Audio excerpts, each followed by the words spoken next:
Hey, hello. Welcome back, folks. Roth here. We're back on the Switch 2, and this is the trailer for Perfect Dark.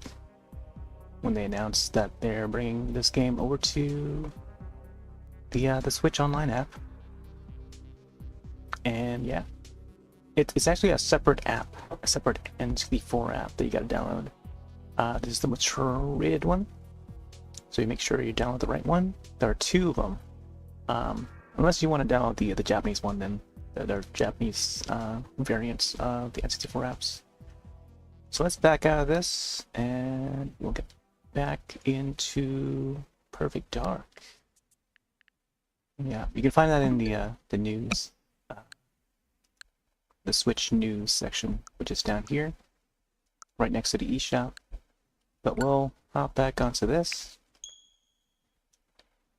There's not much difference between the, well, I guess there would be a difference. It's just that they separate it to do two different apps, and this is the mature rated one.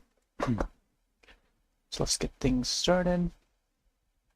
So yeah, last night I was fighting that guy, it's the Skedar boss fight, and just couldn't get him. So that's why we're hopping on back to see if we can retry it again. Here, let me see if we can bring up the S cam. Is that the right one? Oh, there you go. Alright, we're back. Here, let's just remove the keyboard out of the way. So we change the input for the TV. Hopefully all the audio and video is coming out just fine. I'll have to double check. Since we're live on multiple platforms, I do have to check multiple sites.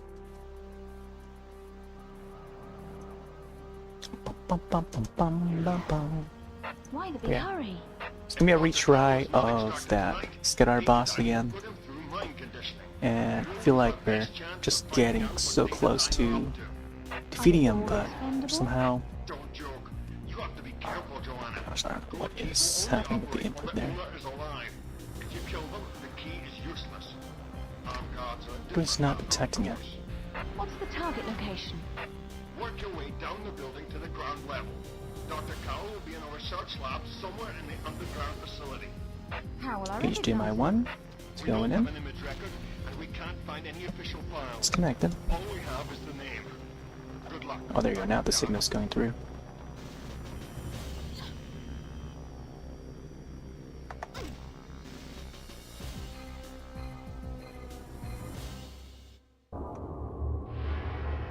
Alright, rareware, or I guess rare. Sadly, the IP is becoming dormant again, since they canceled the supposed reboot that was announced and shown last year. But yeah, I thought it'd be a neat idea to come back and maybe finish the story for what we started with the original game. So solo missions, and we're still at that Skedar ruin, so let's get back in there. I noticed that they have a star for each difficulty that you do. So there's an agent, special agent, and then perfect agent, which is the more difficult one. So identify temple targets, activate bridge, assassinate Skedar leader. And I was on that last part there, but just couldn't figure it out. But there may be some clues in the briefing here. Carrington, not available. Elvis. There's some groundwork to do. Joanna. We need parts of the temple marked as targets for bombardment. We need to be absolutely certain that the Skedar leader is dead. Be sure to have powerful shielding capable of withstanding gunfire, so you may need to destroy part of the shrine itself to deal with the final blow. Okay, so this is where the clue is. And Elvis is telling us that we gotta destroy part of the shrine. So that might be the big clue. See, identify temple's targets. 3 obelisks on the surface. They form part of the damage. Part of a damaged but still functional shield generator that might cause part of the shrine to escape the bombardment. Use the R tracker to identify the correct ones. Then activate bridge, which we did. Apparently caused many years ago by one of earthquakes with the plague planet. Deep ravine cuts the inner sanctum of area off from the rest of the shrine. Skedar made a retractable bridge to provide access, but you can guarantee it will be well guarded. Okay. Here's that last part there. Leader is a warrior, much revered by the Skedar. His death will be a hammer blow to their morale and will mark the end of their warpath throughout the galaxy. Peace for all. So, yeah, we'll probably just run through the level again, like what we did yesterday. And I don't know if I want to, load up the save point that I did, like last night, but we'll see. I don't know. I think if we continue to repeat after, repeat the level over and over again, I might have to start using the load function save slots, so we'll see how it goes. Bum, bum, bum, bum, bum, bum, bum. This is the Skedar fanatics' most holy place. They believe this planet is sacred ground. The battle shrine is located at the most holy part of this holy planet. Elvis. So let me get this straight. It's holy. But there's more to it than that, isn't there? Yes, in all of the time that we Mayans fought the Skedar, we never found this place. When The Skedar? turret was destroyed, the war would never be over. We fought the Skedar to a standstill. We earned a ceasefire, but we always had to be on our guard. The destruction of this place brings a chance of true peace. I like Elvis's voice work. Definitely a very unique voice Certain that for no the character. fanatics survive. I'll go in and take out the leader. You'll have to summon the Mayan fleet to level the shrine. If you're caught Oh, there on he the is. ground See, this is that level right there. you won't stand a chance. That's a mistake I don't intend to make. Yeah, so I took down like the sides there. Oh, maybe we gotta destroy the statue there too. Alright, we'll figure it out. I'll try to bomb all of it if I can. If I have any rockets left or grenades, whatever. Alright, let's see. I feel like I've become so used to activating the, bringing up the inventory. This is how I did it last time, so let's see if I can actually remember.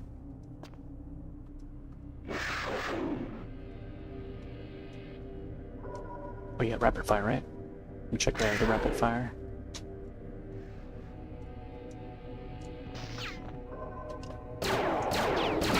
Oh man, he kicked me! Oh, should I do that again? He kicked me. I want to try and do it without getting hit on the first part. Just remember, we're doing this level over again.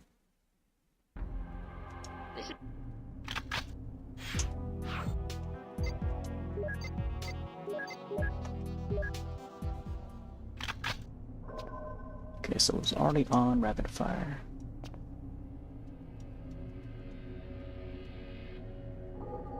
It's not on that side, it's on this side. Oof, what a waste of ammo. Unloaded a bunch on that guy. I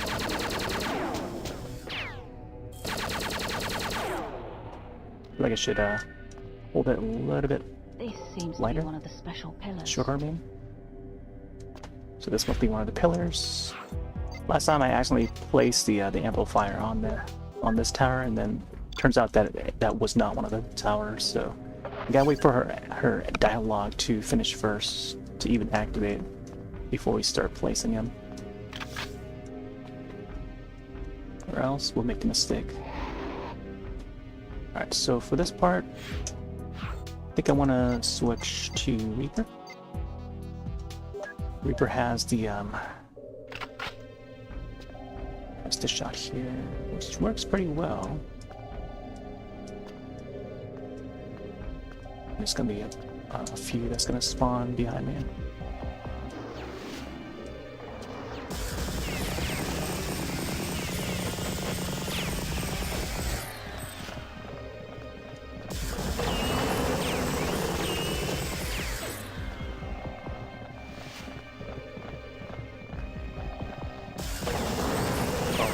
running right behind me, huh? Alright, so far so good. We haven't been hit. Oh boy. This is all the practice that we did yesterday. Just like, you know, learn to perfect this level for a bit. But granted, I will probably forget all of this 10 years from now. I just remember it being difficult. If it comes down to coming back to this, maybe a decade from now. It is actually my first going through the story. Prior to this, I only played the multiplayer back in like 2000, 2001. It was actually around 2000, yeah, 2000. Because Pokemon 2000 was out around that time. I remember going to a friend's house who lives nearby. And yeah, after we played a bunch of N64, we watched Pokemon 2000 after that, and I fell asleep on the couch until it's time to go home. Let's see. I think there's gonna be one that's gonna appear right here, so I gotta be careful. I think this is one of the buildings, right? Oh! Shot at the next one. Okay, so yeah, it might be one. Okay, so maybe I gotta activate this one too.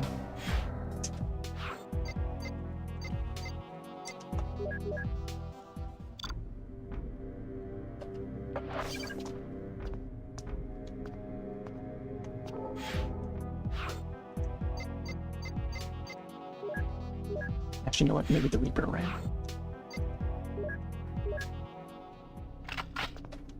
I thought I picked up more ammo. Go back and check. Didn't the other guy had I assume that they would have like the Reaper. Check.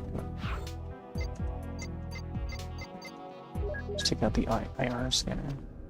Yeah, normally like this guy here would have it. Then I shot him early on, so maybe it doesn't have it.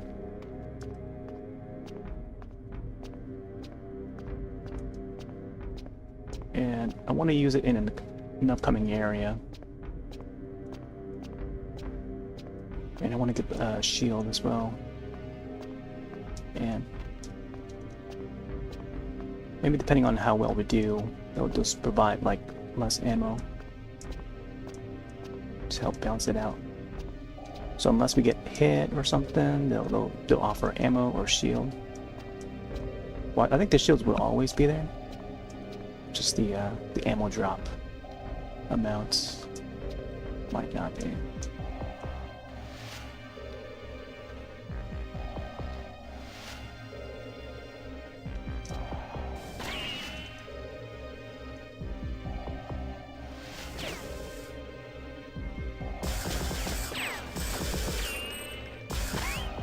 No, ran out of ammo there.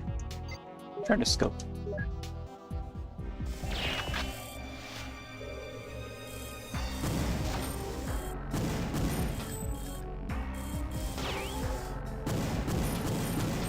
Keeps on moving towards the right.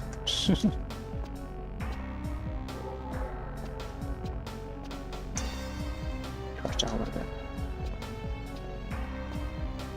Oh yes, Reaper, nice. Don't bend down, guy.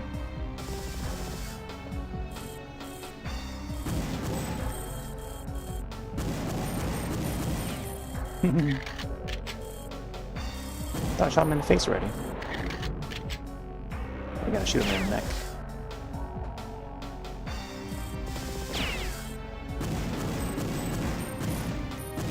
Yeah, the faces of these guys remind me of the aliens, how the aliens look in Independence Day.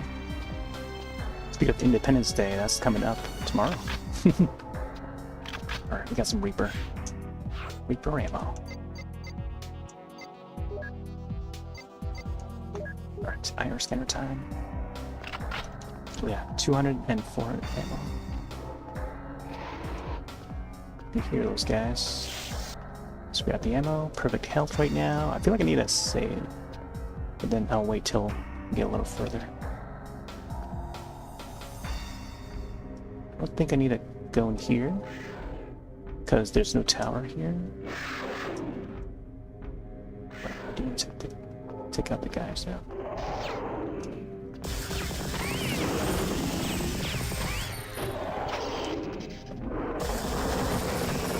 And managed to kick half of my shield out.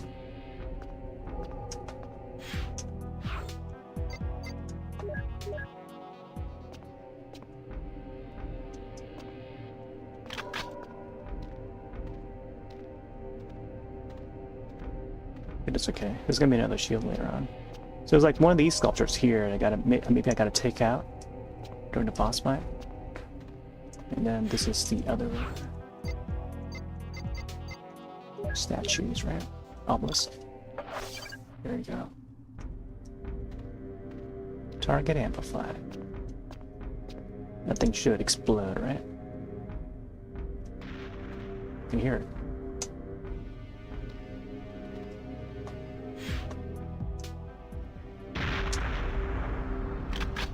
Oh, I wanted to see it. I mean, I did see it, but I want to zoom in on it as it explodes. It actually exploded right by me as I walked past it previously. So, in terms of cheats-wise for this game, I think the only thing I enabled was the paintball, and that's about it. Did not enable like all weapons or anything.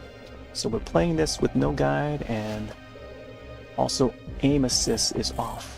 So I may want to label that on each of the past streams that we've done so far for this game. Aside from the first stage, I think. Shot there. No. Ooh, weaker ammo. Yeah, aside from like the first stage, I forgot how long ago I started to enable it. Or disable the thing. Or else I probably would have finished like a lot of these stages a long time ago.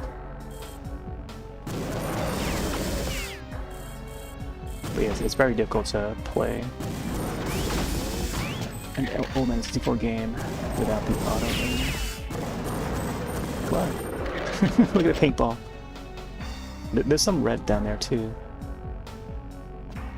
But mainly, I think majority of the blood would be either green or red, but I forgot.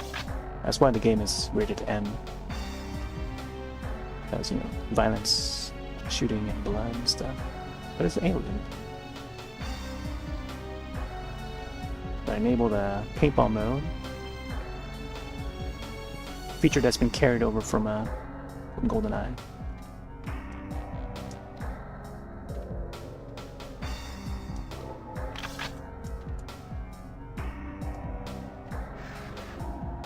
You hear them roaring. Like cougars or something. Mountain lions.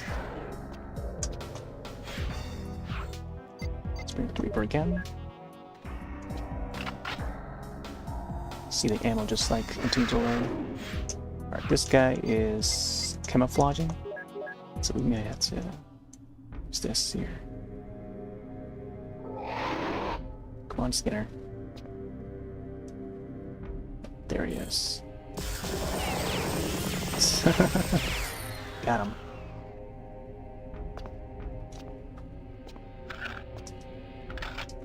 Okay, so we're gonna blow through this wall here. Devastator with the wall hugger. Go hold the B button and then wall hug. Step back. Wait, did it toss a second one? What the heck? I don't know what the animation was. Let's get back to Reaper. Bum bum bum bum bum bum. Reaper's pretty good. It's like a little minigun. Maybe not so little, but it's pretty big. It works pretty well. It just like takes a while to start amping up. Let's put that right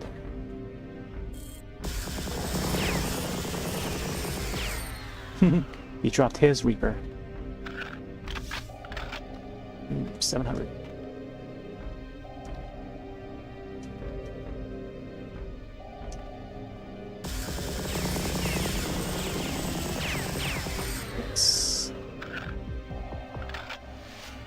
Got the shield over here. Actually, I'm not sure if I want to pick it up yet. I could come back and pick it up. Because once we go further down, I think this is the last shield to pick up right now at the moment. But there's also a cheese over there. I'm gonna go over there and take a look at the cheese before we proceed.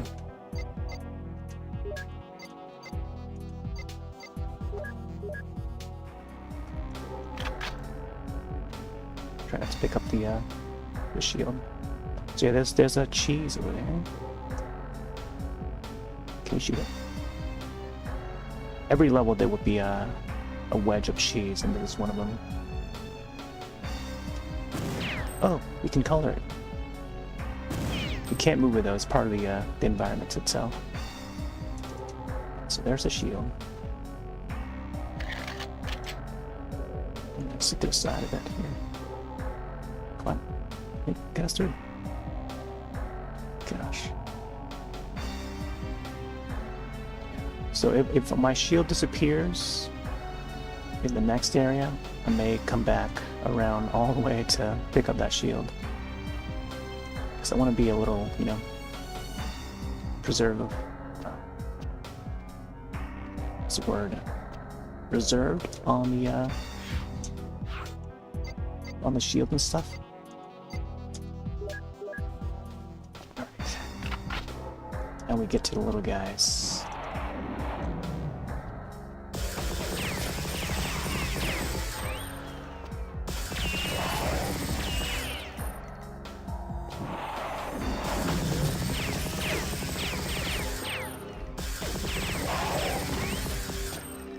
I remember there was like a whole bunch of them that pop up. Oh, that looks like eyes over there.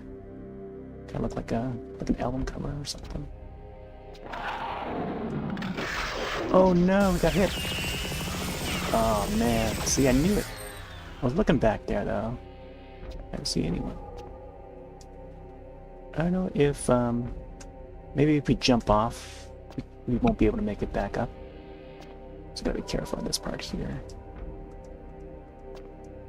Okay, so I think the next part, there's gonna be some more of those small guys, so I'm gonna run back and grab that shield real quick.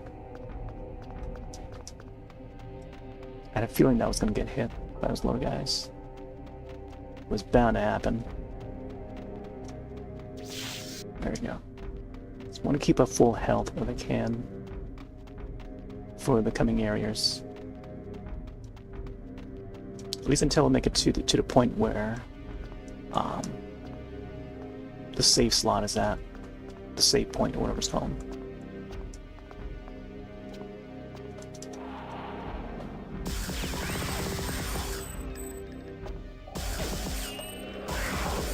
Nice.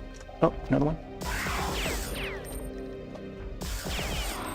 Trying to use minimal ammo as possible. Just give me another guy here.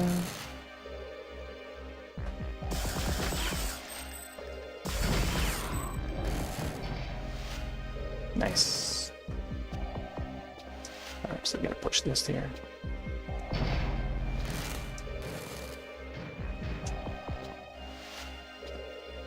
Curious to see if the perfect agent mode will be any more difficult. Oh, there's a bridge. I can see it slide out. So it slides from the other side and not our side. Let's see. Alright.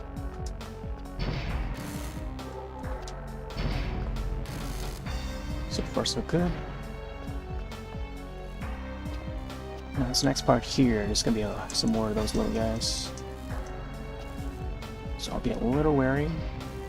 Although I feel like I may want to start creating though. So yeah. Save slot number 4. Yeah, you know what? I think I'm gonna do it. I'm gonna save it there. They only allow us like 4 slots, unfortunately. You also change controls now. You can also rewind. But I don't want to rewind. I think I'll live with just the save slots.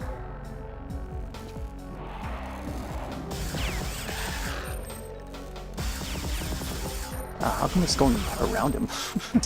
Let's bring out the visor. visor scanner. Oh, yeah, of course.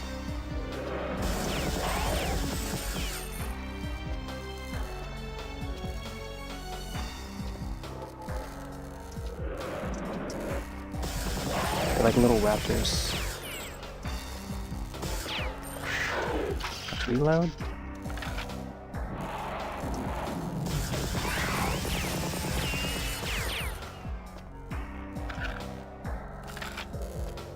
Good thing I saved before them. There's the blur effect for getting hit. Yeah, so this part here I kept on having to retry over and over. It was good, like 4.5 hour session. Because the part that's coming up is just so, you know, such a grieving area. This is what I do now. We want to stick to rapid fire for a bit. Last night I did the other mode, which is the high impact shells down there. So you gotta hold the B button to bring out the rapid fire.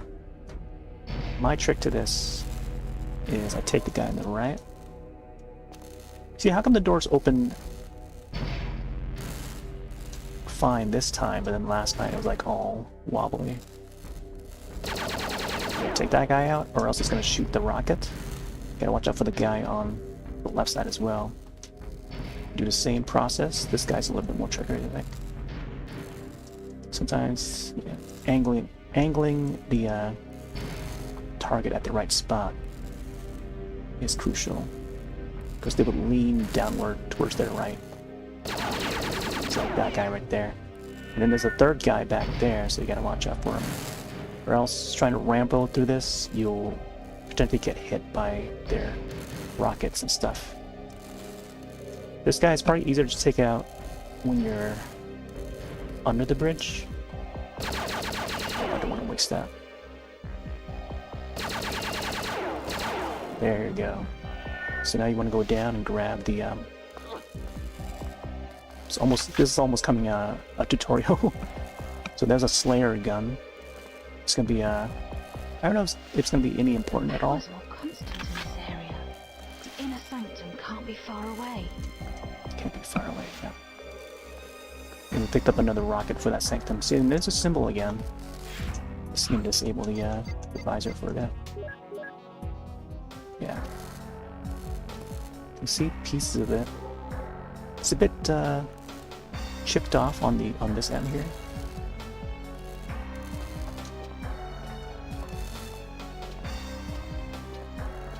Alright, let's make our way back up. You gotta uncrouch to uncrouch fully, because there's like 3 stages of the crouch. You do this, there's like the midway point, and then you can go lower. And there's like the lowest you can go. So when you uncrouch with the R, you go midway, and you press it again to go all the way. So that's like another level compared to GoldenEye. Something I noticed when I came back to playing this is that you can do like that double crouch thing. So I may want to, I don't know if I want to save at this point here. I can always do it again. We'll see. I'll probably maintain the amount of health. There's gonna be an ad coming up in like less than a minute. We're on purple side, so be wary. We'll try to buy some time, I guess. There's some enemies up ahead, but we've already seen this part yesterday. So I'll just try and make my way towards the boss. Let me bring out the Reaper. Reaper Slayer. Oh right, yeah, there's no enemies here. To the next area. I think it's good to stay at the midway point here so you can be head to head with the enemy.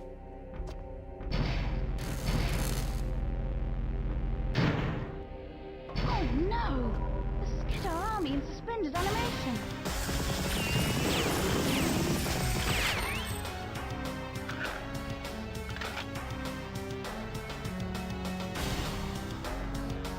Where's the Mauler? I thought I picked up the Mauler. It's funny how the Mauler doesn't pop up in the radial selection.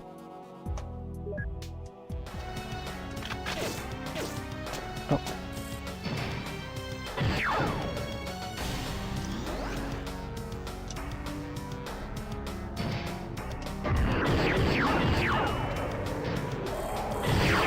Oh.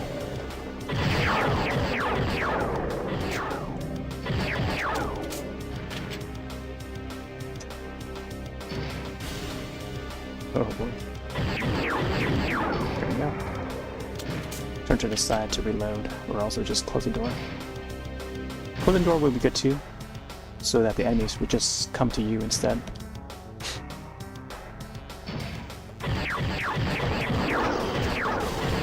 Took off my guard.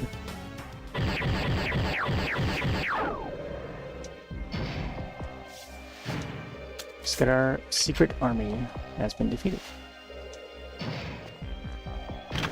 Let's grab their ammo.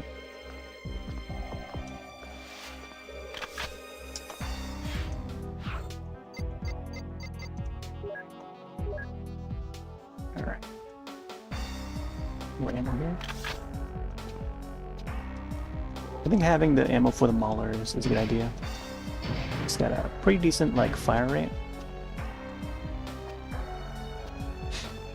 I think I'll wait till the ads are over and then I'll continue to the boss fight.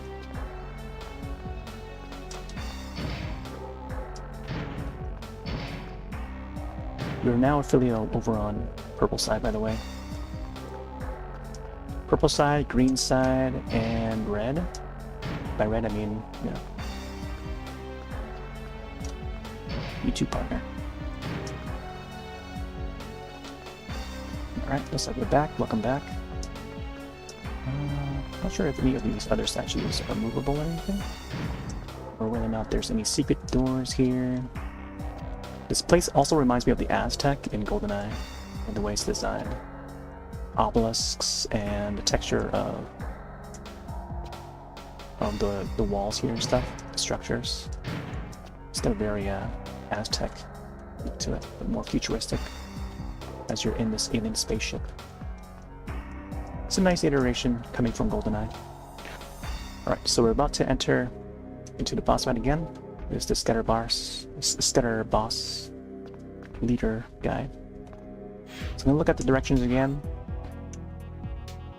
And yeah, Elvis right here mentions that you gotta destroy part of the shrine itself to deal the final blow.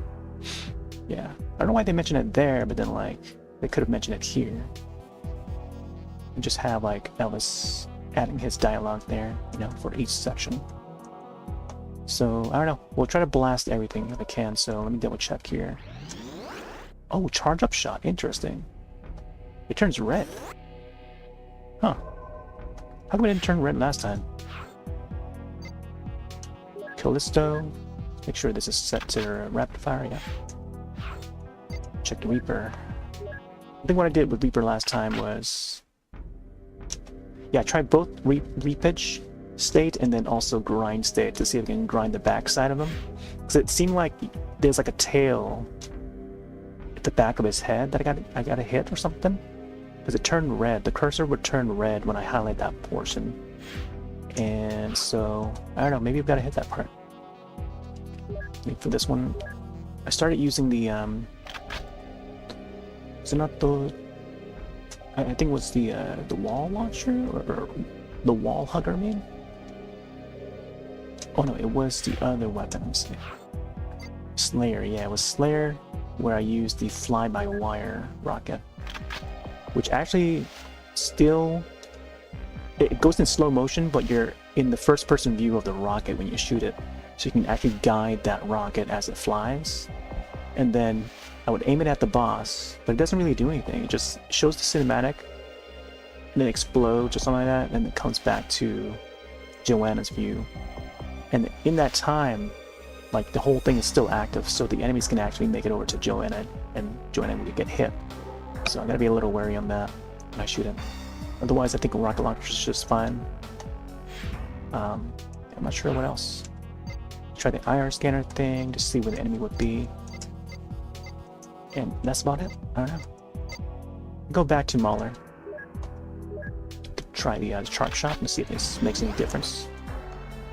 And get a bunch of ammo from the boxes when the boss shoots it. Trying to dodge the rockets and stuff and the enemies. They tend to, once the enemies spawn, they, even the little guys, they will come towards the door if you don't land any hits on them. And then they would go towards Joanna, so I gotta watch out for that. And not, not try to shoot too much and waste ammo. So there's like a certain pattern to them. Okay, this is it. Cut off the head and the body will go.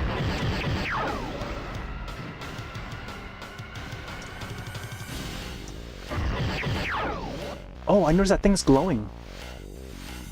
Okay, first, I'm gonna dodge these bullets. There's this thing too, that like the structure here. So I want to get rid of that structure. I feel like that could be part of it. So here comes the little guys. Let's take care of the little guys. Oh, it was loading.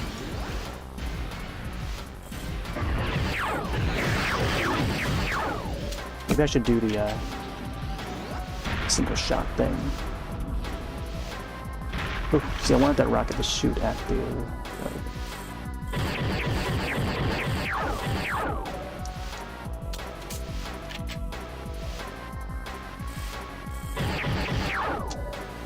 I'm dropping the ammo. Shoot this right here.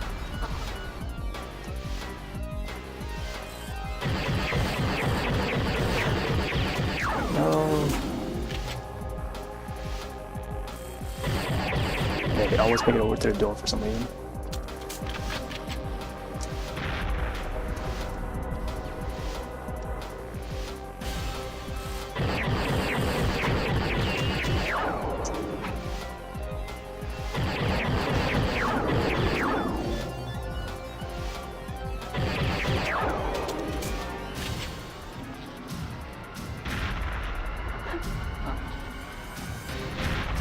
Oh my gosh, she didn't hit it.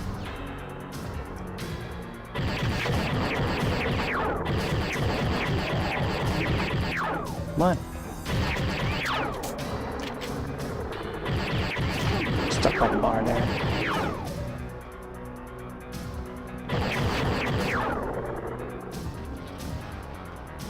Hit this thing right here. There we go. So now I think the boss is like right after me or something. Let's try Reaper.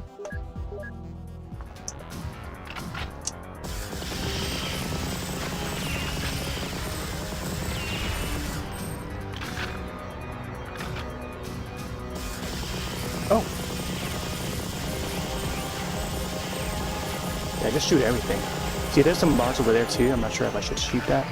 And there's like the backside where he has his tail. Oh my gosh! His backside would also turn red. Like when I have the cursor on it. Like it turns red, so I'm not sure what we're supposed to do there. I don't want to waste the ammo. Hey there, Pine. Oh my gosh. Some lousy aim there.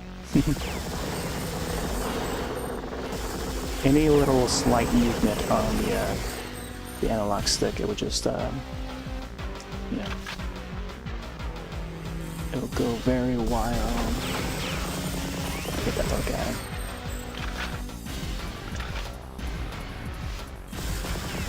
Yeah, I was on this last night, over and over trying to get him. I couldn't figure it out. So now we're back to this. And yeah, this is like the same process as before. Like I couldn't figure out how to take him out.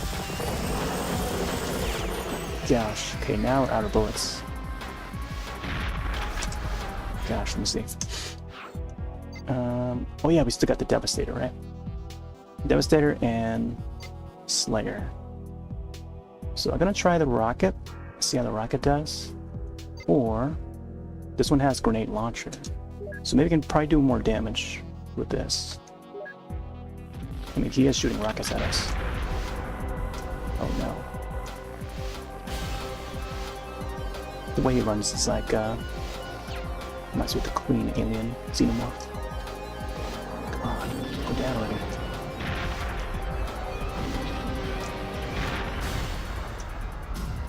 Oh, there's no small enemies. That means he's like behind us, trying to charge. Come on, go down. Let's see if we can try to maul her.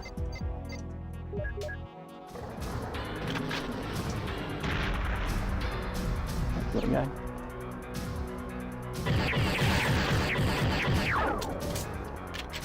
Another one.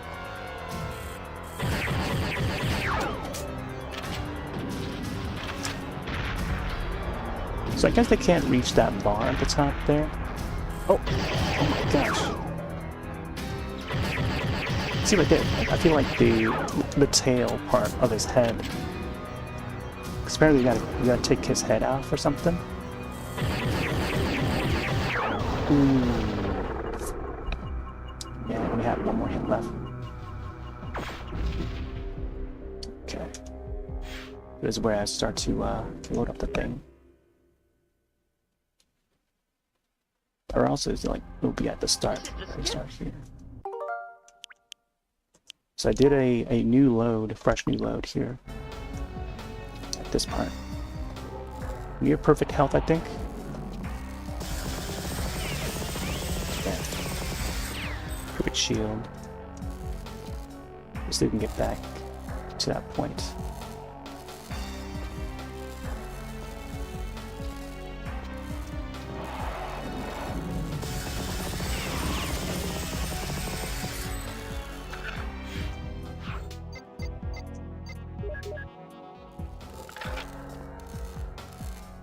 Huh. There's only two of them this time.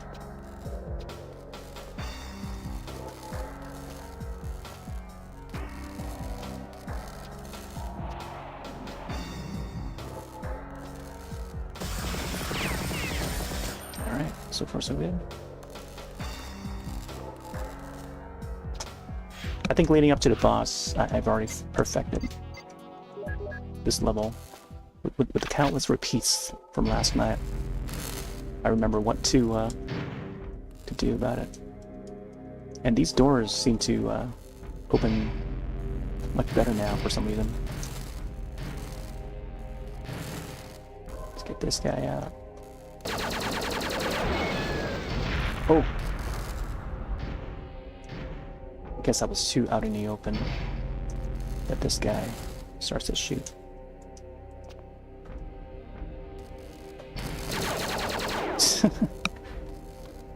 Alright, might as well go down.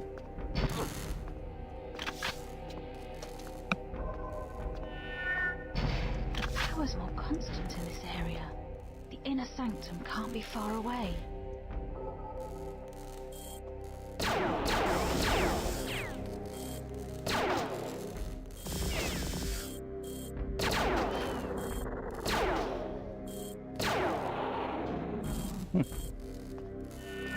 Few shots there. Yeah, I want to try and maintain that shield if I can.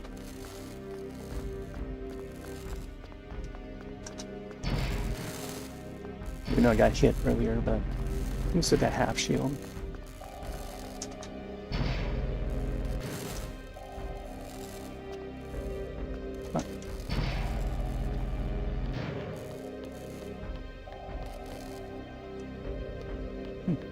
Wasn't he supposed to drop a Reaper? Unless the Reaper is down there.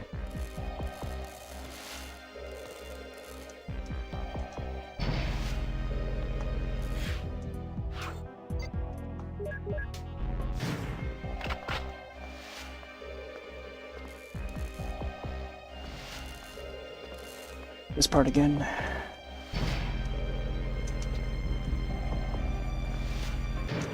Try not to get hit. Oh no! The Skedar army in splendid animation!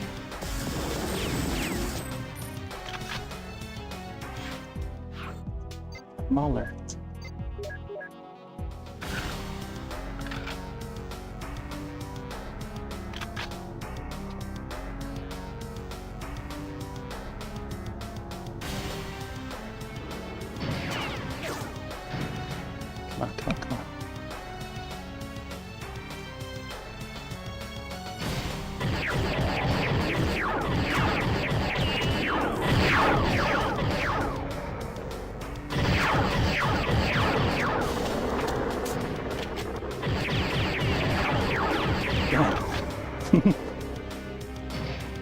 spot.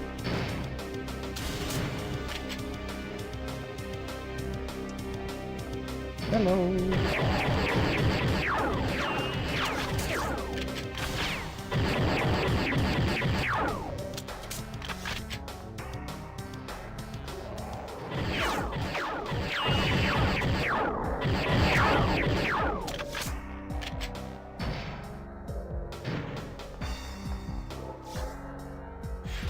That's everyone, right? Majority of my shield is already gone.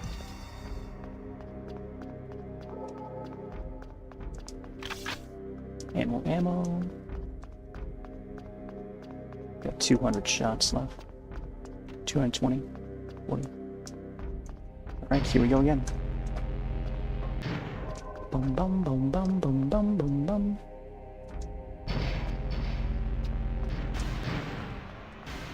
Okay. Cut off the head. Cut his head off and body will perish. Okay. So that's when she says it.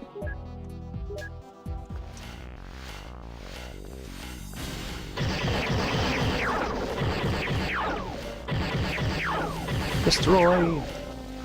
Elvis said to destroy the environments. Yeah, I did try to do it. Don't reload like that.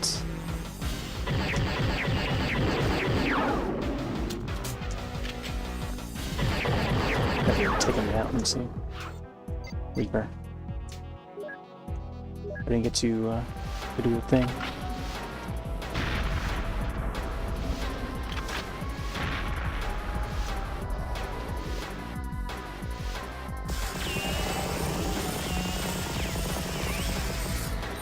Gosh.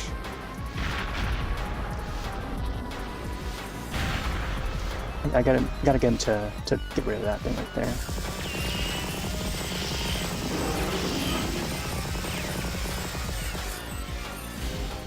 How do you transport like that? So right here, this part here. How do you see? Like that part turns red right there. Outside of it turns green. Maybe I gotta shoot that thing. There's 5 pieces, I think. Ooh, shoot this right here.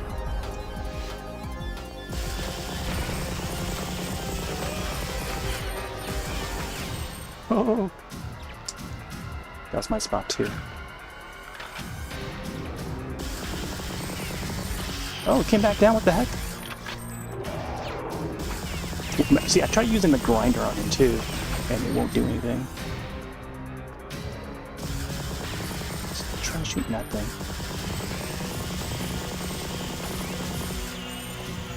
Is that it? Are we supposed to shoot that thing?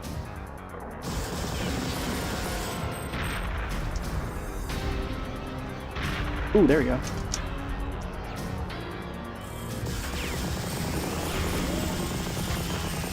Okay, so this is done. Oh, Devastator. Let's see. Devastator, Slayer.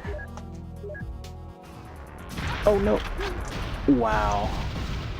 Walked in the wrong area. The timing of that strafe was a little too early. Okay, we'll load it up.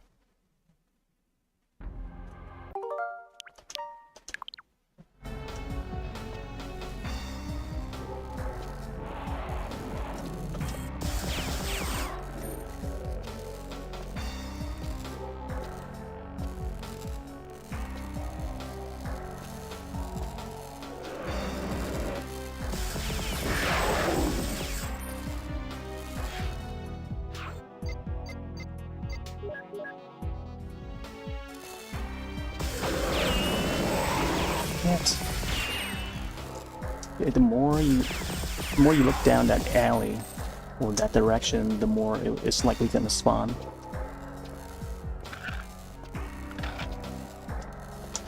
Okay.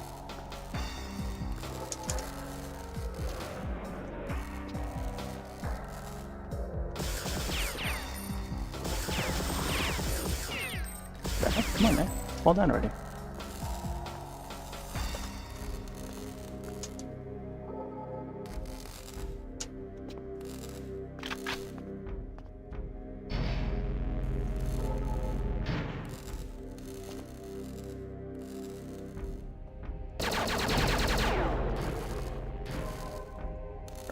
Good.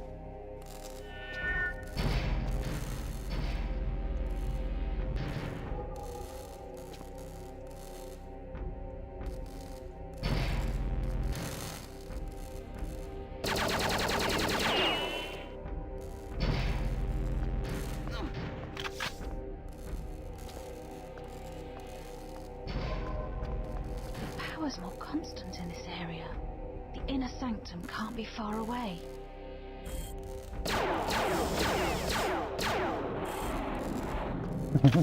His body falls down.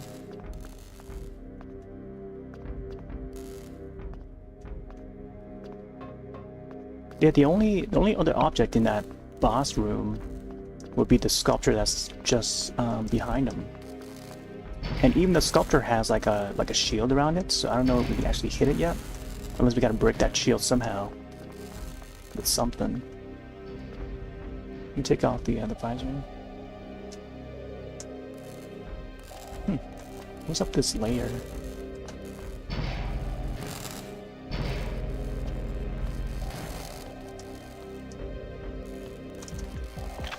There we go, Reaper ammo.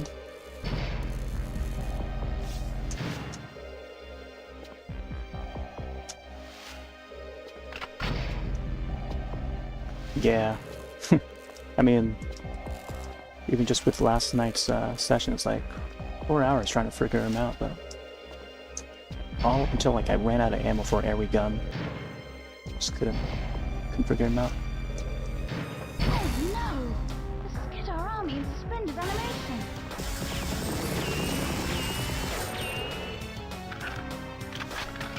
Mauler. How come the Mauler doesn't pop up here? It's so weird. I gotta go through the inventory menu here to find it. It's so weird.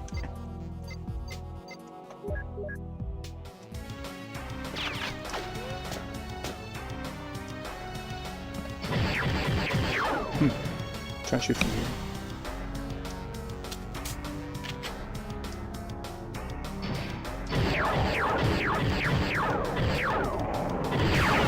Ooh, so far so good.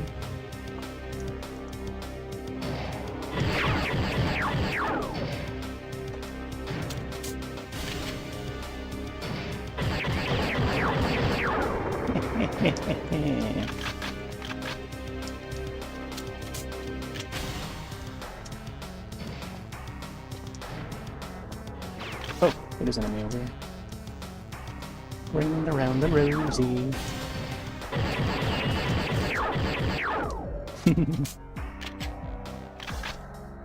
Oh, another one. You didn't see me. Nice. Alright. I don't want to save this one. This one had a couple of hits, but especially due to the rocket that the other guy launched, but it was near perfect, but not as perfect as I wanted it to be. There's no way to view. Oh yeah, actually, I guess you can view. Look at that. Barely got any hits, so that's good. Shield is up all the way, so I don't know. Should I save over the previous slot? Try to figure this out. Maybe there's something that would appear without the scanner. But at the same time, in order to see some of the creatures running at you, you kind of do need the scanner. Especially when he does like the teleport thing behind you. So we'll see. I don't know. Oh, I'm trying to charge shot thing. Charge up shot and check the Reaper. Reaper's got Reap Edge and Slayer. I think rocket launch is fine for that gun. And then wall. I'm not sure about the wall. Yeah, let's do wall. Oh, maybe I could probably use that on the structures on the sides. Charge up shot. Cut off the head and the body will perish.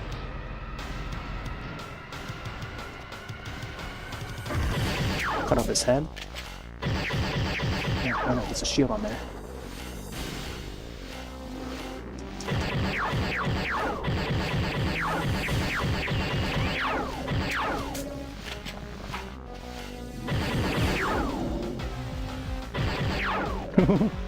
Did I give him a headache?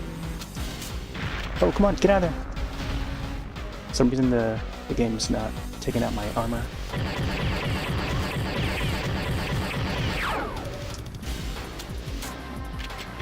There we go. Take that piece away. Oh my gosh.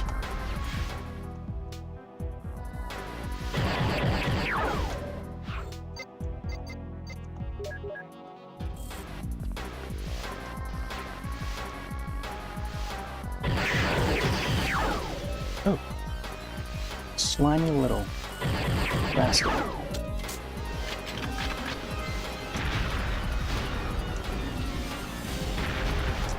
Ooh. Yeah, break the building. I'm gonna wait till they hit the door. No. No. Felt that rumble, man.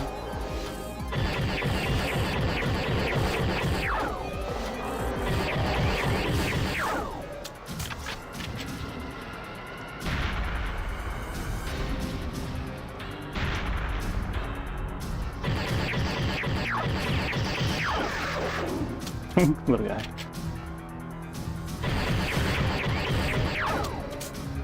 What?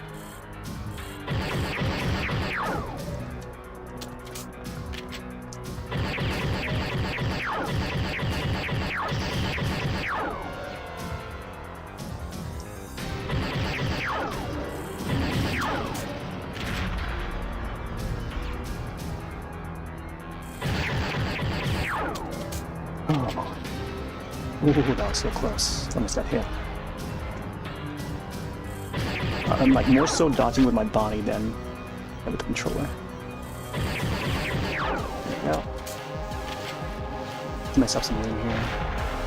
I think being somewhere midway in the room gives you enough leeway to avoid getting hit by the rocket impact.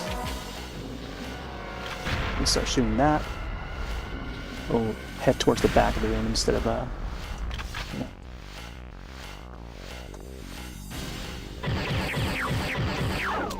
Gosh, even trying to aim for a little guys there is a risk because you're wasting ammo if you miss. Oh, come on. If only they fall down a little faster. Ads are coming up in a minute, so.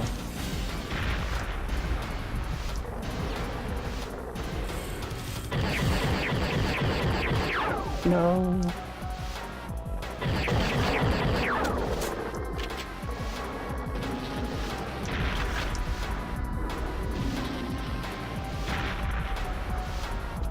No, another one.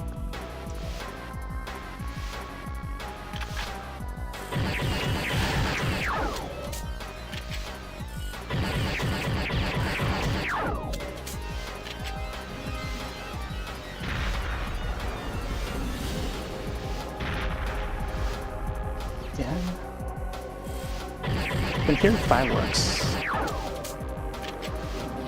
Neighborhood's been tossing fireworks the past night or so. Early fireworks, like 2 days ahead. Trying to avoid. Oh, get out of there.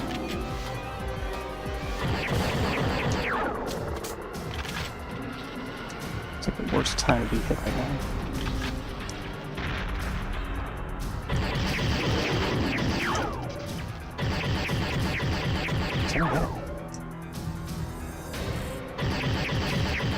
Oh, you shoot that thing?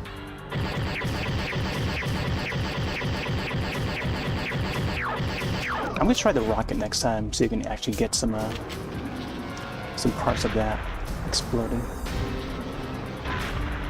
So I got a feeling that it might have something to do with that, since it's got a shield of its own.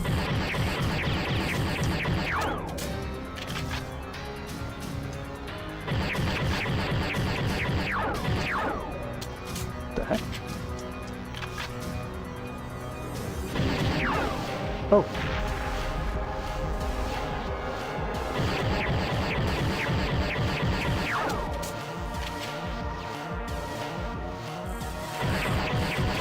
Gosh, man.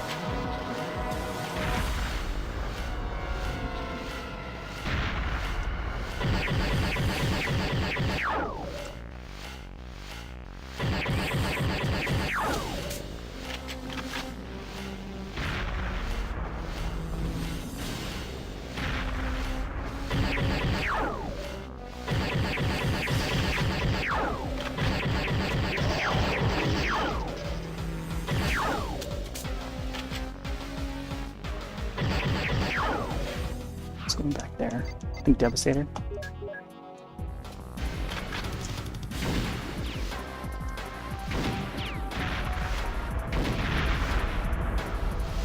No, did nothing.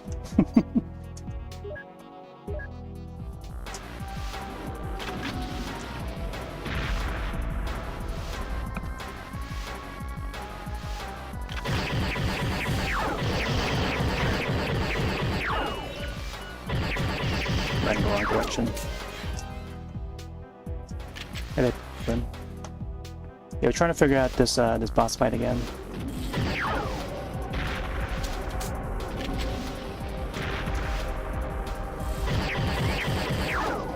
Maybe when he raises his staff or something, that's where I'm supposed to hit him.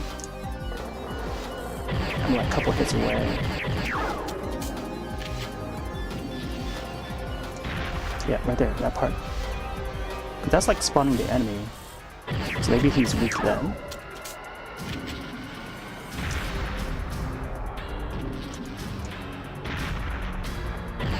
Oh man, it's just not enough time.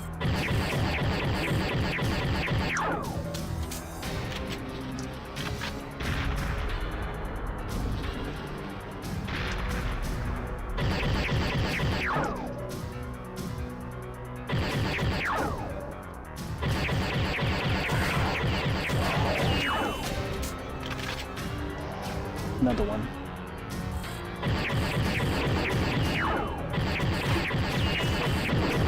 No, don't hit me! I don't get it. Oh!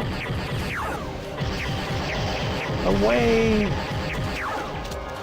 I'm gonna run out of ammo again. Well, he's doing this thing again, let me see. So I think I have the Slayer, so I'm gonna shoot a Slayer here.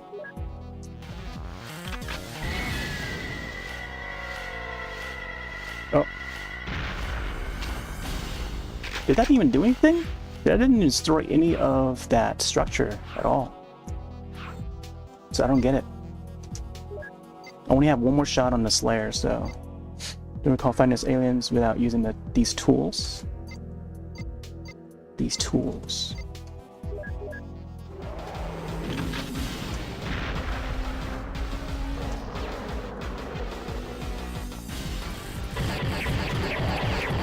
Gosh, they always go to the side.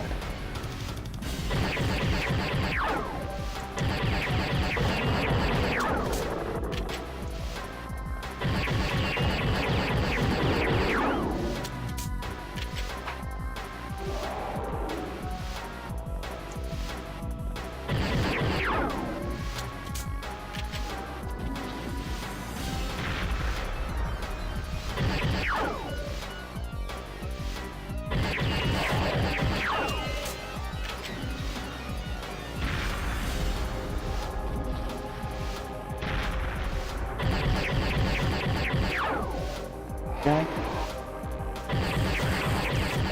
He dropped the gun.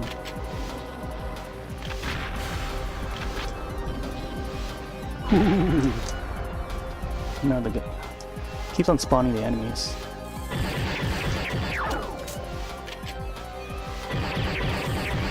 God, help.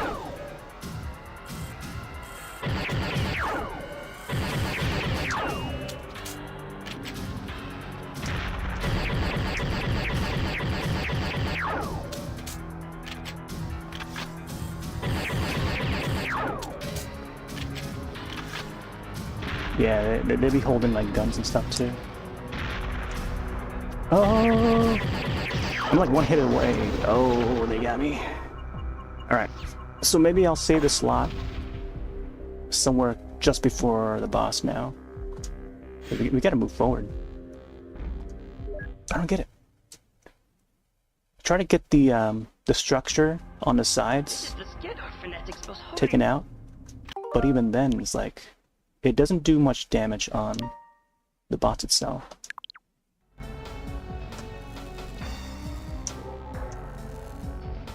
All right, this AR scanner, yeah. What's in the AR scanner? How can you check if there's anything else in the AR scanner? Is there anything else to check what's in the AR scanner? Grinder, Reapage. We have a different gun out right now. Here, we'll take a look at it. I still feel like they need to have the paragraph, just have it all written out. It doesn't need to like slide or scroll through anything. Just have it all written out, and then have it like at least 3 lines across the bottom. Provide not only a clearer picture of the surrounding area, but also location of any structural irregularities.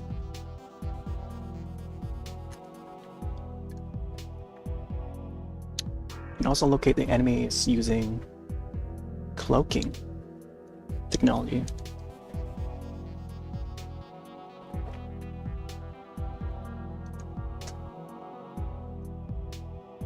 And or other optical baffles. Baffles? So I think the art tracker stuff is already done. But maybe, I don't know, we still have to use this thing? No, this thing would show the map, the radar thing. And then the yellow. Ooh, I don't remember if fighting the boss had that radar activated. So maybe if that pops up, I might be able to see what the what structure I can probably target with this device here. But I do have it enabled, and I had it enabled during the boss fights.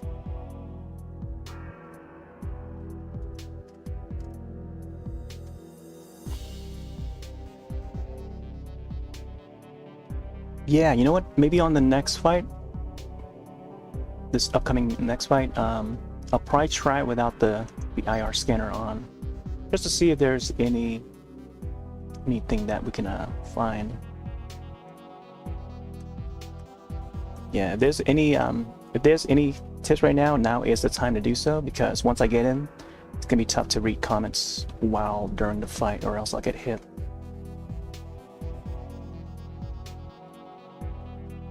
The color of the boss shield.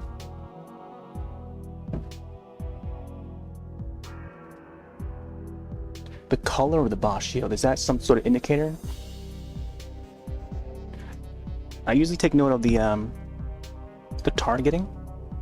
So when the cursor hovers over a part of the creature's body, or whoever the target is, whether it's a human target or an alien target, there's like a weak point where it turns red. That's when I know that that's when to shoot. At least for, I think, either the Callisto, which has like that 4-way crosshair, and usually it's green, but when it targets an enemy and when it's like a shootable target, it turns red. So I noticed like when I target the boss, it would turn red. So I just like shot and unload the ammo on him when it turns red. But of course the visor, the IR scanner, would have everything turn red. So I just shoot at everything. Okay. So maybe this round we'll just take off the IR scanner.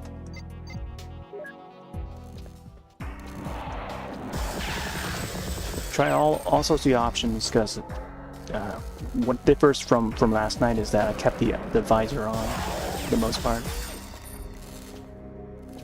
it would be automatically removed when I get hit by like a grenade or something. That's when the visor comes off, but then I'll put it back on manually, just so I can see the target.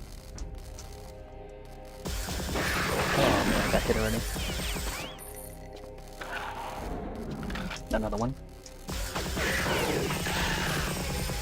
I've already messed up.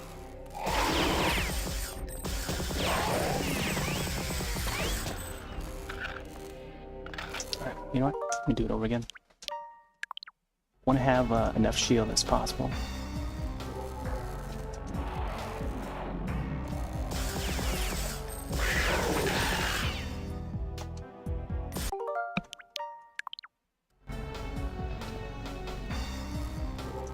I know, right? Virtual Boy mode. What the heck? Those guys still survive.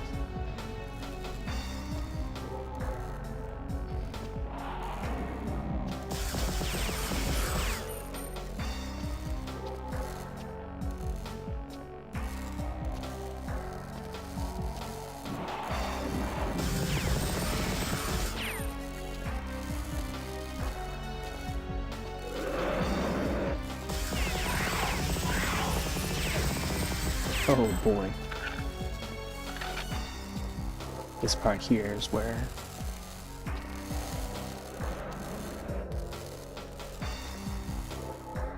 Oh, I can't even tell.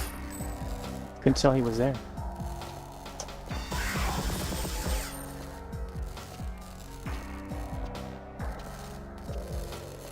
I gotta see how much shield I have left on this. Okay, so just got one hit. Well, I kind of want to do it again. I think for this early part here, I'm taking care of the small guys. I want to use the visor to see them a little bit better.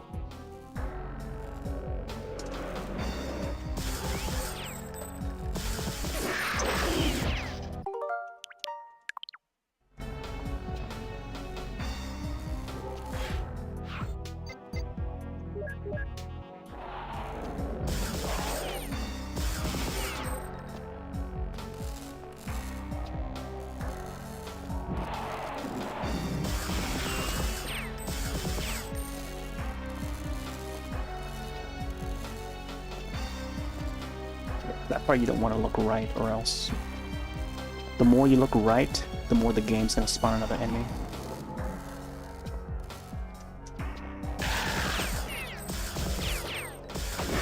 Oh man, come on. I shot him like so many times already.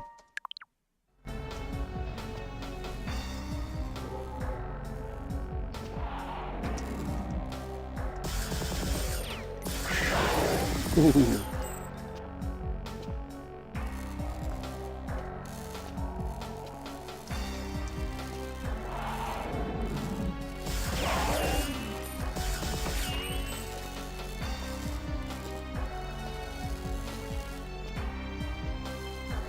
Just want to get past this next guy.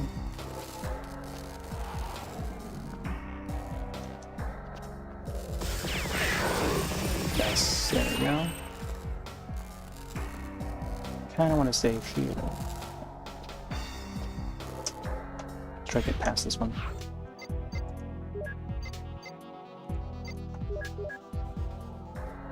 Rapid fire. So many rounds went by where I didn't use rapid fire after the switch, but apparently it works better on these guys here. Yeah. Well, how fast it takes them out.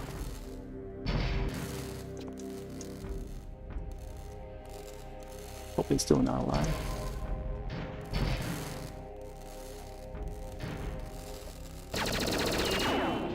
There we go. Alright, good. Oh, I wanted to look down and see how that Slayer looks. The power's more constant in this area. The inner sanctum can't be far away. We can't pick up there, rocket.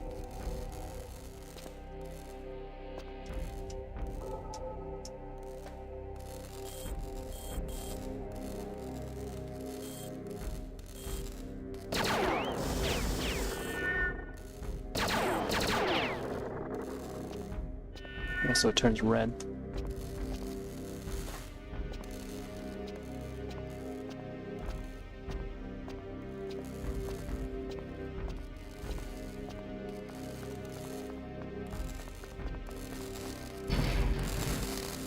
Not sure what the red bar at the bottom is. Red bar, and maybe it's the alt fire at the bottom.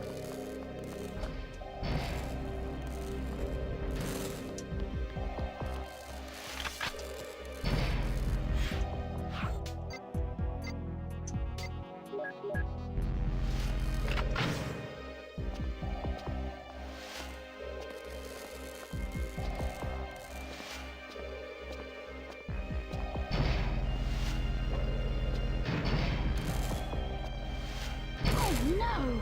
The Skedar army in suspended animation!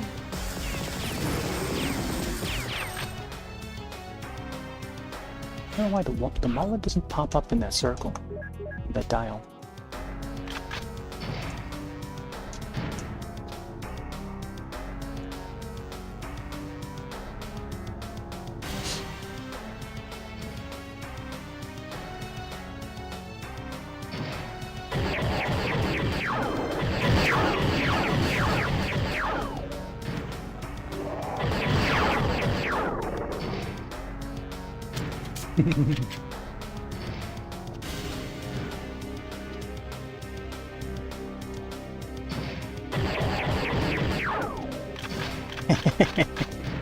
The old trick.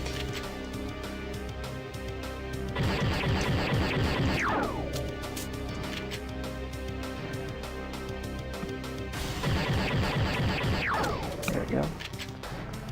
Oh, his body just floated back up.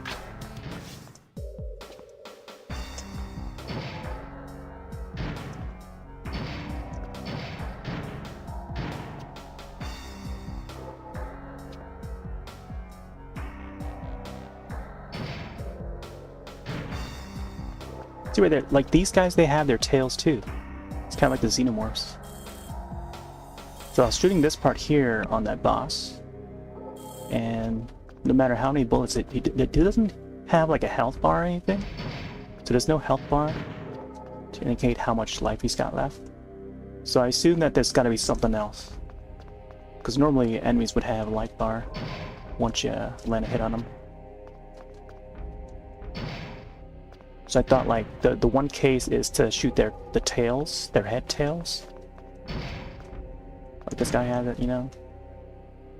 Like I thought that would be the case, but it wasn't. So maybe it's something else. Here's a shield indicator, pretty okay. Shield indicator, I'll have to look around and look for that. Shield indicator. Like a shield bar? Alright, here we go. Do a charge shot. I think for Slayer I'll do, I think I'll stick to rocket launch. Although it would be cool to see that other view. Wall hugger, I'll keep it at that. I think Reaper, we'll keep it to retouch.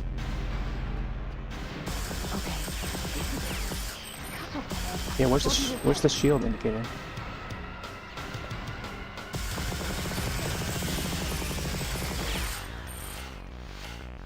Damn it.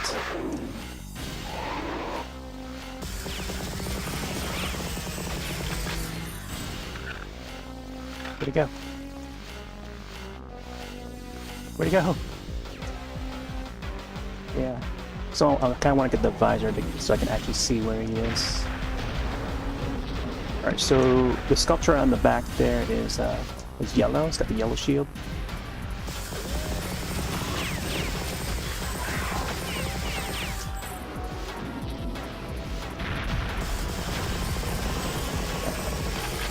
He turned like different colors. The shield is like different colors, so I don't know. Okay, maybe he's weak right there. So I don't know what's happening here. But I'm gonna try and use this. Oh, come on. He doesn't stay down for long. Smaller it is.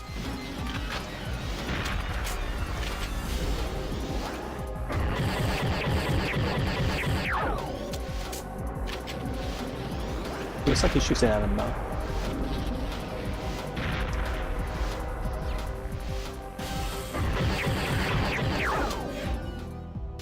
Let's see. Because the shield never goes away in a fight. Seeing the color every time you hit him. Sorry, the structure behind him first. Oh, the structure? Yeah. I tried hitting the structure. It didn't seem to break down or anything. Looking for when it turns black, you want to shoot the statue behind him when it turns black. I'm feeling when he's like crouching down, I think that's my moment to try and shoot something. Like when he's crouching down, he does that for a moment. So even last night's play, I was trying to shoot at him when he's crouching down. Oh, you saw that? You saw him clip through the wall there? What the heck? Do you see that? He just stepped off the stage and just like crept down. Is that a bug? Hold up, let me bring out my visor. First time not using the visor. What the heck? He's not there anymore. Oh my gosh. Is this like a speedrun tactic right here? Did you see that? Clip that. I want to see what happened there. So the whole process was last night, like 4.5 hours, just like fighting this guy over and over. Couldn't figure him out. So now, a day later, we just witnessed like the boss just like creeping down this way, this corner here of the stage. No idea what happened. He just like clipped downward. And I don't know if this ever happened before in any past plays of Perfect Dark. So apparently we're supposed to shoot this thing here. And I don't know if that's gonna bring anything back. Alright, let's take out the visor again.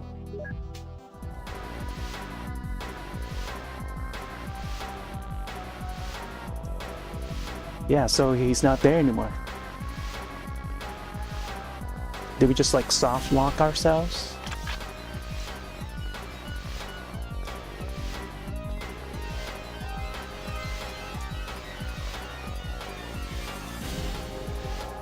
But you saw that, right? You saw him clip through the floor, like he was running down the floor here. Which is so weird. Thought I heard an enemy there.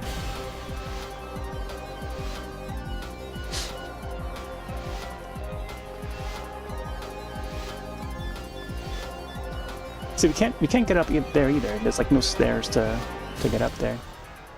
From far away, it looks like this could be the the ramp to go up, but when you get closer, it's actually part of the stage. It's not even 3D at all.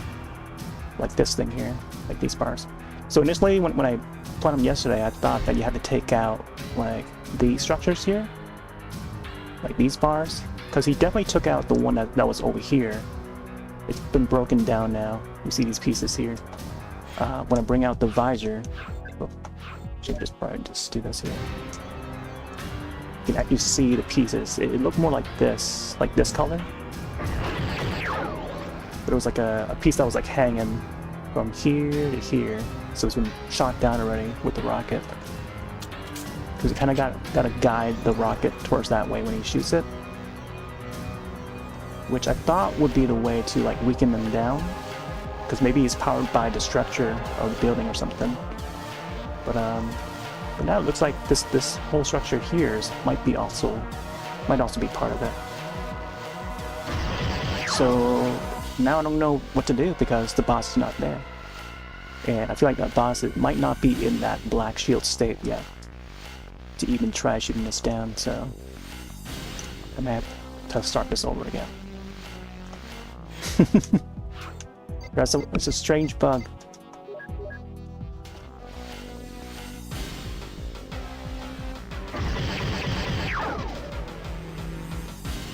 And again, oh, I wonder if this was one of the bugs that they shipped the game out. Because that could indicate, oh yeah, which version of Perfect Dark this would be. Because there were 3 bugs that were still in the game, in the code.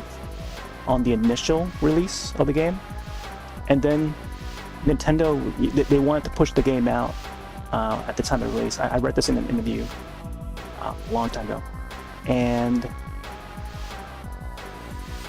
then Rare would have one of the bugs fixed. There were 3 main bugs. So the last release that they put out, and this is back during the physical, the initial launch of the game back in 2000. I was already in high school. The Dreamcast was already out, so we were moving a generation forward. GameCube was on the way. We've already the GameCube was already announced, or was gonna be. It was like probably in the development stage or something. And this game was like freshly out. It was reaching the end of the N64's lifespan, which is why I guess a lot of people didn't get to experience it. But there were 2 other bugs. They were able to patch one bug, and I forgot which one. I mentioned it earlier during like the first few days, whatever. And then they shipped out another revision in physical form. So there's an early copy with the game-breaking bug, and then there's the second copy. I think I might have the second copy because my copy is still like fresh in box. And that copy has like 2 bugs remaining, and I don't know if that one of those bugs has something to do with the boss just like slipping down the stage. So this could be one of them. But yeah, I just want to mention that just in case folks were wondering. But yeah, this release, and there hasn't been like any digital release of the game ever, aside from the Xbox 360. But that was like a remaster of this game, but it wasn't exactly this version. This is still based on the N64 version, and possibly whatever the later version of the game would be prior to that 2010 remaster, because I think that one is like a totally different version, because they would do like an HD high-res version of it, and that was like a version of the game that's been like put out for the Rare Replay, I think. I'm not clear on that one, on the Rare Replay. It might have been on there, but I don't own it. But whatever release that was on the 360, that was a totally different version or revision. Not entirely based. I mean, it is based, but like it's not entirely this exact version here that we see here. But so I'm thinking this version is the one that's based on that second shipping of that Perfect Dark game on N64. But yeah, now that there's no more enemies, I don't know what to do here. I think I'm just gonna maybe restart it and hope that the boss reappears again. But I think what I can do, I can probably like, unload the ammo on this structure here, just to play around with.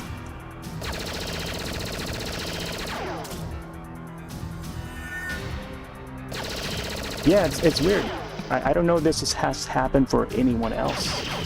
I try to like speed run through this or something or anything, but this will be like something that could be discovered later on, or maybe I'm the first to discover it, and maybe it could be used for like speedrunning. In case like folks that would speedrun this game, but who knows? Maybe it's been discovered already. But it would be something that I would not keep up with. Yeah, this could be something for speedrunners to take a look at.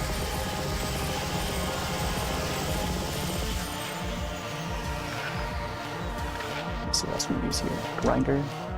I tried grinding the guy too, like up close like this. Like I try to get as close to him as possible while he's like weakened down and he's crouching. But even then, it doesn't really doesn't hurt him for some reason. Try Devastator.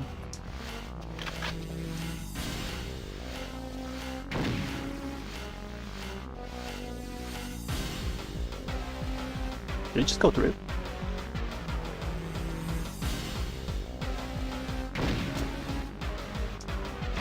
Oh! Oh, so that's how you break that part, okay. This is the front part. Like this part here was broken down just now. So maybe you gotta break that. So maybe this thing here too. Whoop. You know what? Let me try this thing.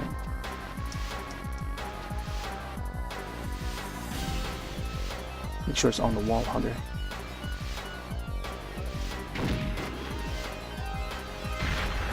Yeah, I thought you gotta take care of that thing. Once that goes down, and then I don't know. They gotta take this structure down. I'm assuming. Alright, let's go Slayer. Fly-by-wire. This thing's so cool.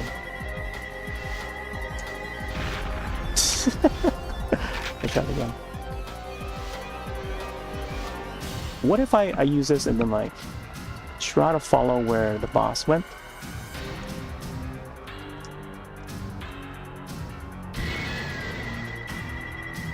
This. Into the skies.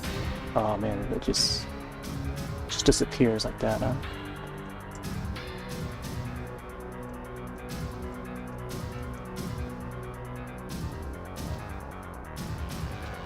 You know what, this would be a good moment to like screenshot it while we can. This is so weird, not having the boss here.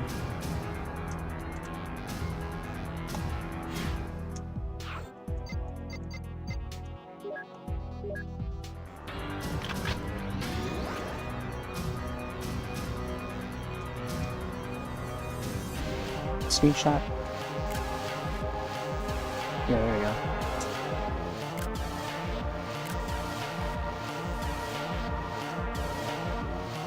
Kinda want to do a video clip on Switch too. Do a full 360 rotation. There are no enemies. Boss is already it's already fallen down the stage. So weird. I'm just gonna tweet that over to one of the developers of Perfect Dark and GoldenEye. He's actually still on Twitter. He was part of Rare. He actually cameoed in one of the first levels, the facility level in GoldenEye. He was that doctor or scientist, one of the first scientists you gotta like tell to get out of the building. Like he was that guy. Yeah, first mission, or second mission.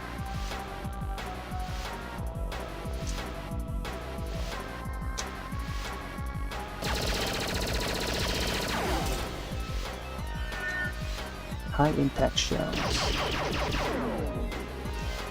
I'm trying this thing here.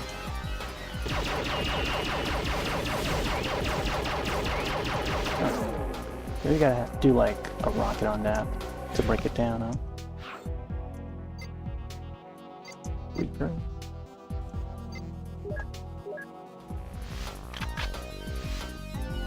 Nope, no more ammo. Yeah, it's weird.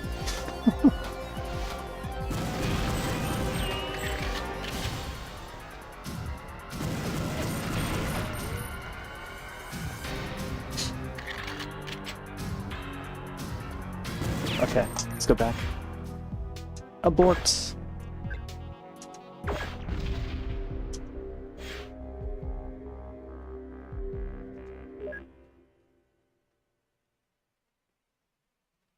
Alright, slow it up.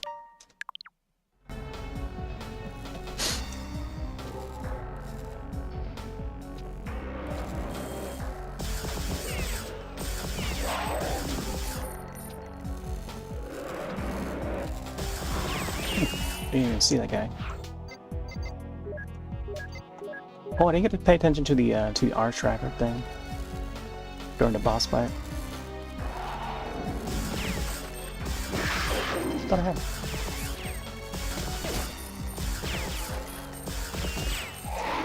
How does this thing miss? That's so weird. I'm like aiming at him. Like, the gun is like shooting around the monster.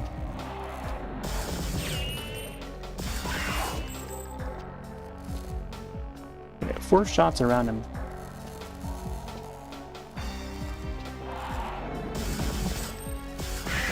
Come on, man.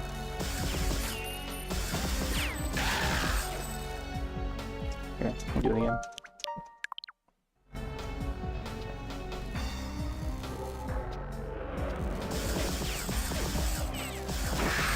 Wow, really? Alright. Change the gun instead. Let's go Falcon 2.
I like how it's painted green. The power's more constant in this area. The inner sanctum can't be far away.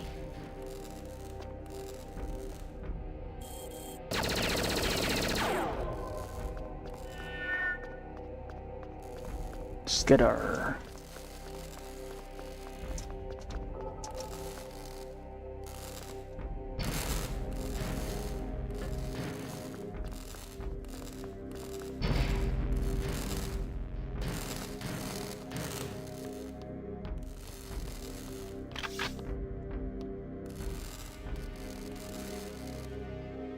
What time?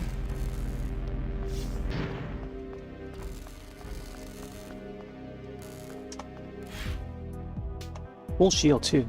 I feel like I should maybe save here. Alright.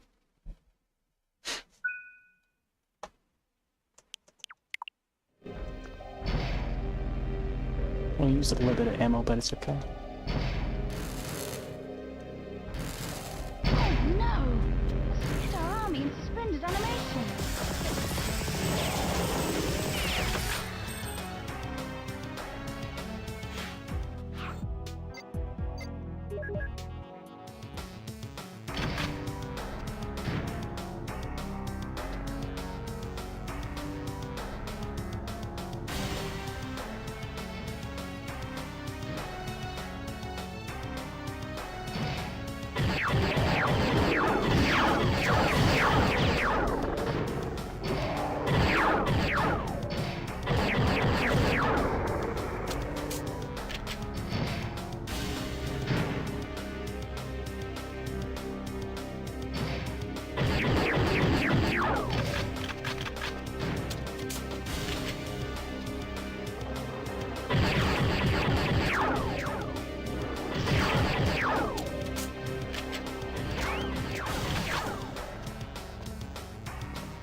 Right, boss done again.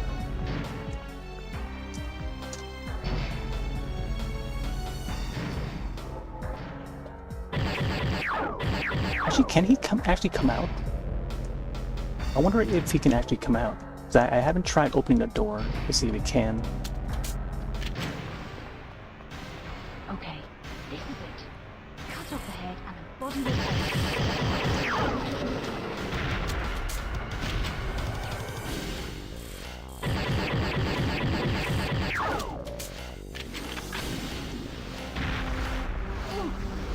Gosh, hear me? Oh man, I'd rather load that. Stood in the line of fire there. Oh no! The Skedar army in suspended animation!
Oh boy. We might have to turn the AC after this. Alright, we still got plenty of shield.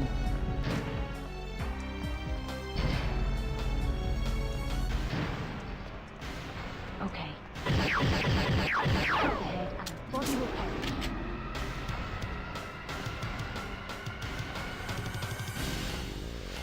Where'd he go?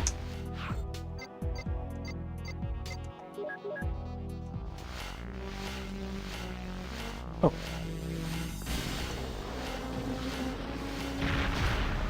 Ooh, where's that structure?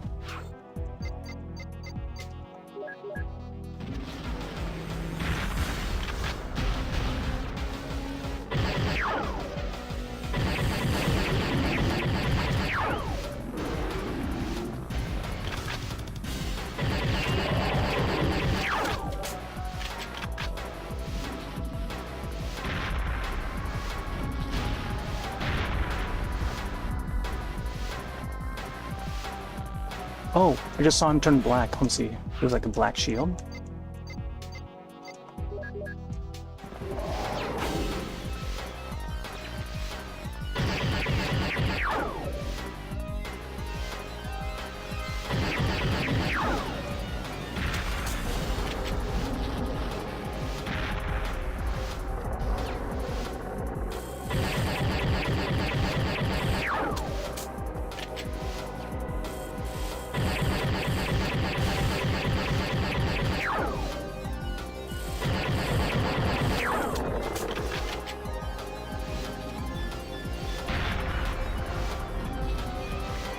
Oh, right there.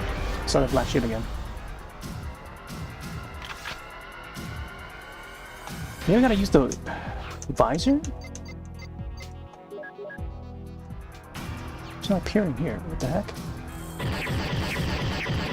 Oh, that's so weird. So after taking out the smaller enemies...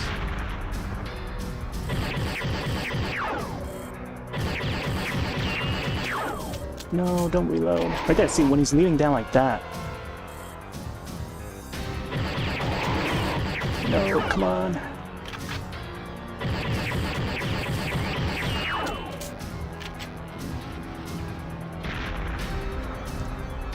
There, he should be like...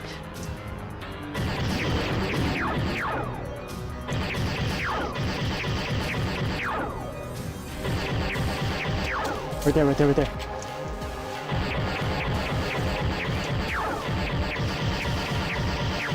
Let me check out the visor. He still has... Oh, wait. Oh, so maybe that's his weak spot, the black one? The black portion? So I gotta have the visor off. Okay, so there's like a red portion, visor, black portion.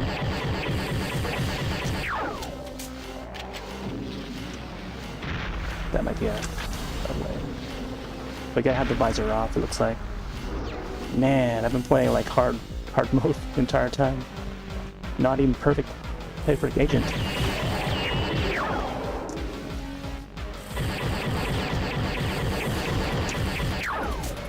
More so red agent.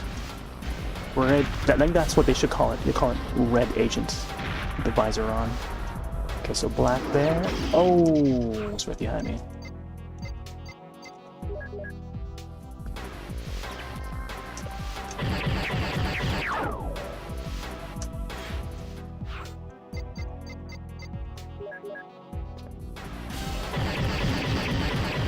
I see red.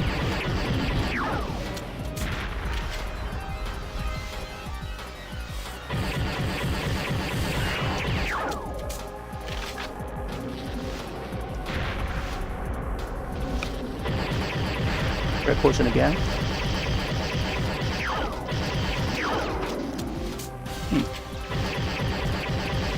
The black.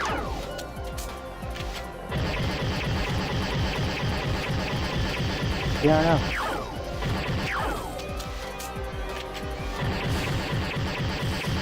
I don't know. Trying to shoot the structure and stuff, it won't break down. Maybe we gotta land more hits on it or something.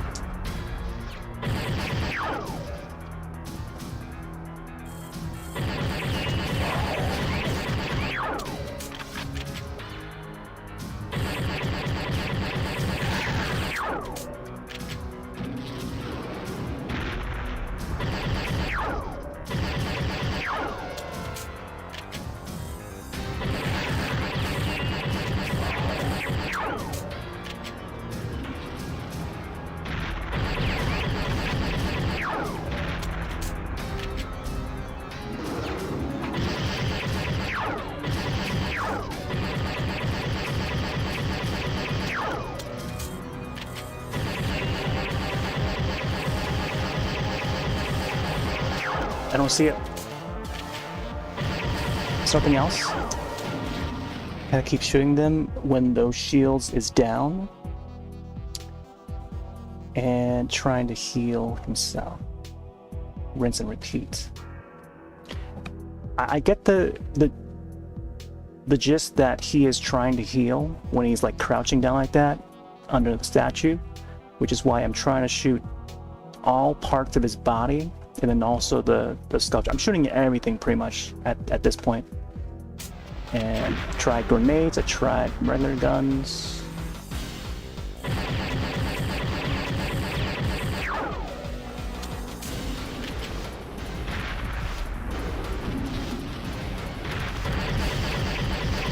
Again, I tend to think that you gotta shoot that tail part of his body or something.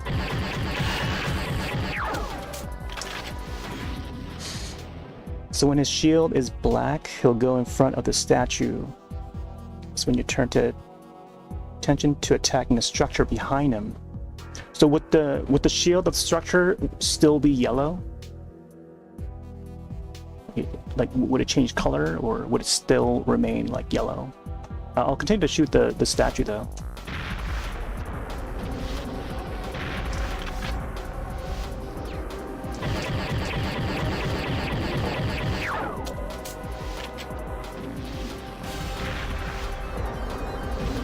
Oh man, I walked right into that. Good thing I loaded up right after taking those guys out, I think, or just before. Oh no!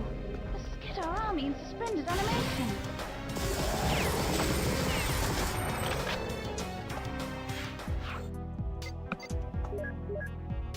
Shoot all the points, let's see, shoot all the points of them off, then the middle. Points of the creature's body or the statue, or both. If you have enough damage to the statue, part of it should fall off on top of him. Okay. Oh, let me go back.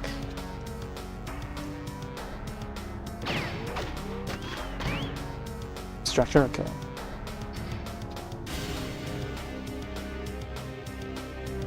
So maybe I'll try to aim for the sides first, sides of the structure, and then say the middle.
Here we got, nice, we got perfect shield.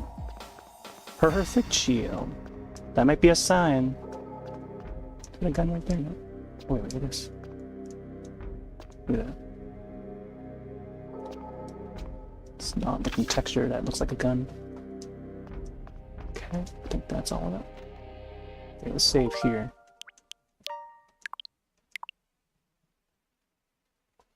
Long battle because you had to do this multiple times. Oh man, no wonder. Do you think it would be? Would he take more damage when if I use like the rocket or something? Also, before I step into this, let me see. Man, it looks like the ad's starting in like 6 minutes. Okay, let me gonna run to the restroom real quick. So we were back. I'm gonna enable the clips real quick.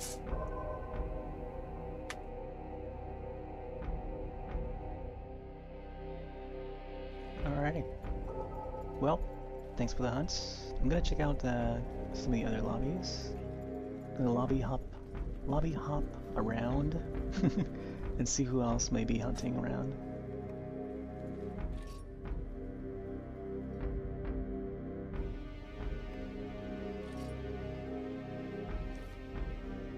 Alright, so we were just in this one. Let's check how these guys are doing. Big Mikeets. They've got like a slot open.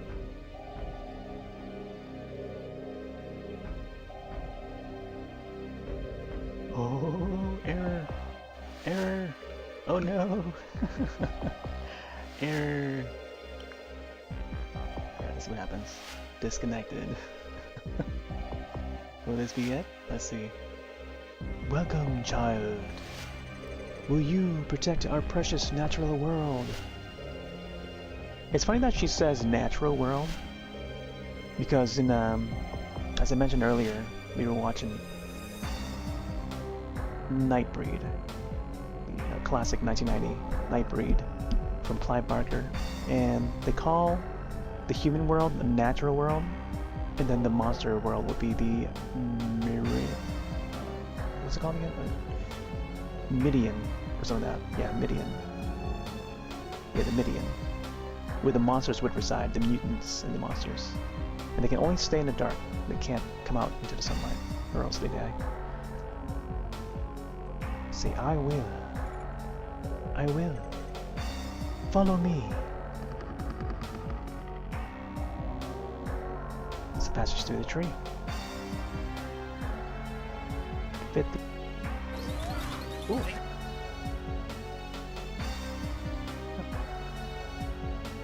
That's a clip from Crow Country? Crow Country or Crow County or something like that. It's a neat little survival horror game. Good to see that they're doing well though, the developers of that.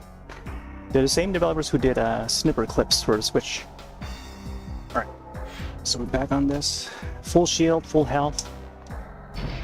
We gotta focus on boss. So when he's got this shield the black shield, I think.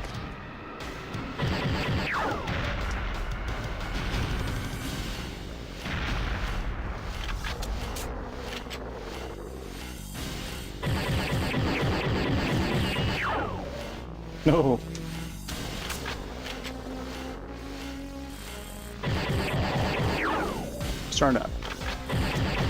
Starting to get these other enemies too. Like the way they hit, the way they move and hit. Over there, the black shield.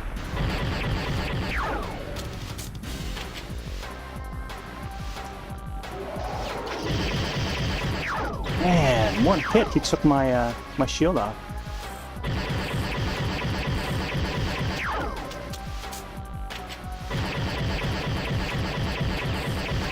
So am I supposed to hit the dark parts until it breaks off? Because it seems like it went from green to black and then, well, black to green and then the red. So maybe I gotta shoot that red portion until it breaks off or something? Is that what it is? I'll try it out.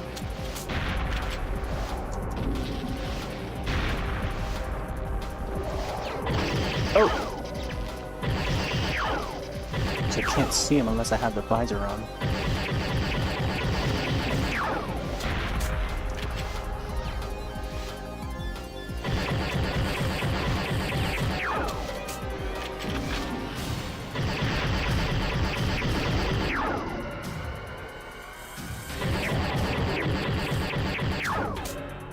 Right there, he's that. Oh, right there! It turned red!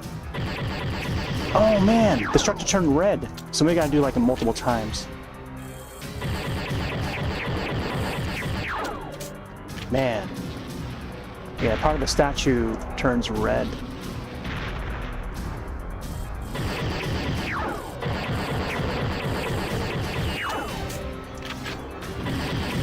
Oh!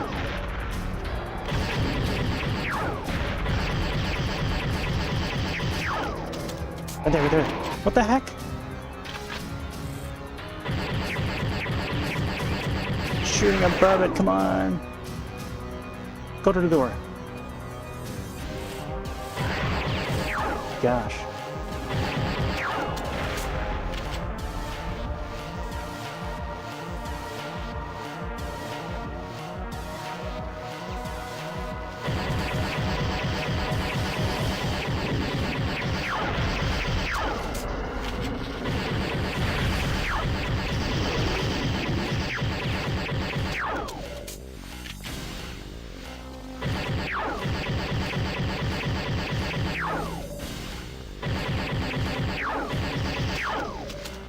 It. It turned red.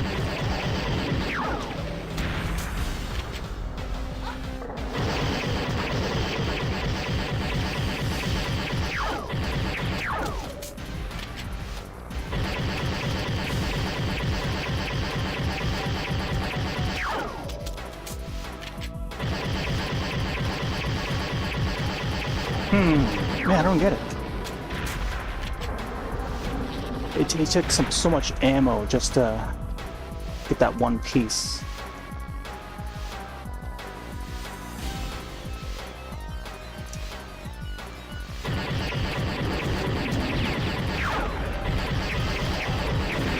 Ooh, what the heck? Something exploded there. Let's see, shoot that thing. Man, what the heck?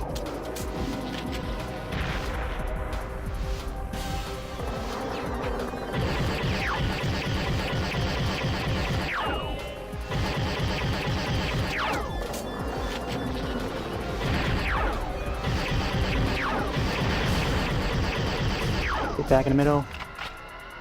Let me try this.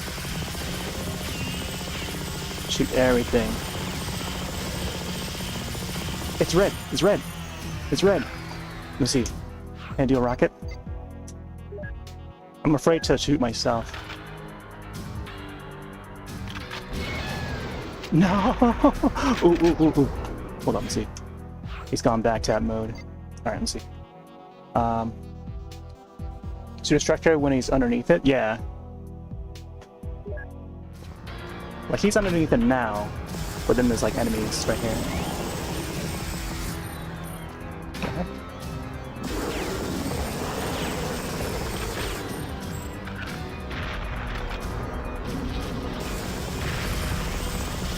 Oh.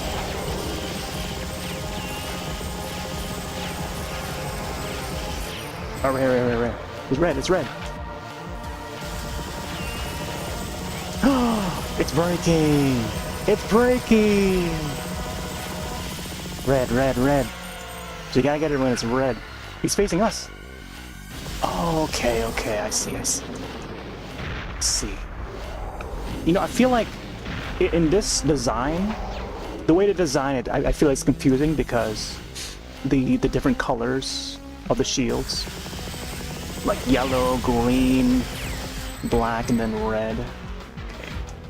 I gotta use the other hand. Devastator.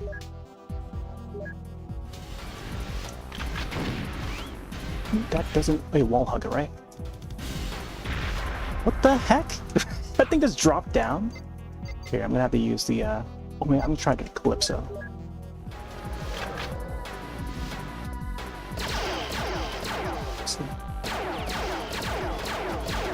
Oh, there. Oh, interesting. Oh, there, it just broke off.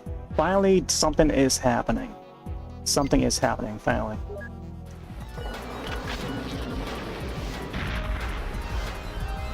He's gonna chase.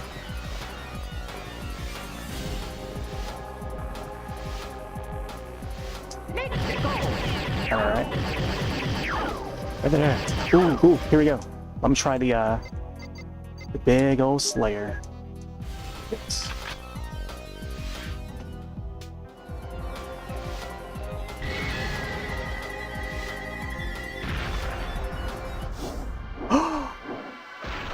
Ooh, the finish! Look at him!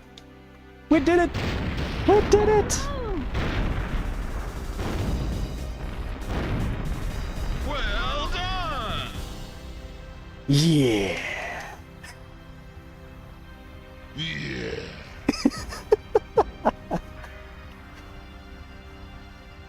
Let's go! Oh my gosh, it's Elvis! Joanna! Where are you? Are you hurt? I like his shirt. Elvis! I can turn on the volume here. Elvis, over here! No problem. Grab my arms. We'll get you out in no time. No! Quick! Give me your gun!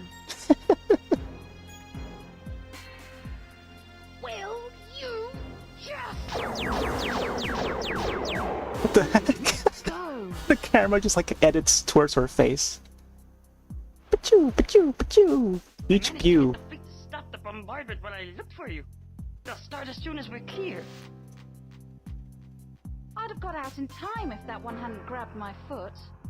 Of course, Joanna. Of course. No, I would have. I believe you. Oh man, Elvis deserves. He deserves to be turned into an emote. So I'm thinking I want to get an image of, maybe do like a little drawing of Elvis. Then he will be like one of the emotes that I might want to put out. Him. So like a couple ideas. I won't mention what the first emote that I want to put out yet. But you know, we'll likely see it. I don't know, in the next coming weeks. I don't know when exactly, but that first emote is going to roll out as being the first official one. Then I want to get Elvis. I want to get maybe like definitely something Mario related, something Zelda related. I don't know if I want to do like Triforce or something. I gotta think about it. I want to get like a banana for Donkey Kong stuff. Maybe even like the barrel, but I'm not sure. There's probably like a million channels out there, or thousands of channels that have like, each of these things that I mentioned so far, but I feel like, yeah, exactly. Like having an Elvis emote, because I feel like there's barely enough like alien, original alien drawings as like an emote. Especially since like yesterday was UFO day, It's funny because like UFOs has been popping up lately in like different pieces of media. Mark Our World had a UFO in there. There was like a UFO looking jellyfish in that Fast Penguins game, and I forgot what else. There's just been a lot of UFOs popping up lately for some reason. Anyways, finally, mission status complete. I took like definitely more than a half hour for sure. That was like 2 hours just to come back and play for another 2 hours. But yesterday was like 4 hours and a half, I think, 4.5 hours. My gosh. Headshots 316, body shots 83, and then limb shots 442. Others 0. I don't know what the others mean. But 2,000 shots total. 2, 1, 3, 4, almost consecutive. And only on agent difficulty. My gosh. Look at that font. It's got that old style of credits animation. This Grant. Play that funky music, maestro. B. Jones, the bodybuilder. Where are these credits? Bionil Shesluk. Jamie Evo Williams. Manic Welsh design. Mover and Shaker? What even is this? It was like a dancing game or something. Like a DDR? The music. Designs on the future.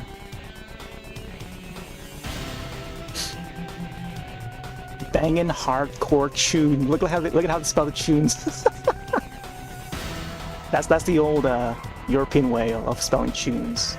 We used to listen to a lot of like trance music, and whenever we chat, either in the forums or like in the live chats, that's how we spell our tunes. Sometimes with like double zeros. Trance tunes with a Z at the end. Early 2000s era of spelling. Dark Mark, reality designer or reality engineer. Dynamic backgrounds. I think they mean dynamic. Dynamic. Sound geezer, what? These credits, double D snipers. You see that one? Double D's snipers. Oh, and it keeps going. There is the double D guns. Oh my gosh, it sounds weird saying that. Wait, DD44 or something like that? Or was it D44? I think that was one of the guns in GoldenEye. Which may have carried over to this one, but I don't remember there being a DD or a 44 in this. Voices in the Dark, Evelyn Fisher. She might be the voice of Joanna. I want to see who's the voice of Elvis. It's such a unique voice. DD Cypher sounds a lot like a DJ name, yeah.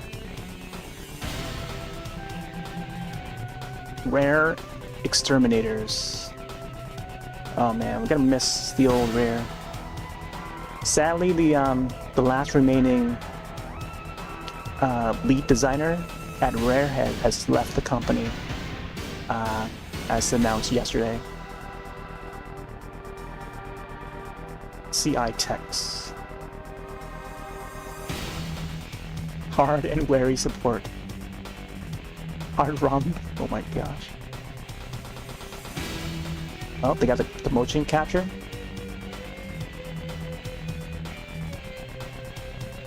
Going through the motions. I feel like I recognize Duncan's name. Oh, they tested in Miami as well. Where in the sun? Today's actually Stay Out of the Sun Day, by the way. Yeah, National Stay Out of the Sun Day. Oh, testing in America. You know, it's funny how that that statue fell on the boss, because today is just rock. What's it called again? Drop a rock day. Dropping rocks. And now there's a rock track that's playing through these credits. Yeah, International Drop a Rock Day. There's Nintendo.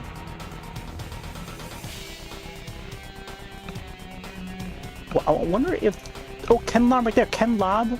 See that guy right there? He worked on the GoldenEye as well.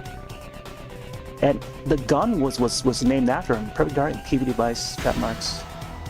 Copyright Rare 2000. Yeah, the Clob. That's him. Ken Lob is the Clob. With double B's, I think. How do you spell his name again? Ken Lob or something like that? The sound effects. Bow. My gosh, I feel like I think that entire repeat of that boss fight was well worth it.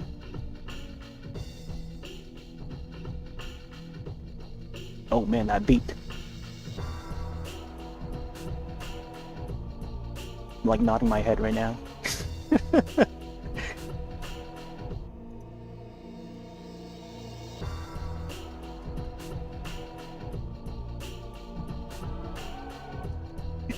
I'm gonna dance. Oh, right there.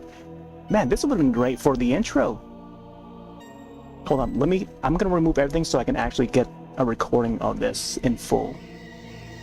Just in case I would come back in the future and maybe play some more Perfect Dark. I can just use this entire recording for this part here. So here, let me remove this and this.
Okay, we got it.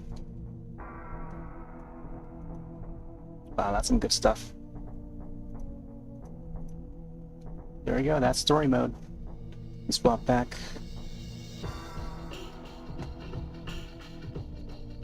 Huh. Pressing all the buttons. I do want to try some of the other modes. Oh, okay. Wow. I guess once you reach this part it's maybe just gotta like reset the game. Let's go back to main menu. I totally forgot to do the clipping when I defeated that boss. Here, let I'll do a video there. Even though that must have been like over 30 seconds. Alright. That. Let's do reset. Then let's see. Yeah, I think after... See, I wanted to check out the GameCube app. Oh, you know what? Maybe I should download that. Here. Let me go to the eShop and download it. As I browse browse using the N64 controller. Wait, is it Switch Online? Not this one.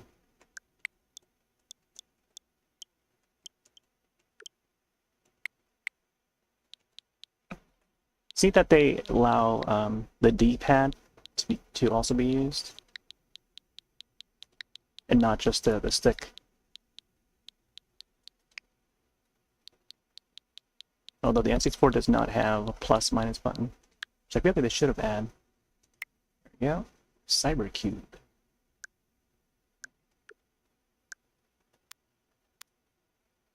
Oh, look at that. So you can actually use the Joy-Cons for this app. And multiplayer, Wind Waker, yeah, I've got to get like Wind Waker in. I could hook up the old GameCube too, but I like to play in like cleaner graphics, cleaner visuals. So let's download that. I don't know how big this is gonna be. It also has a game chat along with it, and the whole game chat service is like free until the next year, I think. Okay, so I'm not sure if I don't know why it's paused. Should it be able to download while we play a different app? Oh well. I feel like it won't take long though once we exit out of this one. Yeah, it's I think the important part of the story mode is the comedic aspect, but then at the same time, like even playing just the multiplayer, you get a little bit of that anyway because of the character selection. And I always knew, like I was always curious about, like, oh, what's the story behind the alien, you know? Because even that in itself is already funny to even, you know, at first sight. Being able to play as the alien, Elvis, is already hilarious. So now knowing the story and knowing his character a little more, and you know, hearing the dialogue and the context after, you know, so many years, it's like, man, it makes you feel like you could have played this a lot sooner, you know? Like, I feel like the story mode should be marketed more, I think. And that's what this game has to offer, like that story mode, and just the character itself. Or I guess I should say characters, because there's, you know, one that is likable, you know. So, but I feel like the standout character has to be Elvis.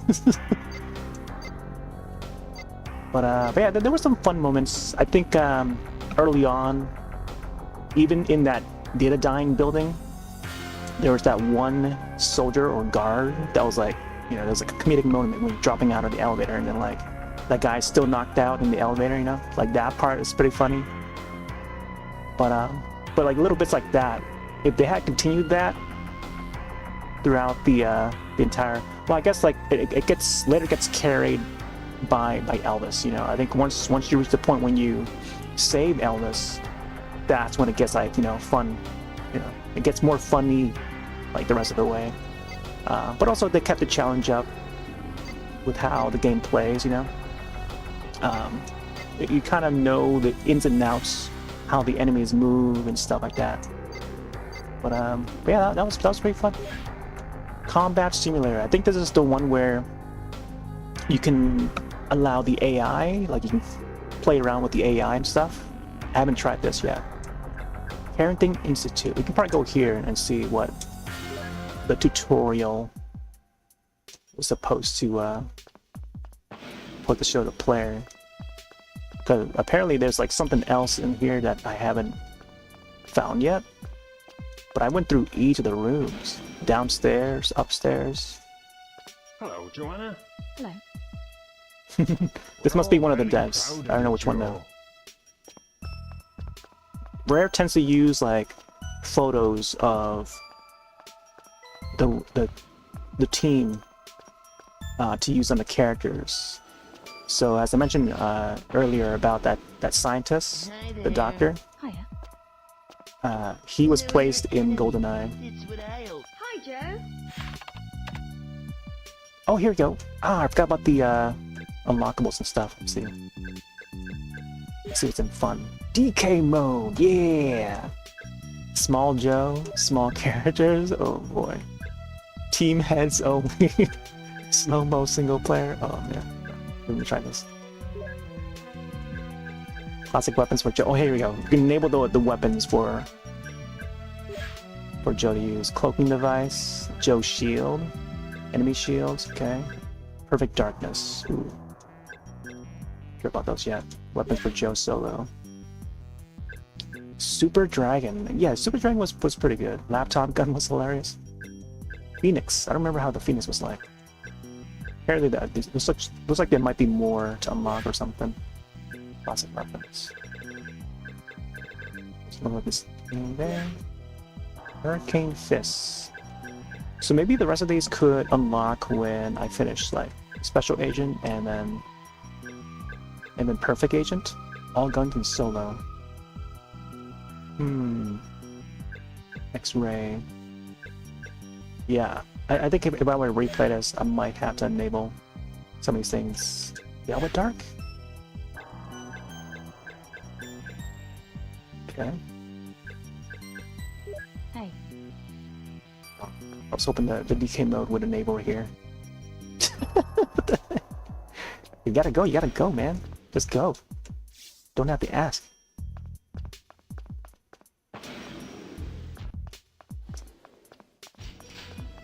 For some reason, the game seems a little bit smoother now.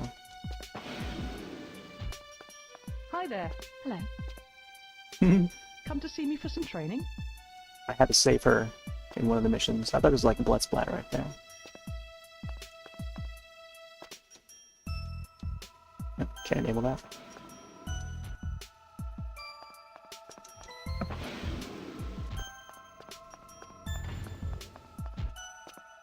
But yeah, definitely met my expectations.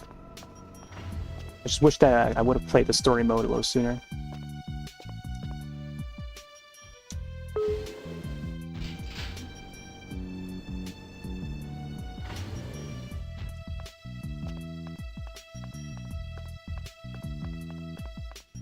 It also reminds me of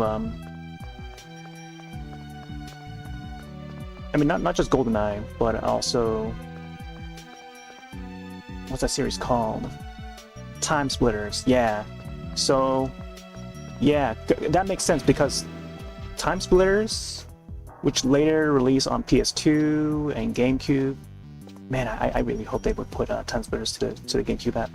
Even though I have them physically, but it would be nice to see it on like a modern service, digitally. I mean. So I don't think it's been re-released digitally, unless there was one that was on PSN, like PlayStation side. But Rare broke off, I think, after this game.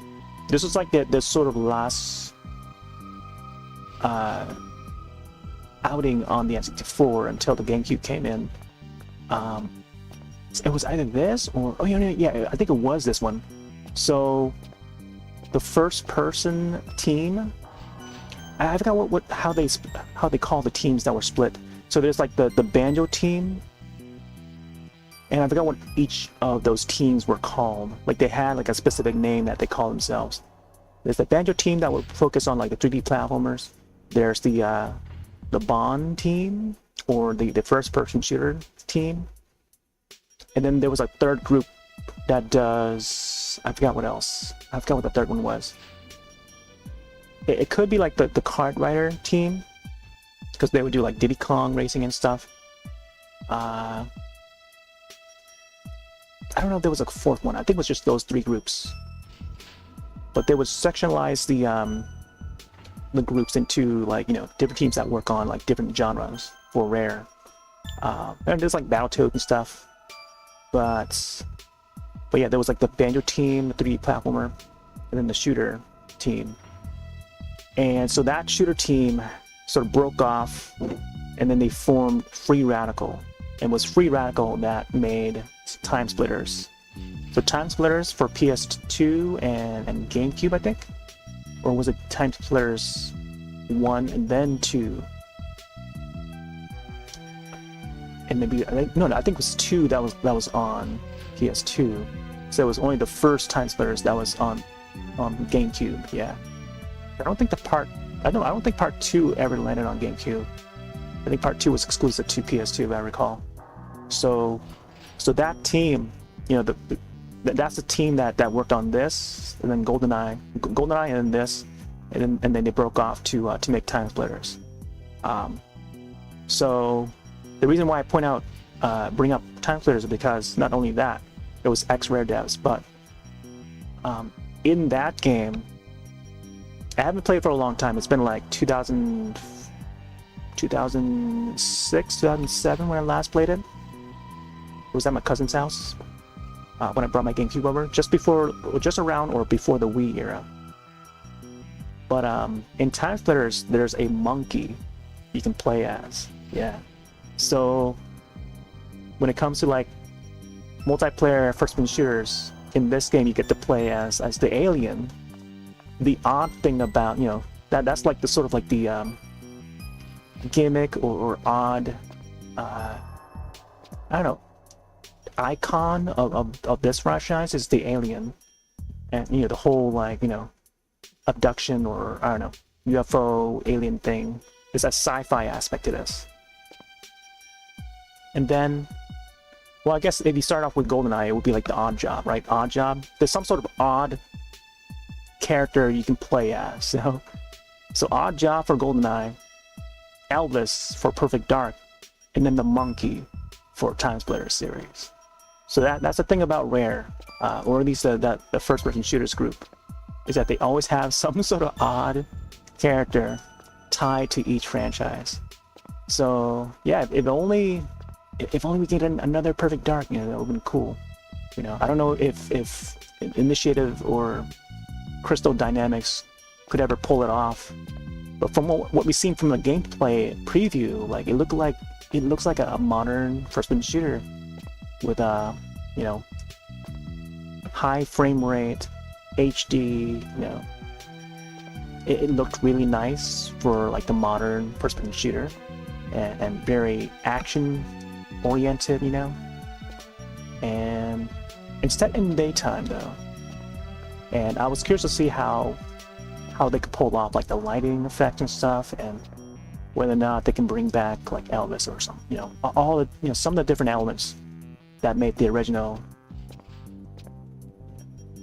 looking this good. You know, look at the lighting here. You don't see this much of this in GoldenEye, you know. So I want to point out like the lighting coming from the windows there, and like the sun rays and stuff. Like you don't see that. You don't even see that in GoldenEye. Like that's something that they add for this entry. So it's like a total upgrade even from GoldenEye, from like a graphic standpoint. But I think even playing back then, it looked like a shiny new game, you know. It looked just like GoldenEye. I wouldn't be able to tell like the tiny difference. But now, years later, I can definitely tell. Oh yeah, they added this, they added that, little bits of this, a little bit of that. But back then, it was just like we just jumped straight to multiplayer and just start playing. That's about it. And then just start noticing like, oh yeah, you can play as an alien and stuff, and all these different new guns never seen before, you know. Big heavy guns you never see in GoldenEye. So it just felt more sci-fi, and that's all we knew, I think, back then. Ah, a star agent. Yeah, it's from like a, you know, like I'm a expecting face, a good show. Don't let me down. like a face from face value. That's all we notice, I think, with this game. But yeah, I also need to get back to GoldenEye and finishing that story. I remember the Aztec area was just as difficult as the Skedar boss fight in this, if not even worse. Because I remember trying to get through that Aztec temple as a kid and like just couldn't get past it. They were too good. The AI was just too good, man. Couldn't get past it. So I never got to complete that story mode for GoldenEye. Alright, we're gonna go back down this way.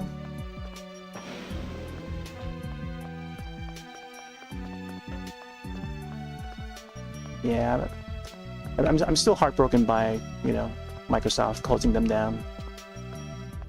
Ah, man. Could have had a new Perfect Dark. It was more than one studio, too. It is more than just Initiative that got closed down. Now it is like unlikely that that we'll get any new Rare games in general. Like no new Banjo. What do you want? Hi. I want a new Perfect Dark game. That's what. Screw up, okay? This guy's face. My gosh, get some sleep. Oh, what the heck? Hangar information. GS building, Area 51, Air Force One, Skedar. Vehicles. Ooh, can we spawn vehicles here? Hovercopter? Press B button to go back. Wait, what? Ooh. Hey there, Bleeding Sun. Gameplay of the show, it was just like Dishonored, with actions have consequence on the mission and not having how to coming back from the action. At least that was what it felt like was going. Parkour was a little random, but cool. I like the parkour aspect. I think that's something that they.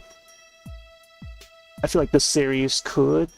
See, that's the thing about like pushing out an established franchise to a different team, because you never know what different teams could provide for that franchise. Because it could, because those kind of things like the parkour and stuff could help refreshen. It helps keeps the games fresh, you know. Because even when you look back at even the original game, here, like she doesn't have that running. You know, she doesn't have that jumping. So what if they design a brand new Perfect Dark that has her doing that? You know. Yeah, it felt like a Mirror's Edge. I think that's what they were going for. They're trying to give her that edge, you know. But seeing that, you know, EA is not going to do another Mirror's Edge, if ever, right? So might as well give that ability to Joanna, right? And I think that's the good thing about like outsourcing to different teams, because these other ideas just help build upon and mold what is, you know, this IP, you know. But I think, yeah, it felt the parkour ideas, it would have been a nice add. I think of like stuff like, I don't want to go as far as like Assassin's Creed, but you know, like I feel like enough people have enjoyed Assassin's Creed. Dishonored is another start after franchise. Trying to think of oh, what was it, Thief? Yeah, I think of Thief, right? Thief and Dishonored, like both those two are kind of similar, because you get the first person view and then you're going roof to roof, and then like a lot of it is dark, you know. So I think it's a good fit.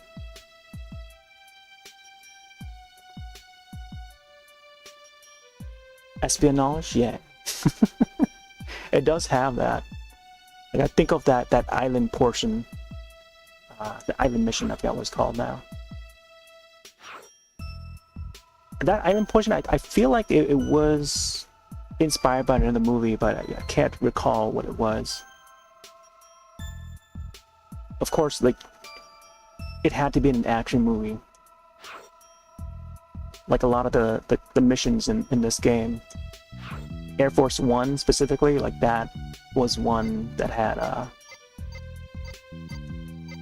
Harrison Ford, and then of course Blade Runner for that Chicago area. And then I'm forgetting the name of that other deep, was it Deep Sea? The one with Samuel L. Jackson. So for that deep, whatever that mission was called with the deep waters. Yeah, that was, seems like it was inspired by that movie. Yeah, the Chicago right there. The back streets of the city. What the heck? Interesting how they spell it like back streets, like as one word. Are they trying to hint at something here? The back streets of the city. Data time. Area 51. Of course, you gotta plug in a little X-Files in there. Alaskan Air Base. I remember this. Air Base. One of a series of reinforced air bases. Oh yeah. This is the one where we were high up that mountain. Yeah. Sort of reminds me of Cliffhanger, but not really. I mean, there were a few other films that's like take place on top of the mountain and stuff. But this part here, totally Air Force One, and you gotta like protect the president. You gotta guide the president out of the area. So very Air Force One. That's basically Air Force One, the game. That mission. And then Crash Site. This is the one with the nice sunset here. Yeah, that was a nice level. Pelagic 2. Yeah, I think it's this one here. It's either this one or... Is this a 10 ship? No, I think it was this one here. This is the one that's kind of like... it's kind of like that Samuel L. Jackson movie. With LL Cool J, I think. LL Cool J was also in there. The Deep Sea. Is it Into the Deep or something like that? I keep forgetting the name of that movie. But that was another one that came out like 1997 or somewhere around there. And then we got to the home planet.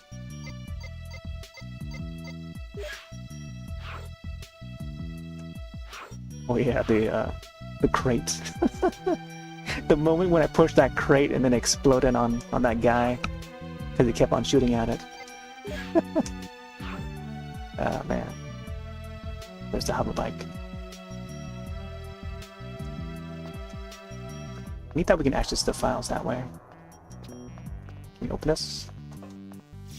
Doors locked.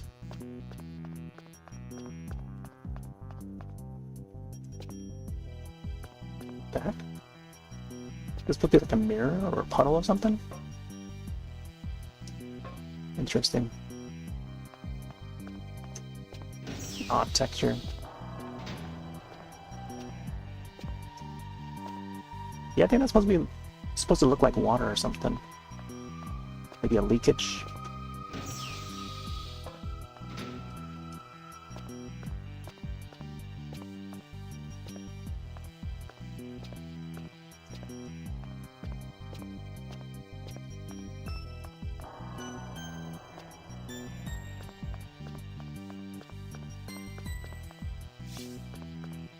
Door is locked.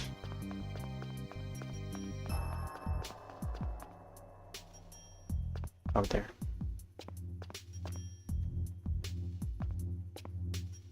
I think we're supposed to...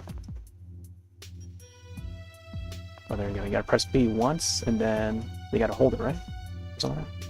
You gotta press it twice. Yeah, you gotta press it twice to ride on it. It's a very odd choice. Like, I think after a while you can get used to it, and then start to understand why it chose to press like that. Can't seem to shoot.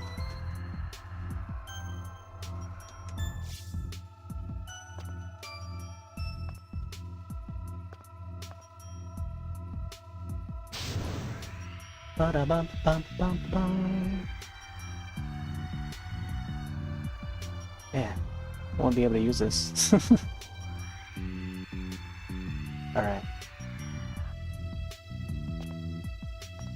Was there anything else to activate in the in this portion? Let's go back up.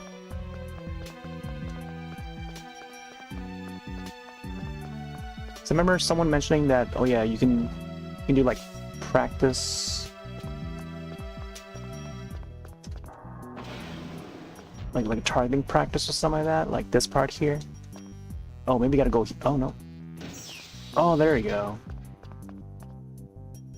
That opened up that door. I think I remember asking this thing. Ah, there you go, Falcon. Only got 1 star on these. Dragon Gun, Farsight, Remote Mine, crossbow, bronze, silver. Okay.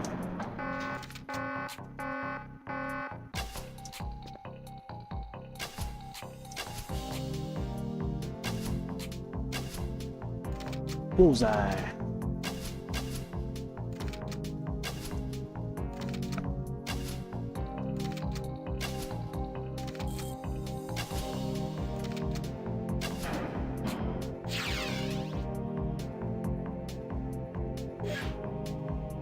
Crossbow.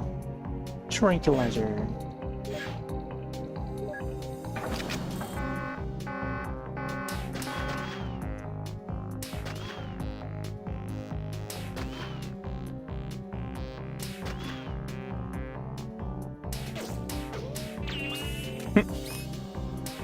I'm shooting the backside.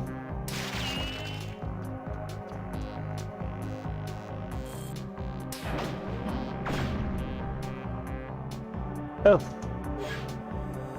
Laser. Yeah, the laser looks so odd in this. What the heck? The moving target? Oh man.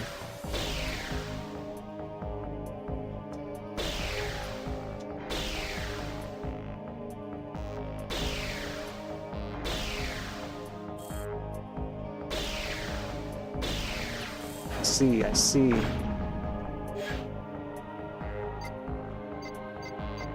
Try combat knife.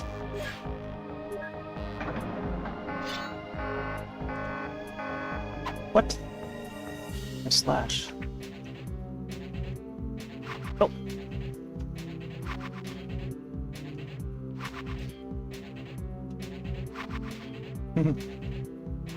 Ooh, round time. Another one. Nice. Oh.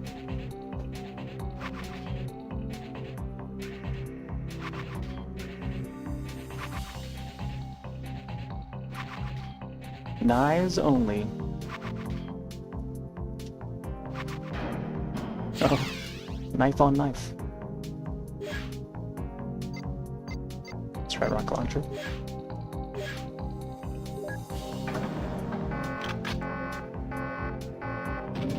The heck?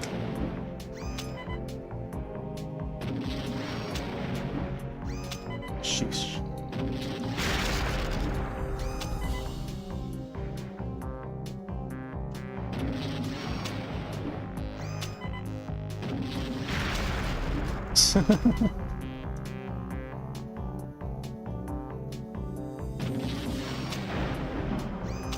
Ah, that's the ones back there too. Oh yeah, this is that laser gun that can see through walls. Yeah, I remember this one. Wow, you can see the building upstairs. The cheating weapon.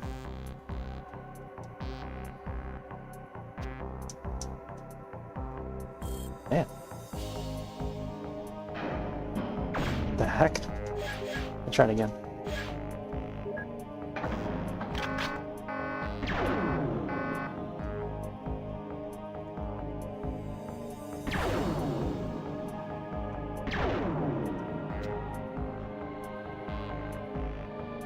You gotta shoot it from far, far away.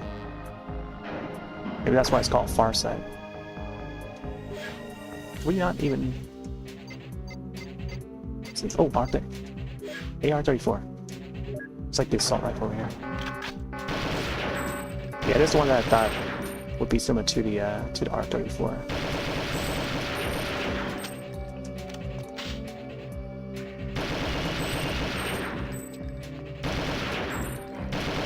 Yeah, this gun's pretty good. Although it's kind of dangerous to use in that airport, I think, the Air Force One. I think that's where it popped up.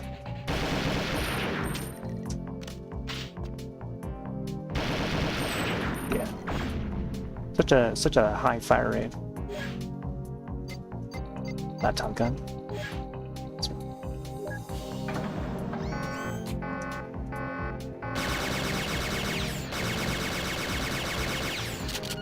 Back? Just appeared and burned me.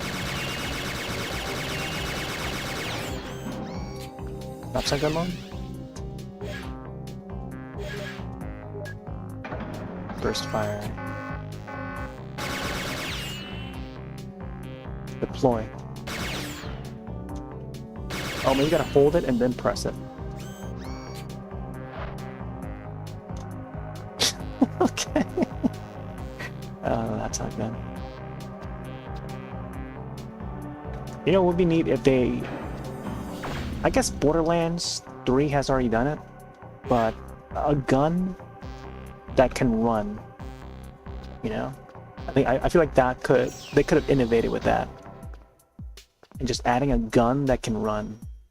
Like how they had the laptop gun in this one. That turns into like a sentry. A gun that can run, so you can gun and run. So you can run and gun. Along with your gun that can run. Oh man. Because even with Borderlands having that feature, it wasn't as standout, you know? Not many people got to play Borderlands 3. But man, I don't know. I think if there's anything when it comes to like gun innovations, I feel like Perfect Dark would have been the next step to do so. The next IP. But I don't think it has been done. Guns that can run. I don't think it's been done. Up until, you know, Borderlands 3. So I feel like I don't know. I'm not saying that should copy the idea, but like, I don't know, they could just make it their own way, you know? Maybe a gun that can move, but it doesn't necessarily have to run. But... Alright, let me see. Let's try some other modes. Oh, interesting. So it detects that you enable the codes, right? So let me try this. I'm gonna try Combat Simulator. Low preset game. Challenge. Challenge against basic simulants using standard weaponry. Check player settings. Got Joanna. Daniel. Cassandra, wow, she's in this too? The old boss. Male technician. Okay. CI soldier. Yetadine shock trooper. Yeah. Yetadine security. Infantry. Trooper. Secretary. I don't know why there's like 4 different arrows. Oh! Change the face. Oh, right. I remember there was a video of like clip of E3 where they had people coming up and they would scan their face and put it in the game using the Game Boy camera. Oh, you can see the bottom side of that head. So it was like the first game to do that, at least on the N64. But turns out they had to remove that feature because Nintendo didn't allow it at the time. Go back to Joanna.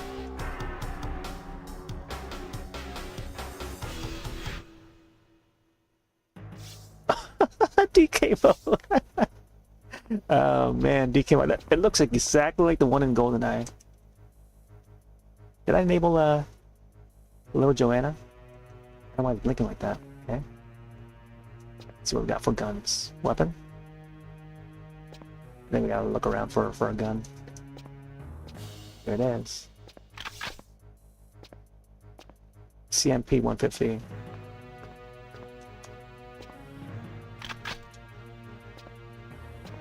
Are we crouched? Oh my gosh, we're so low to the ground. Even right here is like the lowest point, even while playing single player. Oh my god! The inverted controls. It's back. Hold on, let me go back and then. Oh, red team versus yellow. Okay. Wait, but how can we change the controls? Oh, I want to be able to change controls. Yeah. Is this? I think I enabled the small Joanna. I'm not sure. This is hilarious. Ah man, but the invert though. Like I'm pressing up, but it goes down. When I press down, it goes up on the aiming. It's strange. I like it the other way. Dual wield. That can open this door or something. This reminds you of the temple. The temple level in GoldenEye.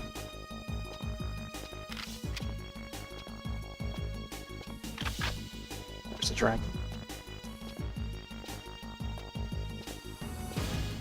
Okay, so on the looks of the radar, there might be another enemy on the right side. Yeah, the texture is here, yep. And the obelisk there. So even the multiplayer maps are a whole lot different from the single player. Have to mention that. It's weird because like in GoldenEye, like the single player campaign, it's like a portion of some of those maps would be reused for the multiplayer. And it's the same exact map, except like, you know, either with the enemy or without the enemy. Whoop. Meant to go downward.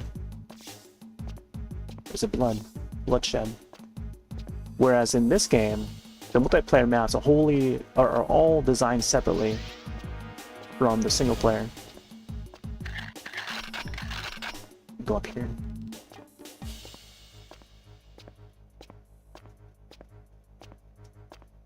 Yeah. Like these maps here are laid out, like the way they designed it, they seem more like Unreal Tournament or Doom. Like even this part right here is like this part here is like a very Unreal Tournament Doom-like. Ooh, Magnum.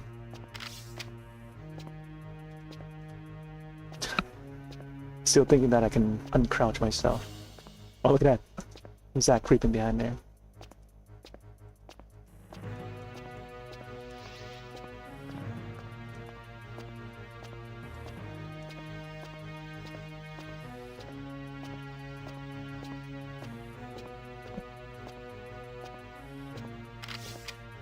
Oh, there's a yellow team? Got that shade? Wow. Thought he had a shotgun or something. Sniper rifle. Man, the sound effects. Just like GoldenEye. Magnum bullets. You can find a far side, that would be awesome. 1 minute left. Okay. Keep thinking that I can go up there. Maybe there's an elevator.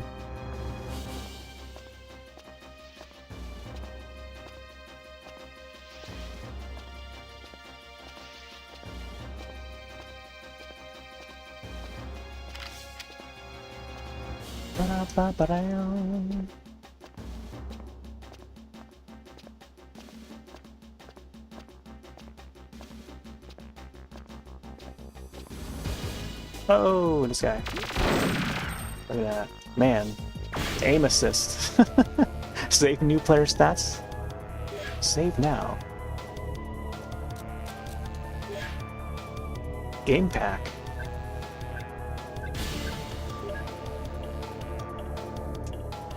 Wait. Challenge cheated? What? Oh, they still have the awards. Most honorable, most professional. Just like GoldenEye. Shock Sim.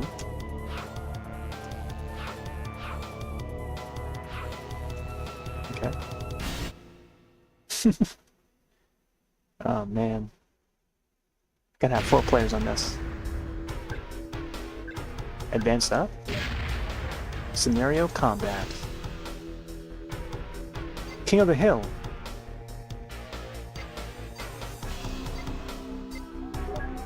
I don't know if they're gonna enable like AI teammates, fast movement, display teams. Maybe I'll do no radar, no auto aim, kill score, kill on radar. Yeah, I don't know what mobile feels. Time.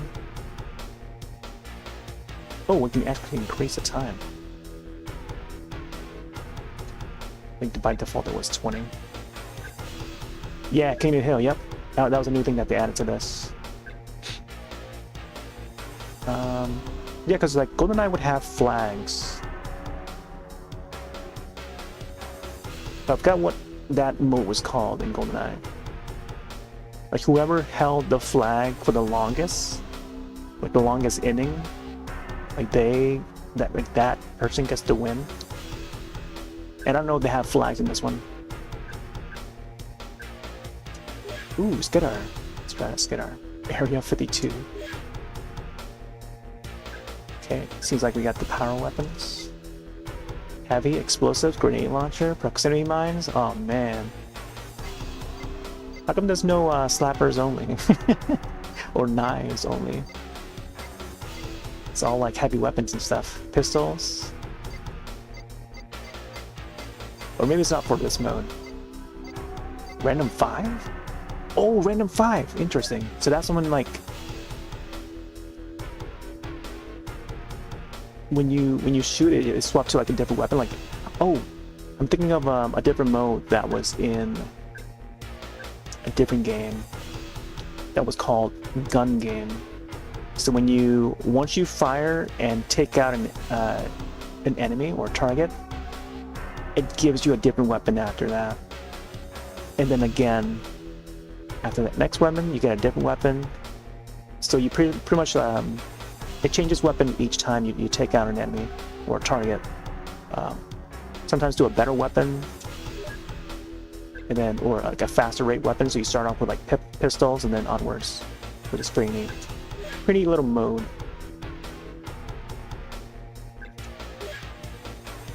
Player handicaps. Simulates. Here we go. We can add more. Meat sim, okay.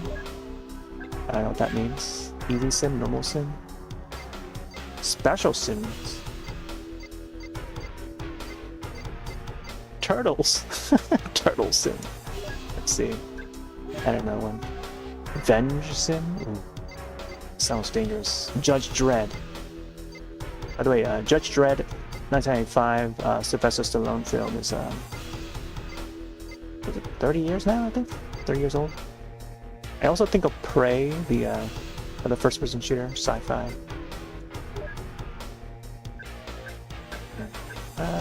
Yeah, let me get the other guy in. Oh my gosh. Is that what meat is? Meat is the high difficulty? Change type.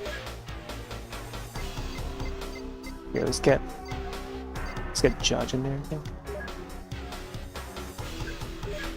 Character. Yeah. Again.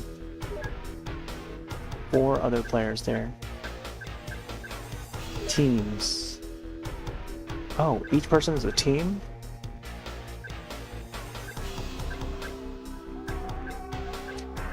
How about auto team? 2 teams. Humans versus simulates? Oh man. So many different customizations is pretty good. Now this is a little bit unbalanced. Let me see. 2. I feel like Meat Sim is gonna be tough, so let me change him to like blue team or something, or maybe magenta. Meanwhile, I could probably be on different color. Let's go blue team. What turtle sim on my side? Yellow, yellow, then magenta meets them. Okay, save. Enter name for your game setup. Hill.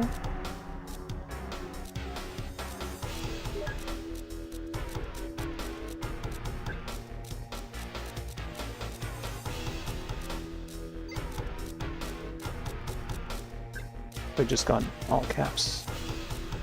Or hills. Let's have in hills. You know it says Game Pack 4. Cool.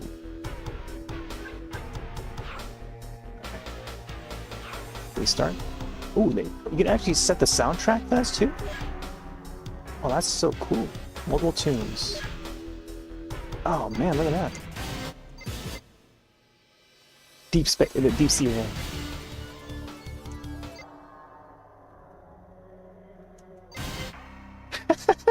The orchestra hit. Oh man, the drum and bass.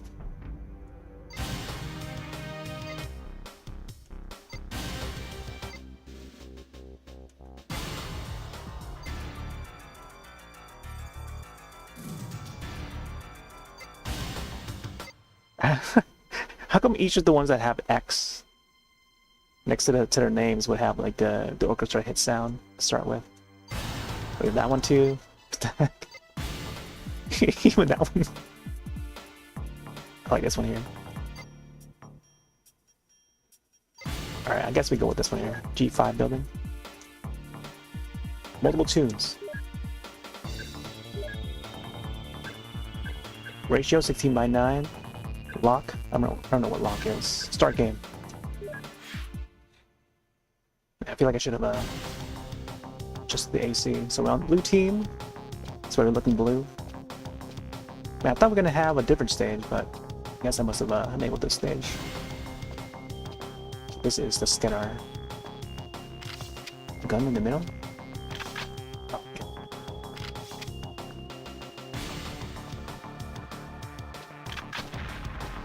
Oh, here's some explosions.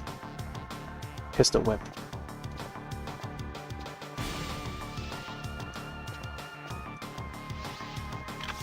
Devastator. Well.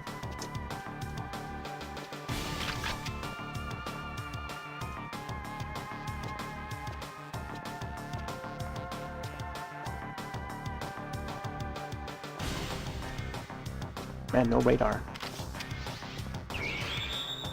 What the heck?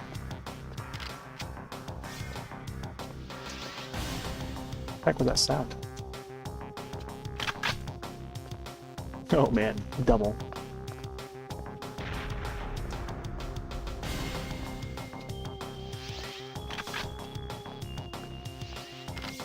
I'm gonna get like double devastators. Yellow has captured the hill. Where even is the hill?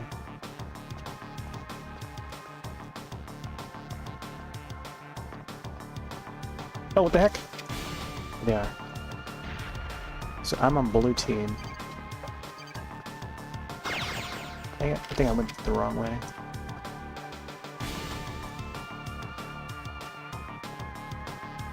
Right. Let's go back up there. Remote mines, interesting.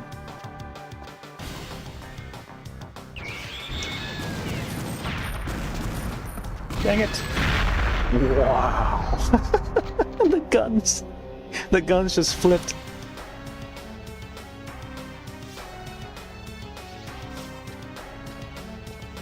I don't know if it's close by or not.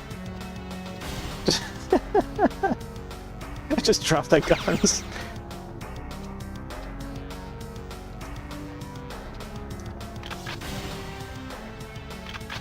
Grenade launcher. Maybe I'll stick with this one.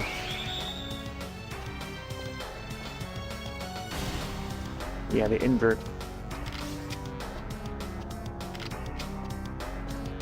Not too keen on the remote mines. I like the proximity more. Oh, someone's over there.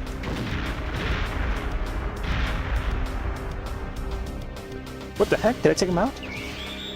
We have a hill. Oh, so maybe this is the hill where the monument is? Oh, what the heck? Yellow. I turned to the left and there he was. It was all too late.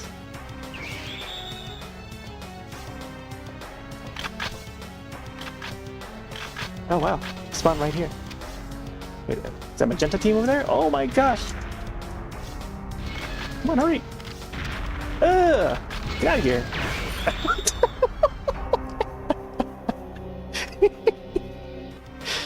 Oh my gosh. Yeah, the DK mode. Yeah, big head and the long arms. Oh, they actually brought back the big. They call it they didn't even call it DK mode. They call it big head mode in the GoldenEye remake that came out 2009, 2010. This guy here again. Wow. I think that is the meat sim, which is why he's like shooting so fast. And yellow team, huh? Wow. Barely got anything done there. Sheesh. Yellow team. I think we need to rebalance that. Sheesh. What a choice of art. Oh man. Here, I'm trying again. Alright. Here, maybe I can split these guys up. Cyan? Actually, it might be hard to tell the difference between blue and cyan. Brown? Yeah, I think Prey Sim was the one that was like getting all the kills there. Alright. Let's try this out. Hello, Joe. Also, if you type out !point hello Joe, Joe as in Joe, there may be a sound clip for that. Brown has captured the hill.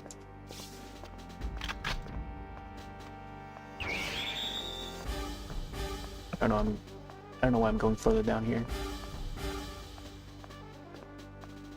Thinking that they might be a bodyguard. Here, let me see. I'll type it out.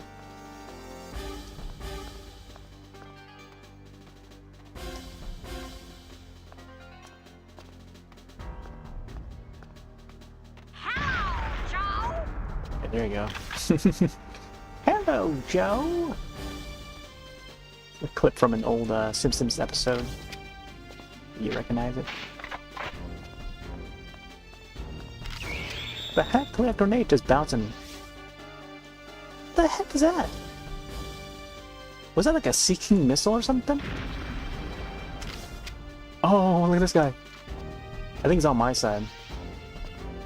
Oh my gosh, he's got the he's got that Slayer. He got the rocket to the target. Yeah, I need to find the audio clips for Elvis. Look at this guy just like shooting his rocket like that. Just guiding the rocket. Oh my gosh! I was trying to turn to duck for cover. The heck? That's it? Wow. What is up with the yellow team?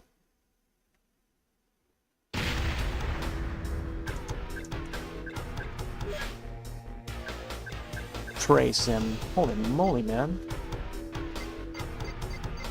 What do we get, like, all of us against Prey? Here, let's have this guy on our team. Magenta, blue. Because that guy's getting all the kills. I'm not sure what the limit is.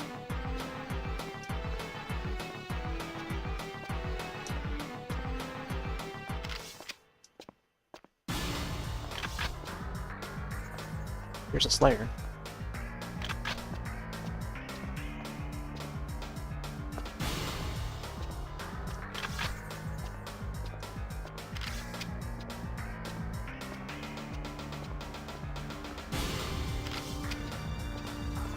feel some of the action is going on over here. Oh, is this mountain? Or the hill? Devastator.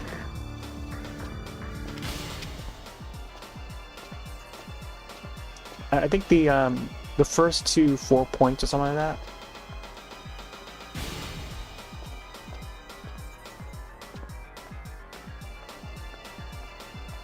So if I don't see any other, yeah. Hear fireworks going off at a distance.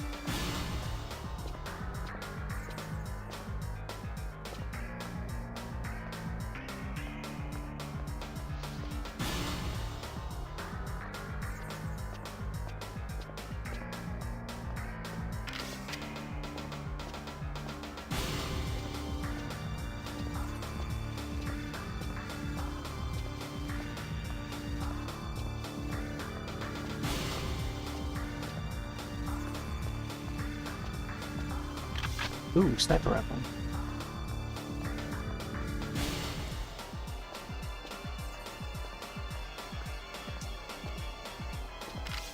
Oh, blue team. Looking like a Tron character here or something. I don't know if I can enable a paintball in this.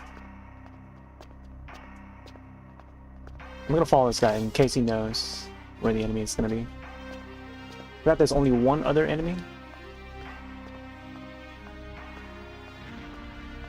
And the rest are our blue team.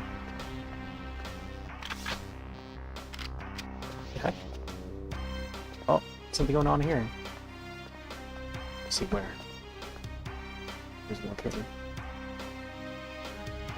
Oh, these guns. I feel like that could be a trap.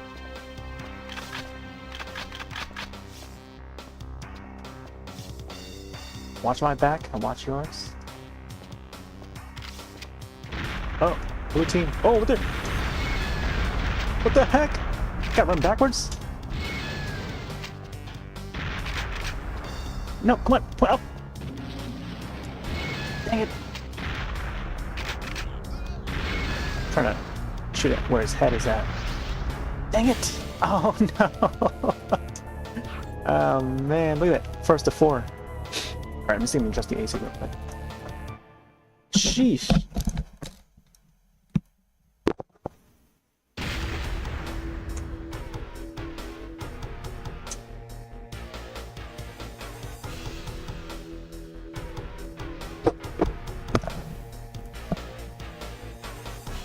Whoop. Hold on, check.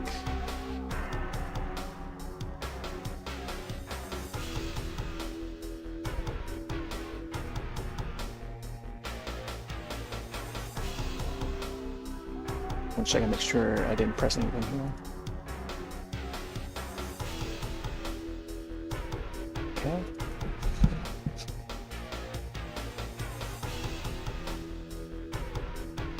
Let's re-enable this. Alright, let's get back in there.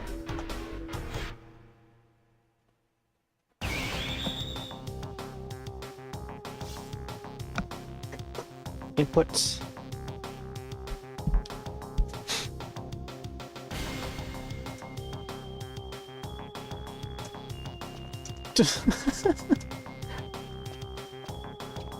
Maybe I should follow that guy.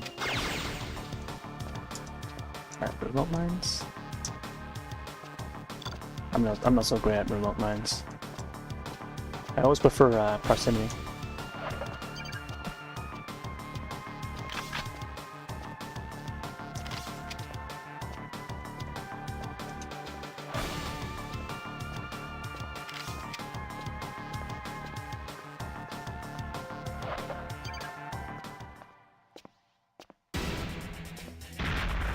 Uh-oh.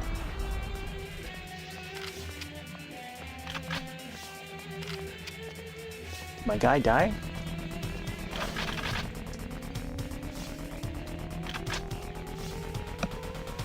Devastator.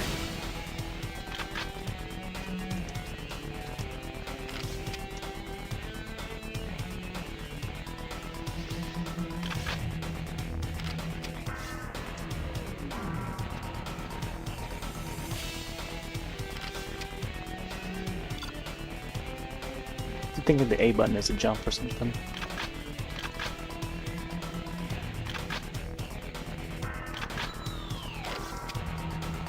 Come on, guy.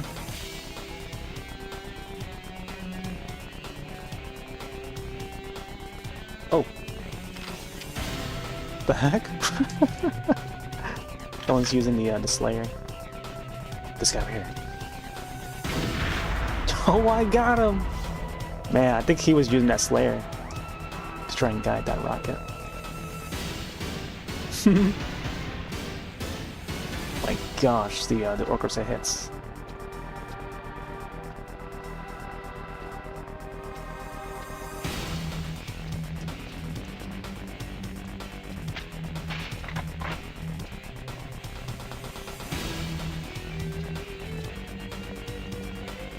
Oh. I can follow this guy. What the heck? Where?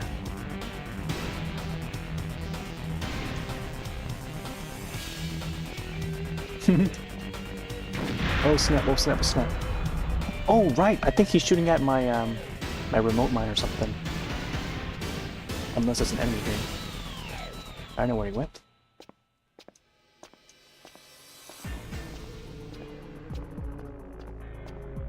Oh my gosh, this piece of music here sounds a lot like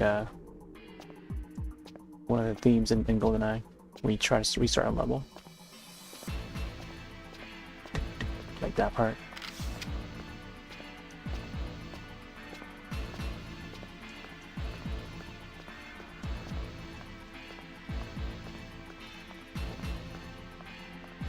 Definitely need to check out some of the other levels. We have the hill!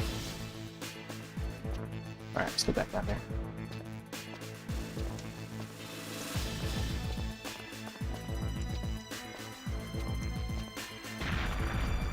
Oh, something's happening over there. Oh. Most deadly. Blue team won that time. Look at how close yellow got.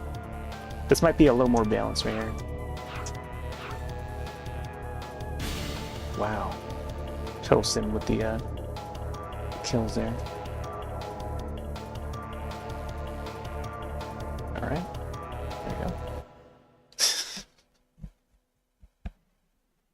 Bum. Alright. Let me try a different map. Pipes. Actually, we'll probably do set to random. Random. Are there really only 3 maps you can play?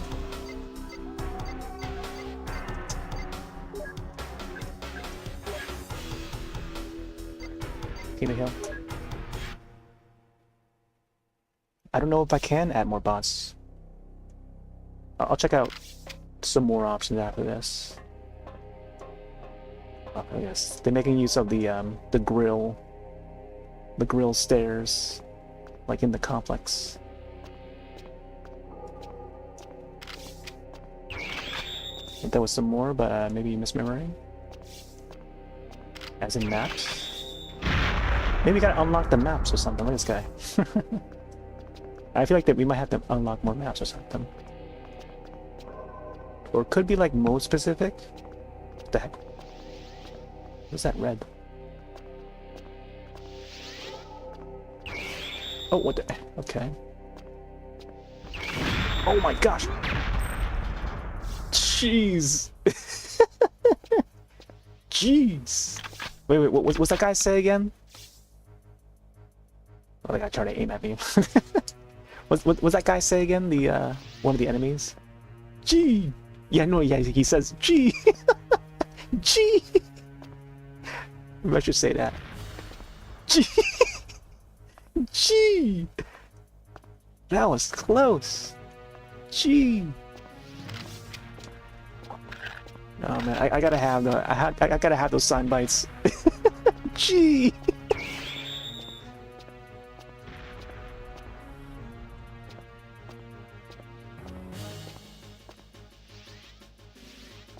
Trying to think of the other phrase that they say.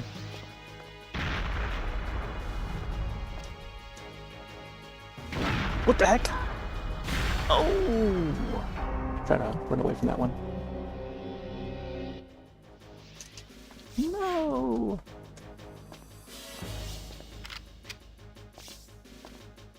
Ew, remote mines. I don't want remote mines.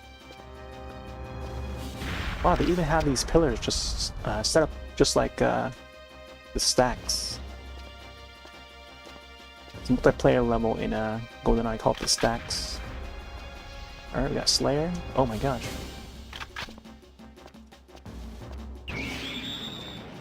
He's already started using it. Look at that. Maybe I should also use it.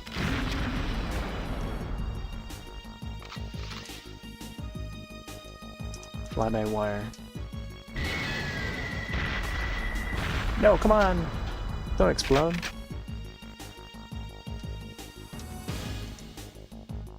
Whoop.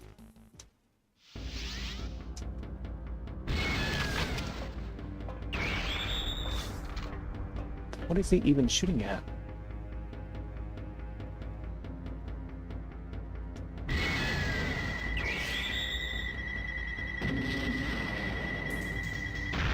Oh! Man. Even the bots can direct the missile even better.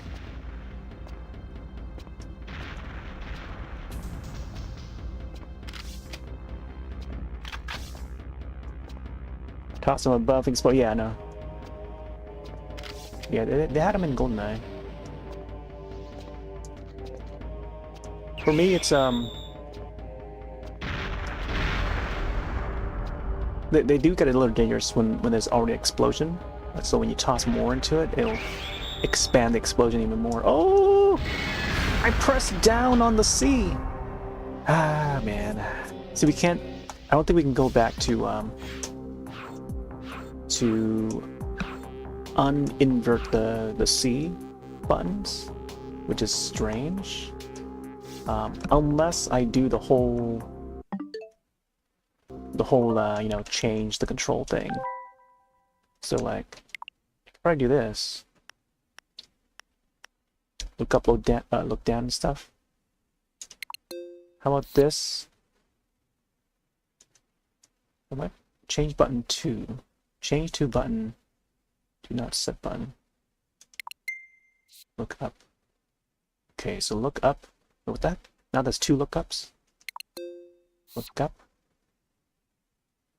Look down, what? Okay. Look down, look up. I think that's correct, I'm not sure. I don't understand this. Button down? What? Yeah, keep that. What? Why does it bring me back to this? That's so weird. How about this? Oh, okay. There we go. How about this? Yeah, it's weird how they had to transition like the I don't know. It's hard to explain in words, but like how they made that animation, because it's confusing when they do that. I think what they could do is fade to black by like a certain percentage of transparency, and then just leave the button that you select, and then either scroll through a menu or something, you know? Give like a scroll through, like how this is a menu here that you can scroll down. If I would design that, I would design that differently, you know? Make it so that you can select whichever option here, you know, using the, you know, the analog stick or whatever. Just give it a list of all the options we can select it to, whether it's like a D-pad button or something, or RL, whatever it is, you know.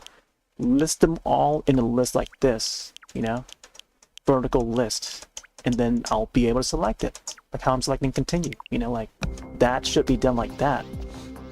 Whoever designed that menu is just... But I think the more that people use it, the, you know, I guess the more used to it they'll get. But I think universally, especially people that use mobile devices like phones, tablets, whatever, they are already so used to that vertical list, so might as well just make use of that list, right? That is, you know, people need to think that when they design these UI stuff.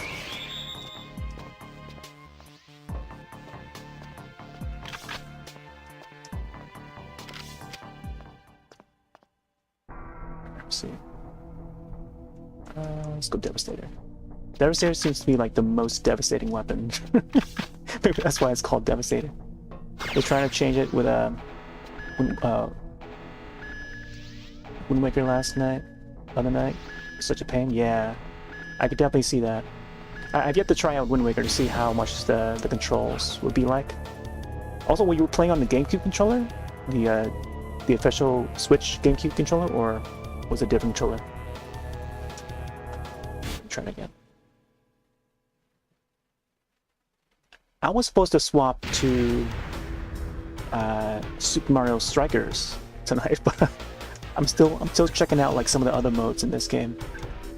So I think Strikers might have to wait a bit though. Alright, let's... Oh, is there a 5-minute limit? Let's put like 15 or something. Score, no limit. Do you know what? Let's do like 10. Team score, oh, no wonder why. Here, let's do like 10 or something. Can we do D-pad? We can do D-pad. Man, the analog stick was so sensitive. Let's do 20. GameCube controller. There's some things you hope that update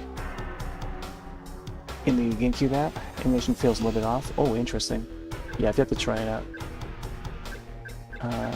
X-player handicaps. Simulates.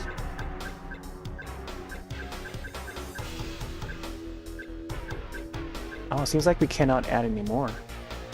Is it really up to 4? Alright, add starting up in a minute.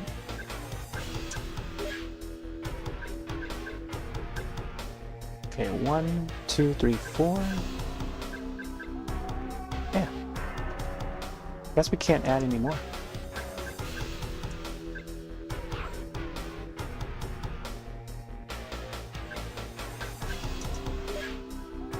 Highlight pickups, highlight players. What does that mean, highlight players? Unless they mean highlight human players. Statistics. Oh wow, they keep track of like each player, huh?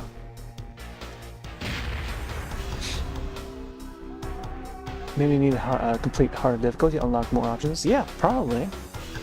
Because we only did like the agent.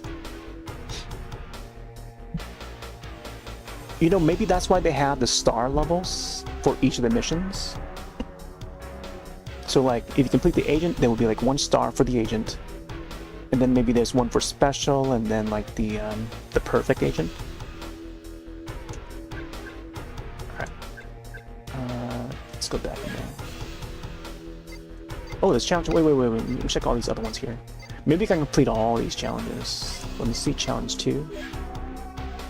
Basic simulates, which includes the use of rocket launchers. Start game. Bum bum bum bum bum bum. Whenever I see the DK mode. Yeah, rocket launcher. Oh yeah, this looks a lot like the one in GoldenEye. Maybe a bit more advanced in the model.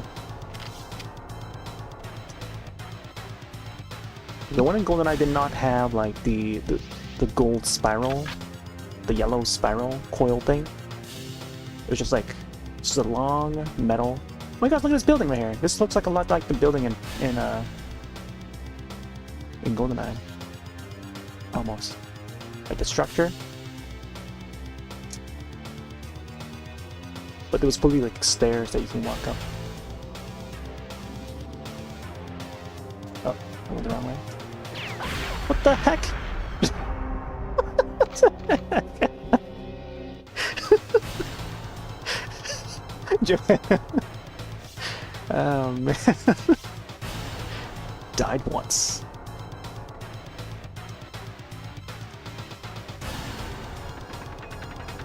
Ooh, what's this? The Cyclone. Rapid fire.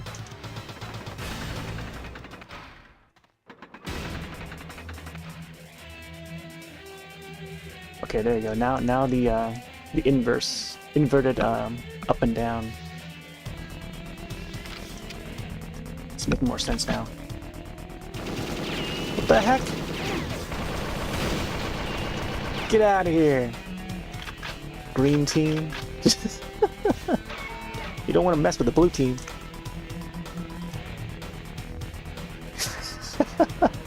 Those guys look like a lot like oh, there. They look a lot like the oh my gosh, dual wield Cyclone. The Metroid Prime soldiers. I don't know what they're called now. What was that game that was part of Nintendo Land? The Wii U? That Wii U game? I think it was a game that came bundled with the Wii U. But there was like a Metroid game in that. Metroid Prime... Defenders or something like that? I don't know. Yeah, look at him, got him.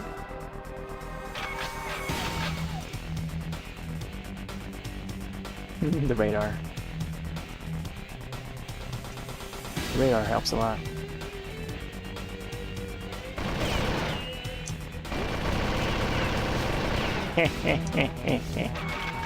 Now we're getting somewhere. Rocket launcher?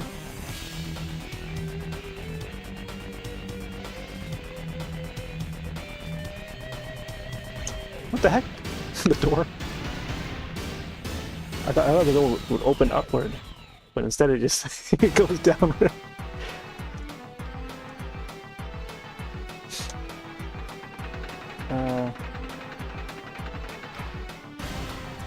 78 $70 game. Don't exactly remember the price, but we got it from oh, nice.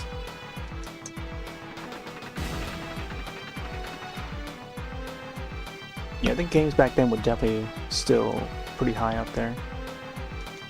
Although I think by 2000, I was sort of I mean, I guess I was still playing Majora's Mask and stuff. 2000, because Majora's Mask was that latest Zelda game. In 2000, I was like already getting to like PC games with Roller Coaster Tycoon. I was more into K-pop, if anything. More into music. I think games were on the side for a bit, and I've already made the decision to like sort of skip the GameCube. But I was still following the news of it, you know. I was still playing the N64, but like games were sort of off to the side. I did get to play like Bust a Groove. Anyone remember Bust a Groove on PS2? PS1, PS2, I think. Yeah, I think PS2. It was like a rhythm game. I was pretty good at it, at least at the time. I thought it was. But yeah, they haven't made a Bust a Groove game for a while.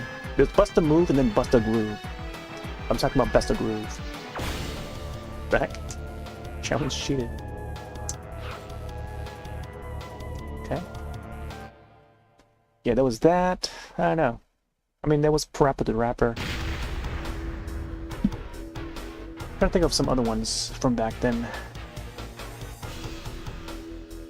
My cousin would be into like Resident Evil 2 and 3. And oh, Final Fantasy 9 was another one too. There's some strong rumors that Final Fantasy 9 is getting a remake soon. Let's go challenge. Challenge number 3.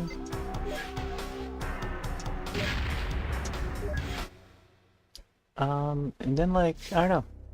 And then the GameCube game, the GameCube would arrive, and I was already like disappointed by the look of that brand new Zelda that came out to be Wind Waker. So I was like, you know what? Maybe I'll just wait until next gen, until the graphics get better. Because I think by then I was expecting the graphics to look a little more like Toy Story kind of visuals, you know? Because Toy Story was, you know, like, you look at that movie now, the first film, and you see how the graphics look then. And then like you expect like the cinematics at least would no longer use like the in-game engine. Like the in-game engines were still polygonal, but you kind of expect a little better, you know, by then. In the year 2000, you expect like future. I mean, Perfect Dark was future already, like future themed.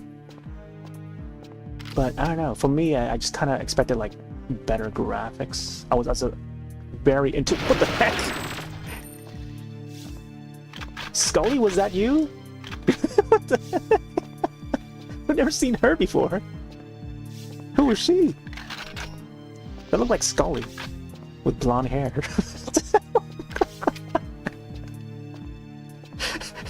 That looked like Scully. Oh man, where's that Mulder-looking guy? I know one of the agents looked a lot like Mulder in that Chicago level. He's probably gonna pop up. Watch. I know, right? Over there. The yellow team. Oh man. Man, that DK mode is so helpful. What the heck? Where'd you come from? Trying to slap me? Ooh. I think that was a headshot. Look at this bloodshed. It's funny how they spawn right next to me too.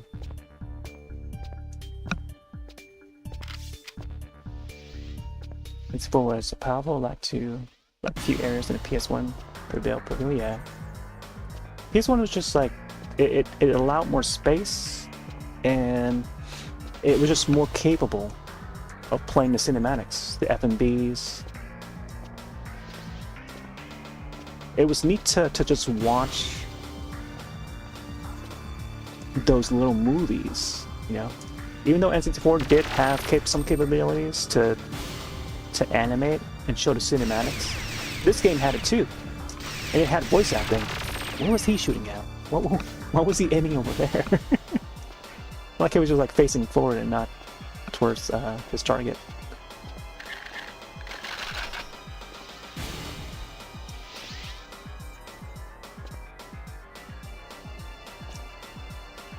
Oh, they're there. Oh, they were below me. I see. Below me. I probably should not say that loud.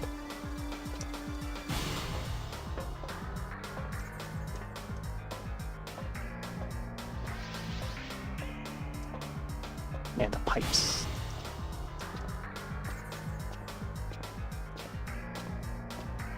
Yeah, like, I mean, even after playing, like, you know, Majora's Mask and stuff, I still like the cinematics for that, you know? Story-wise, I always like the Zelda games just for the story.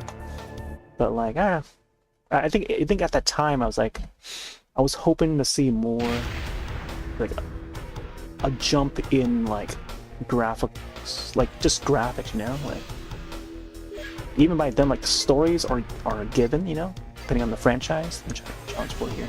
Take control of the hill against a team in standard standard simulants.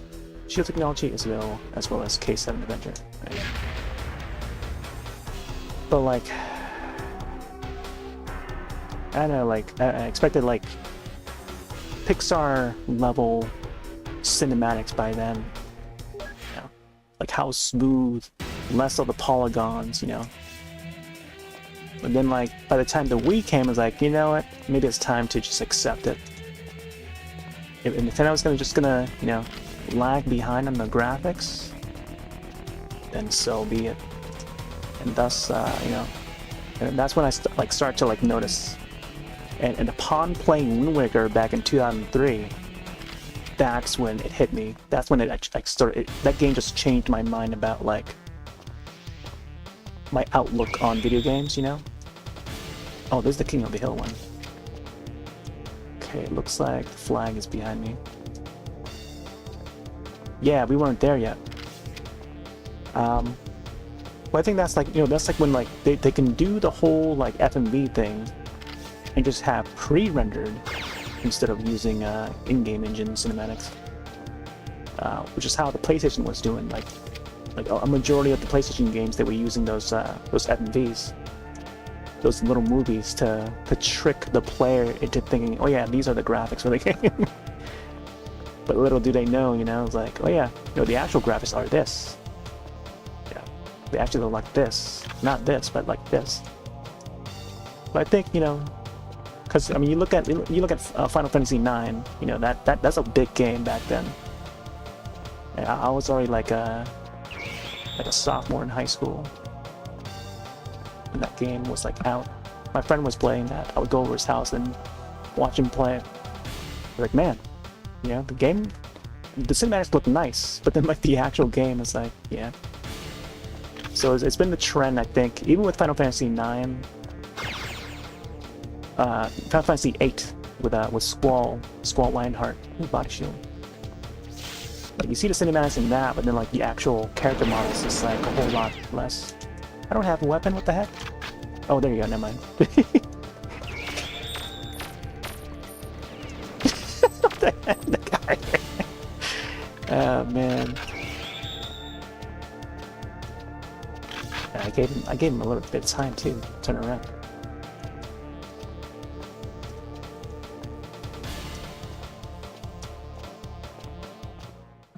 Yeah, I wasn't all too, like,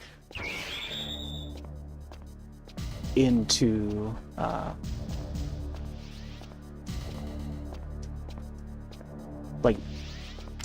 like I wasn't sold on RPGs back then.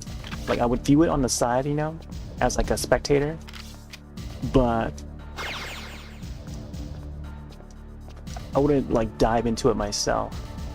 Cause I was more like, I don't know, I was more into like, I don't know, like GoldenEye and I don't know, more so action-based games. But when I think about it, action-based, you know, you get your Mario Karts, Mario Parties and stuff, and then the Zeldas, you know, like just the adventure, and then platformers. Like those were my types. But like RPGs were like, you know, I know that they were there. It's just that I wasn't really that interested. But I do like watching the cinematics and stuff, and that's about it. Gameplay wise is like, I don't know what the heck is going on with the gameplay. But I see the turn-based. I think it's like the turn-basedness of the you know, the battle system for RPGs back then. Is like, doesn't seem as interesting. But unless it was like real-time battle system, then I would have been more interested. But even by then, there weren't many RPGs that did that. At least from what we've seen. Oh, there goes Yellow Team.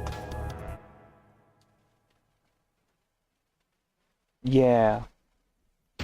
No, I mean, no, back 2000, no, they were on the rise. It wasn't as like mainstream, but they were getting there. Especially with the Final Fantasy series. I think over here in the West, like if they're just only counting like the American,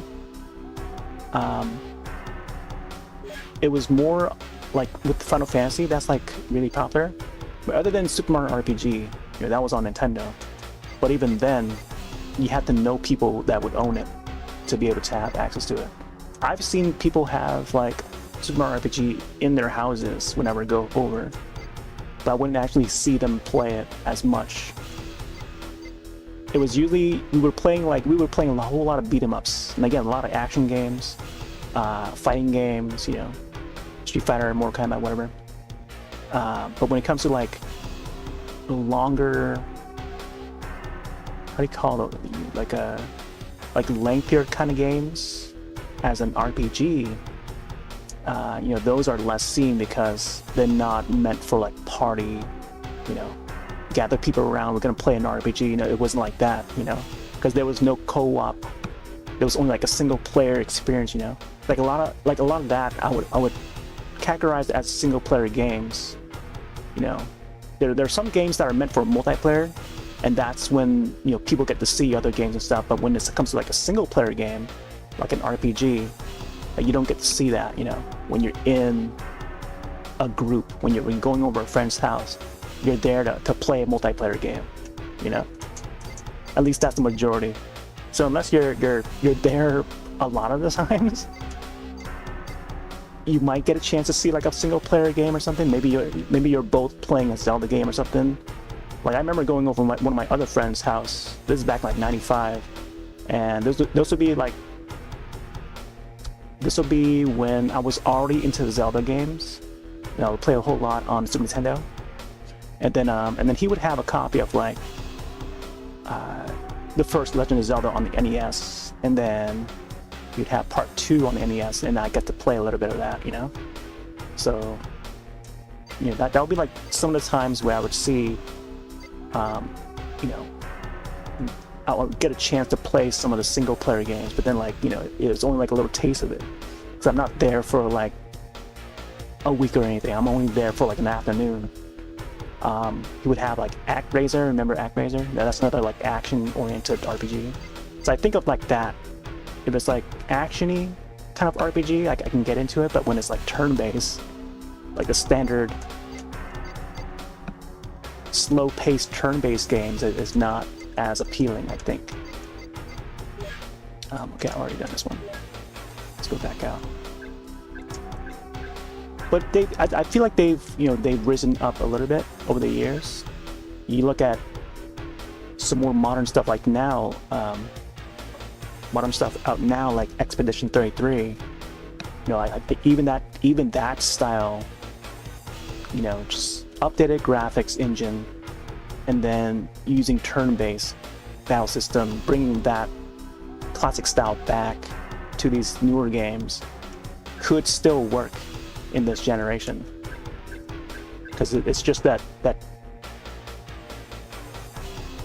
style has gained like this appeal, I think, over time, whereas like it wasn't as well enjoyed, I think, back then, like in the 90s and stuff.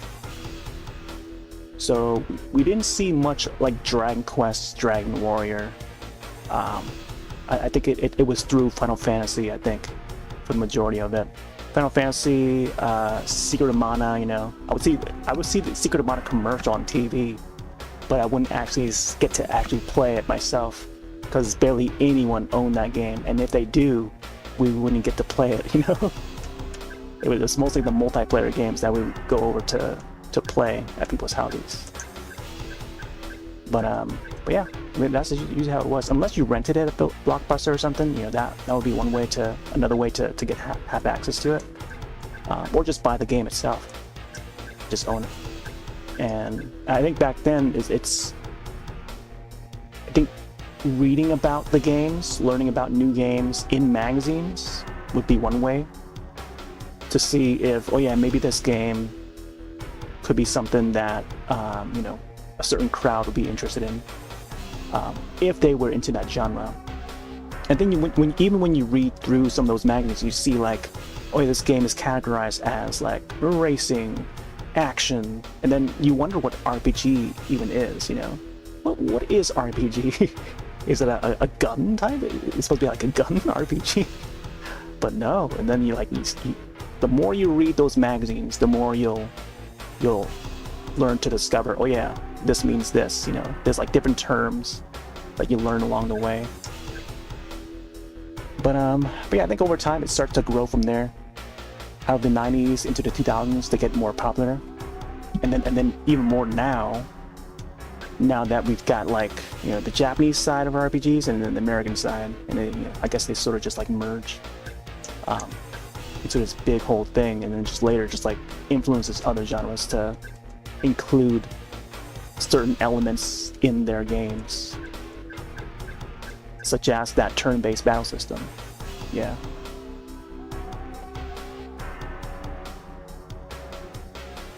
Yeah, FF7, yeah.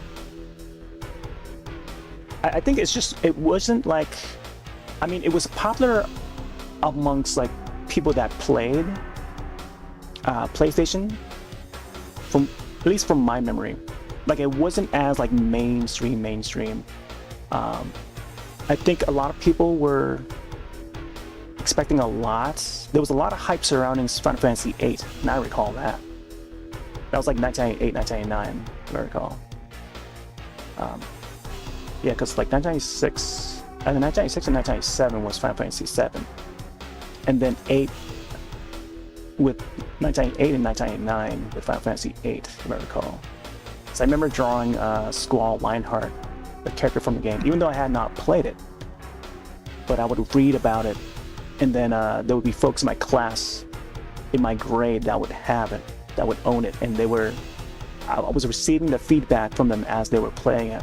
So, you know, day after day, as they continued to play, they would provide the feedback. I was like, oh yeah, how are you enjoying that new Final Fantasy? But yeah, that's usually how. You know, I think it's these were the days before the internet. You know, like we would talk each day at school and stuff, and like that's how we keep up to date with like all sorts of media. All right, let's see. Challenge. So I did all these, but then I don't know if it unlocked anything. Check advanced setup.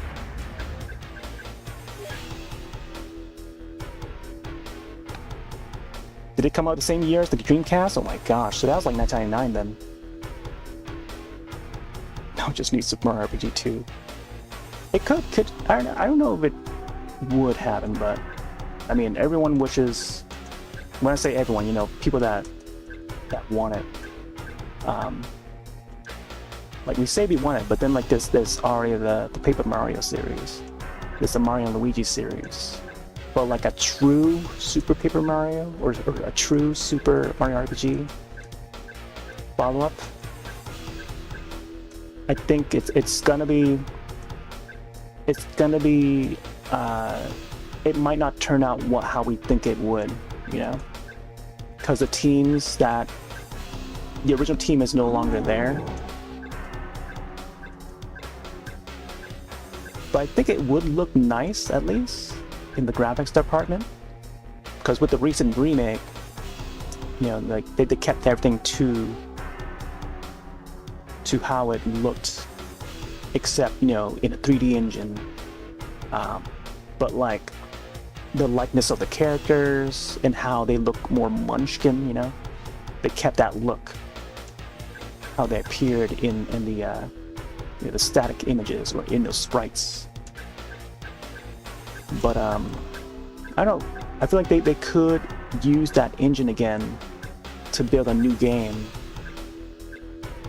and whether or not it would even be called Super Mario RPG in a, you know, in title or in name, yeah, that's yet to be seen. And story-wise, who knows how it's gonna go? I think they would have to have the right people to make it happen. And I don't know. I think the people that worked on that remake, they could have potential, but like I feel like story-wise, it might not be as well done, you know. So I don't know. Again, like, they have to have the right people to make it happen. But we can say, hey, we want a new Paper Mario, you know. We want a true sequel to Paper Mario. I mean, or I keep on saying Paper Mario because that is the follow-up. We want a new Paper Mario, Super Mario RPG, but it, you know, that's the thing we gotta be careful about. Like, even if we ask for it, and then we eventually would get it.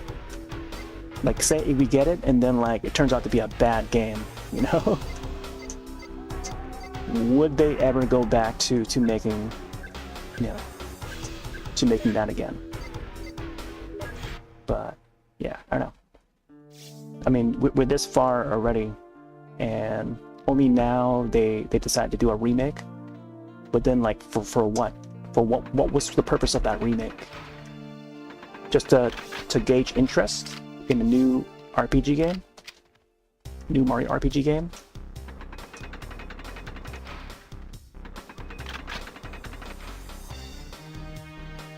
I feel like with Square Enix, oh, there was rumors about that Chrono Trigger, right?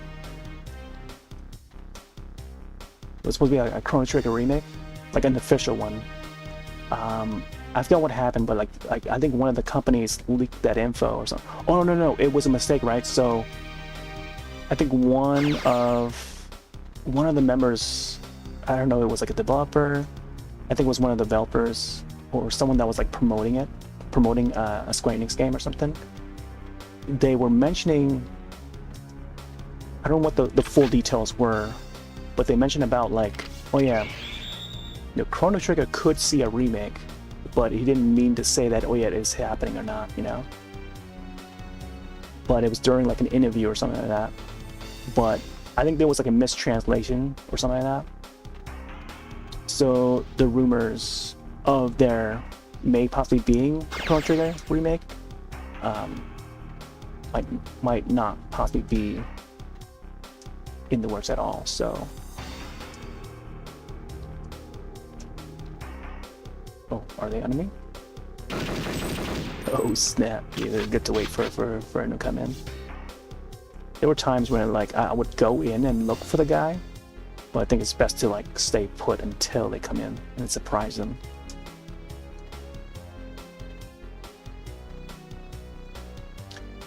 So he needs Square Enix partnership again. Yeah, I'm not sure if that's gonna happen though.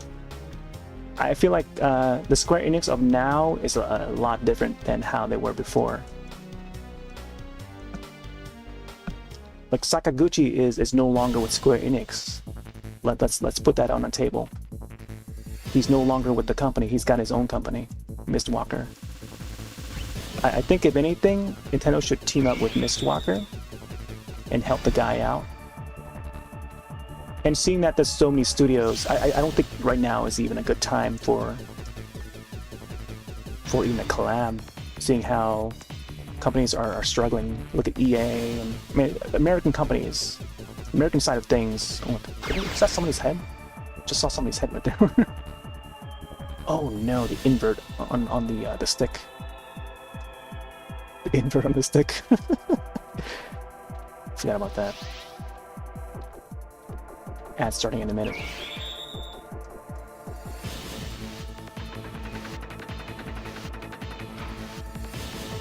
Yeah, I don't know. I think Japanese companies might have potential, but with Nintendo nowadays, I don't know. That's the thing too. Like, it's now a different Nintendo. It's not like before. Now it's a more businessy Nintendo. They hired a new CEO that's more like business. He has like a business background, so it's more about making money than making games. When you look at Iwata, back during the Wii U, or even before that, GameCube through the Wii U, I guess Iwata's been there since like the NES days or Famicom days.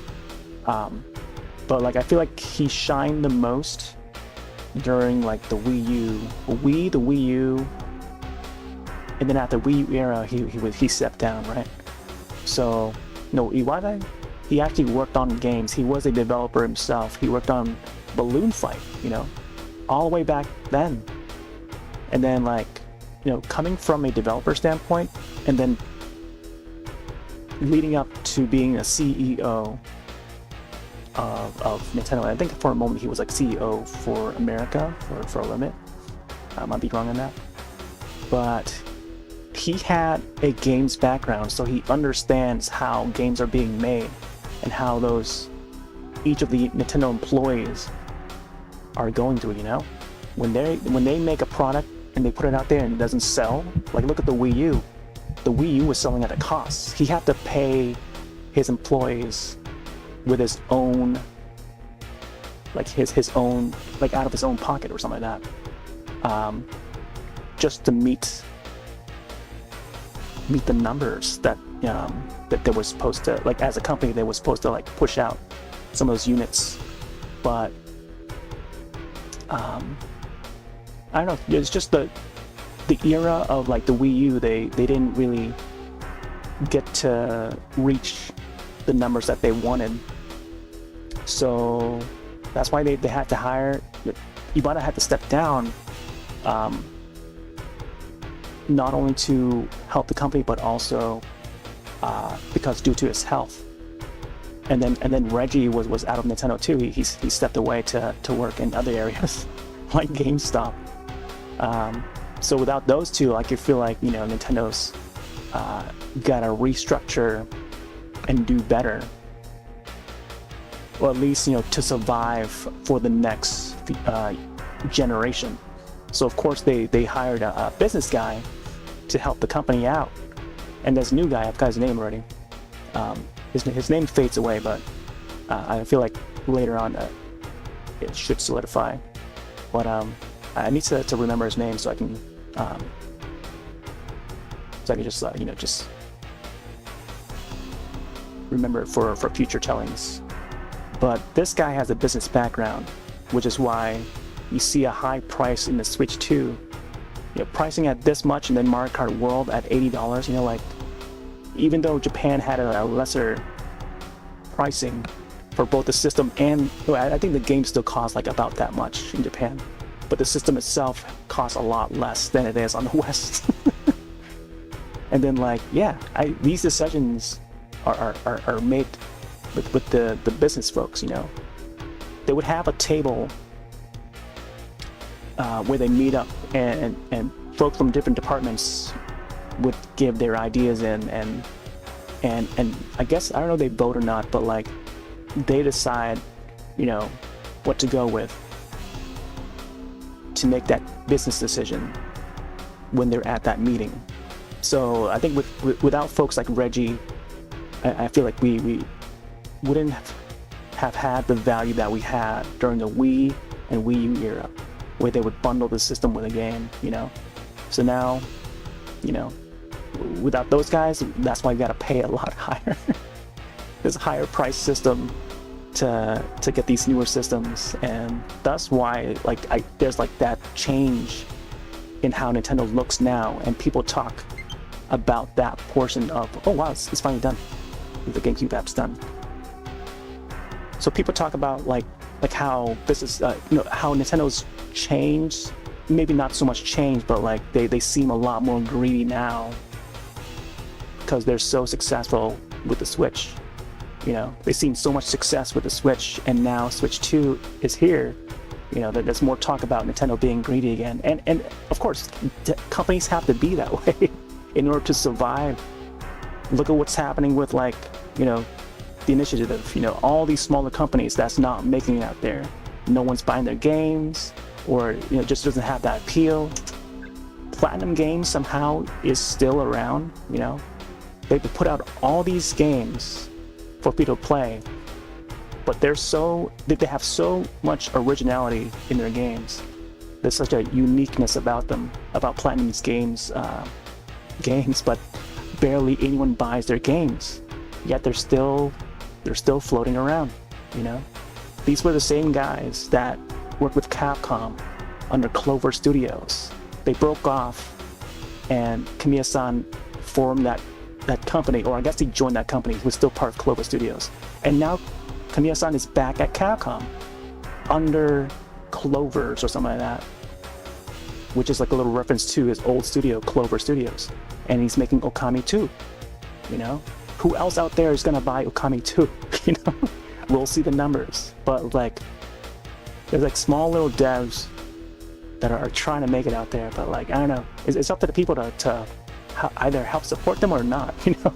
They're putting these games on these systems, and Nintendo's just providing that extra outlet, for those developers to put their games on that system, whether it's a game key card release or not.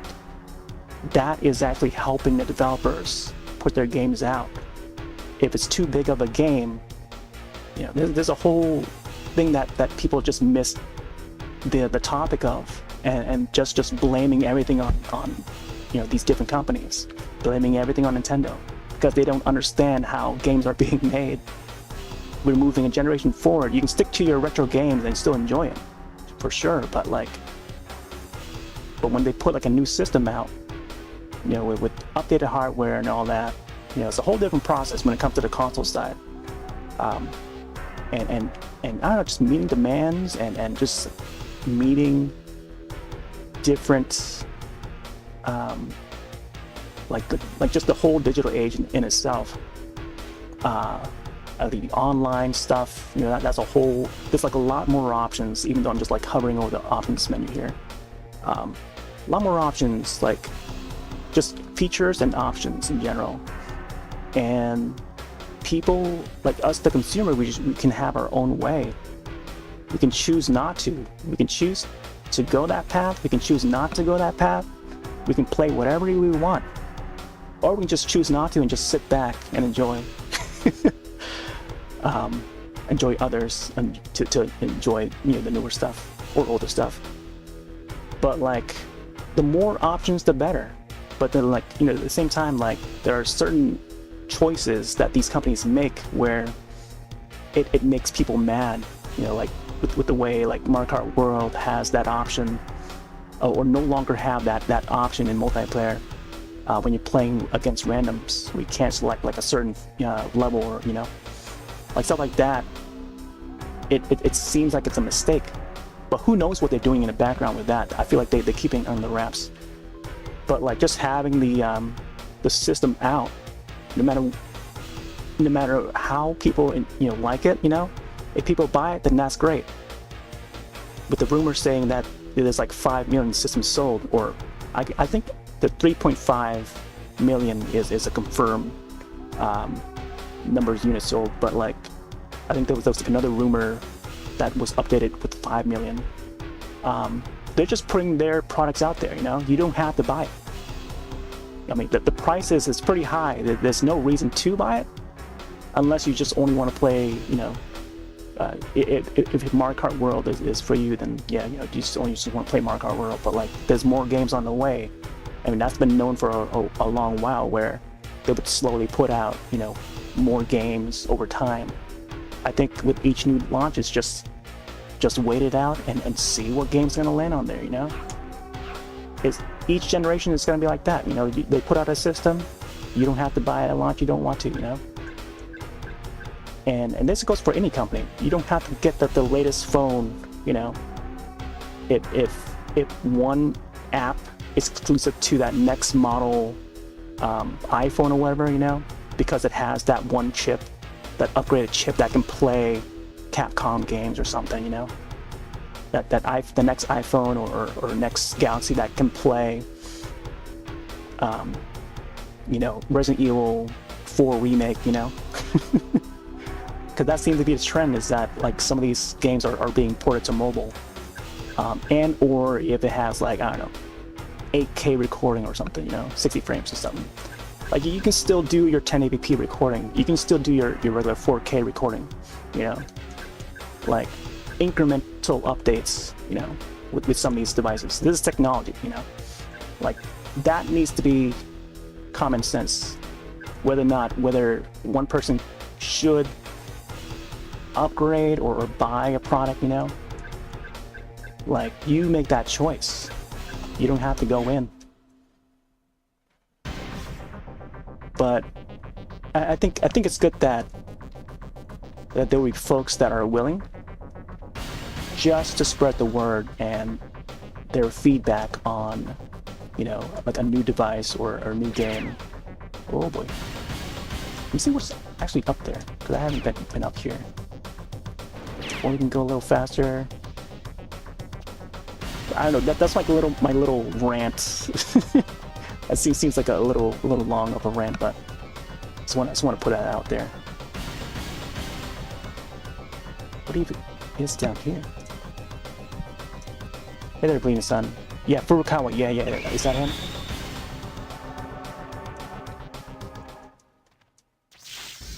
Yeah, I haven't read. I have not read Iwata's book.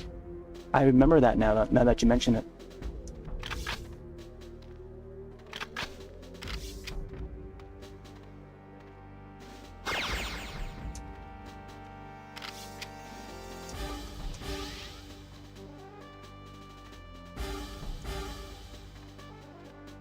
Phone battery lasts 30 minutes when you play Resident Evil 4 Remake. Oh my gosh, well there you go. That's another thing. Yeah, I feel like, you know, with a lot of when it comes to like technology, like there's always like a downside. That is, you know, depending on whether or not people are willing to cope with it, you know. Would it be worth it to play that Resident Evil remake on your phone, or, you know, whatever the task may be? And also the price. I didn't get to mention the price of, you know, just the price for that experience, you know?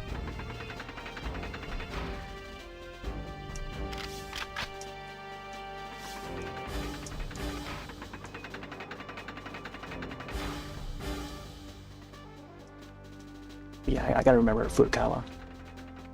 I remember his face. I can always recognize his face, but I can never remember his name. Oh! I don't remember if this guy was on my team or not, but he's dead now.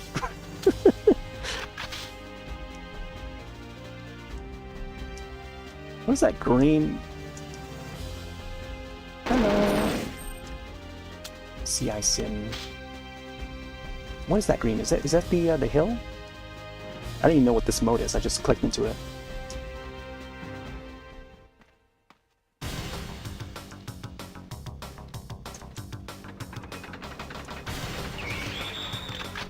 But yeah, I was gonna add more sentences to that rant, but I don't know.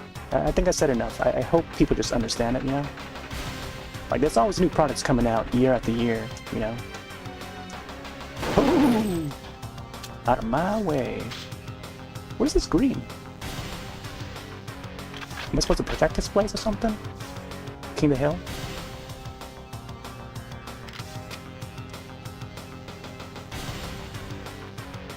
Like, it doesn't matter, you know, whether or not, like, you get the latest and greatest.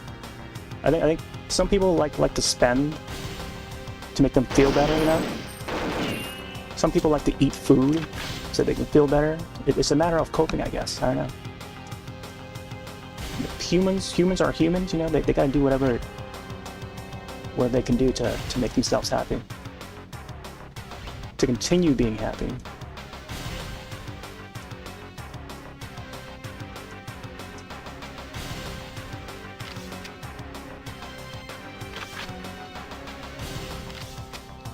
And I don't know, somehow just like live on and move on.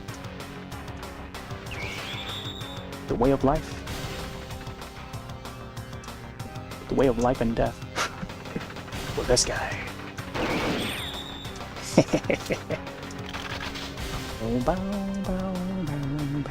This gun's pretty good. I don't even know who is on my team. Okay. Yeah, more business. Yeah, exactly that guy. Yep. Yeah. Oh. Oh man. Come on. Oh. Just gonna go down there. There we go. Maybe I gotta like tilt it up a little more, huh? So I don't know if the when I do the button change here for the app, I don't know if it stays that way for the specific game, and I hope that it does. I hope that it's not just like app specific. I hope it's more so like game specific.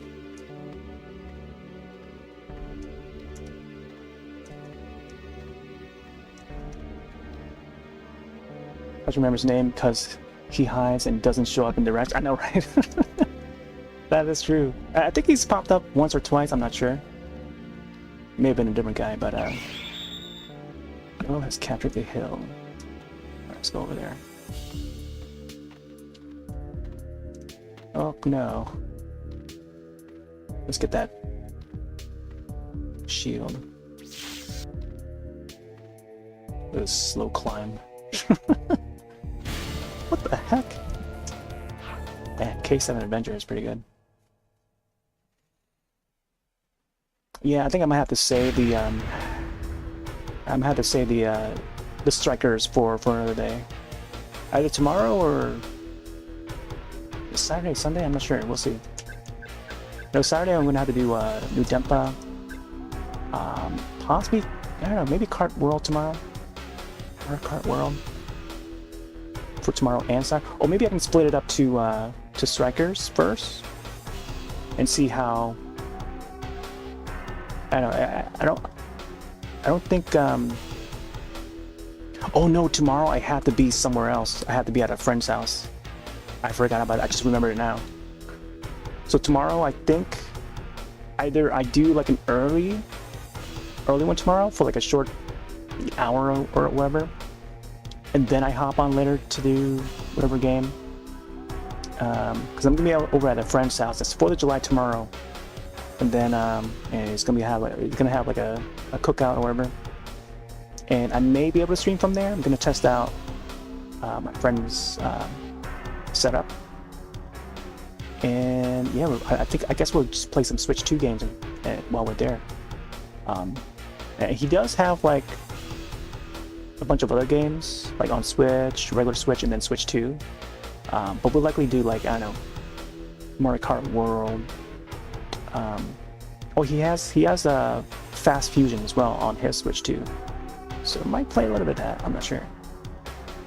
But yeah, so I won't be here at my location. It's gonna be at my friend's house. So I'm gonna try and test that. And I don't know how the mic is gonna be once we set it up. But maybe we'll do like a test recording to see how it fares. And it may be loud, so I don't know. We'll see how it goes tomorrow. Alright, I'll do like maybe one more round. We'll just do regular combat. Free for all. Then let's check out. Let's go pipes. Yeah. Alright, this will be our last round for today. I'm glad that I was able to finish the last level though. With the final boss. I thought there was gonna be like more after that. Because 9 missions is kinda low. If they number it like that, but I thought there's gonna be at least like 10 or 12. But I think it's a decent amount for the story though. If I were to add more to it.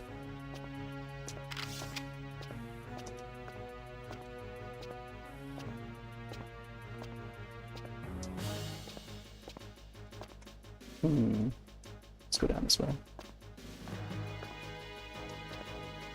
Oh, is there an enemy up there? Come down here. Okay, so I think there might be someone up there. Oh! Oh! Good shot. Okay, someone back there.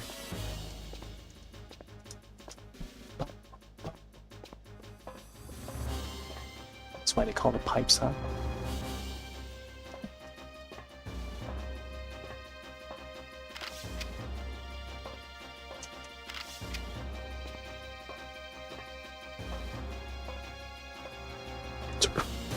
Oh. No! Oh my gosh, the reload. I don't know why it's like aiming down that way. I need to like zoom in and shoot him. But then the inverse on the stick. The inverse, my golly. Can't get used to the inverse.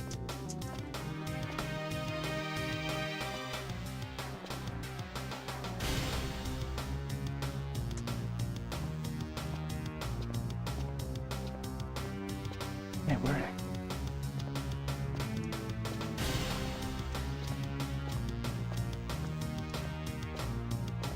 Let's go up here.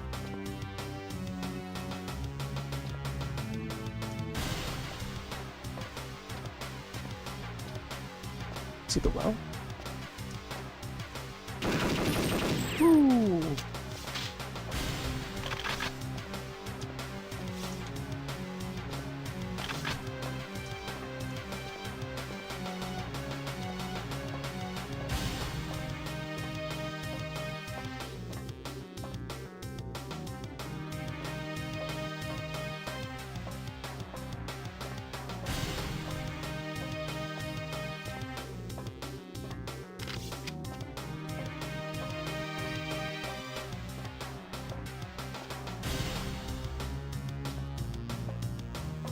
Oh, I didn't know there was like a little escalator thing over there.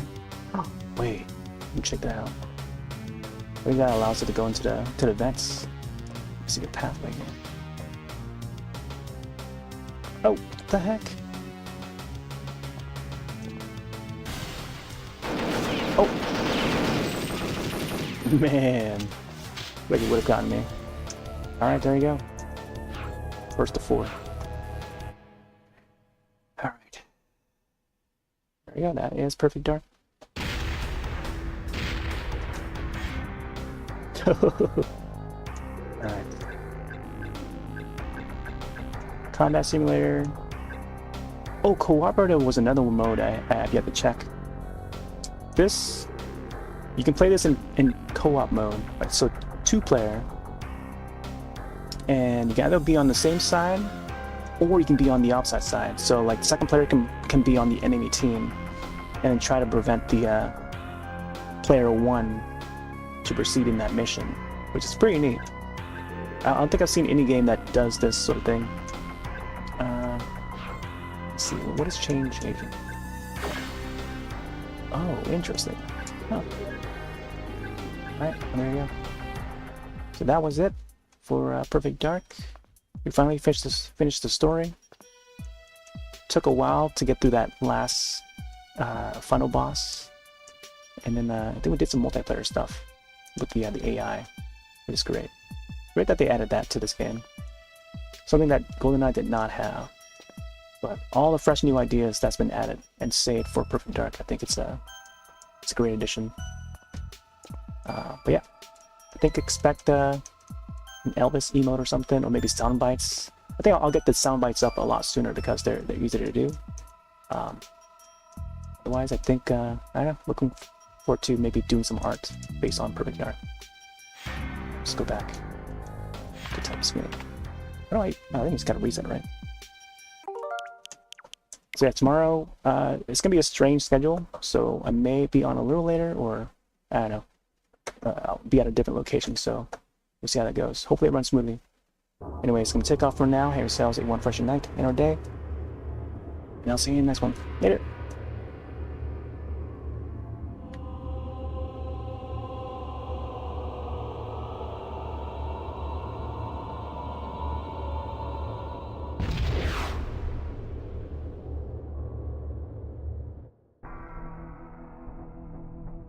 See you next time!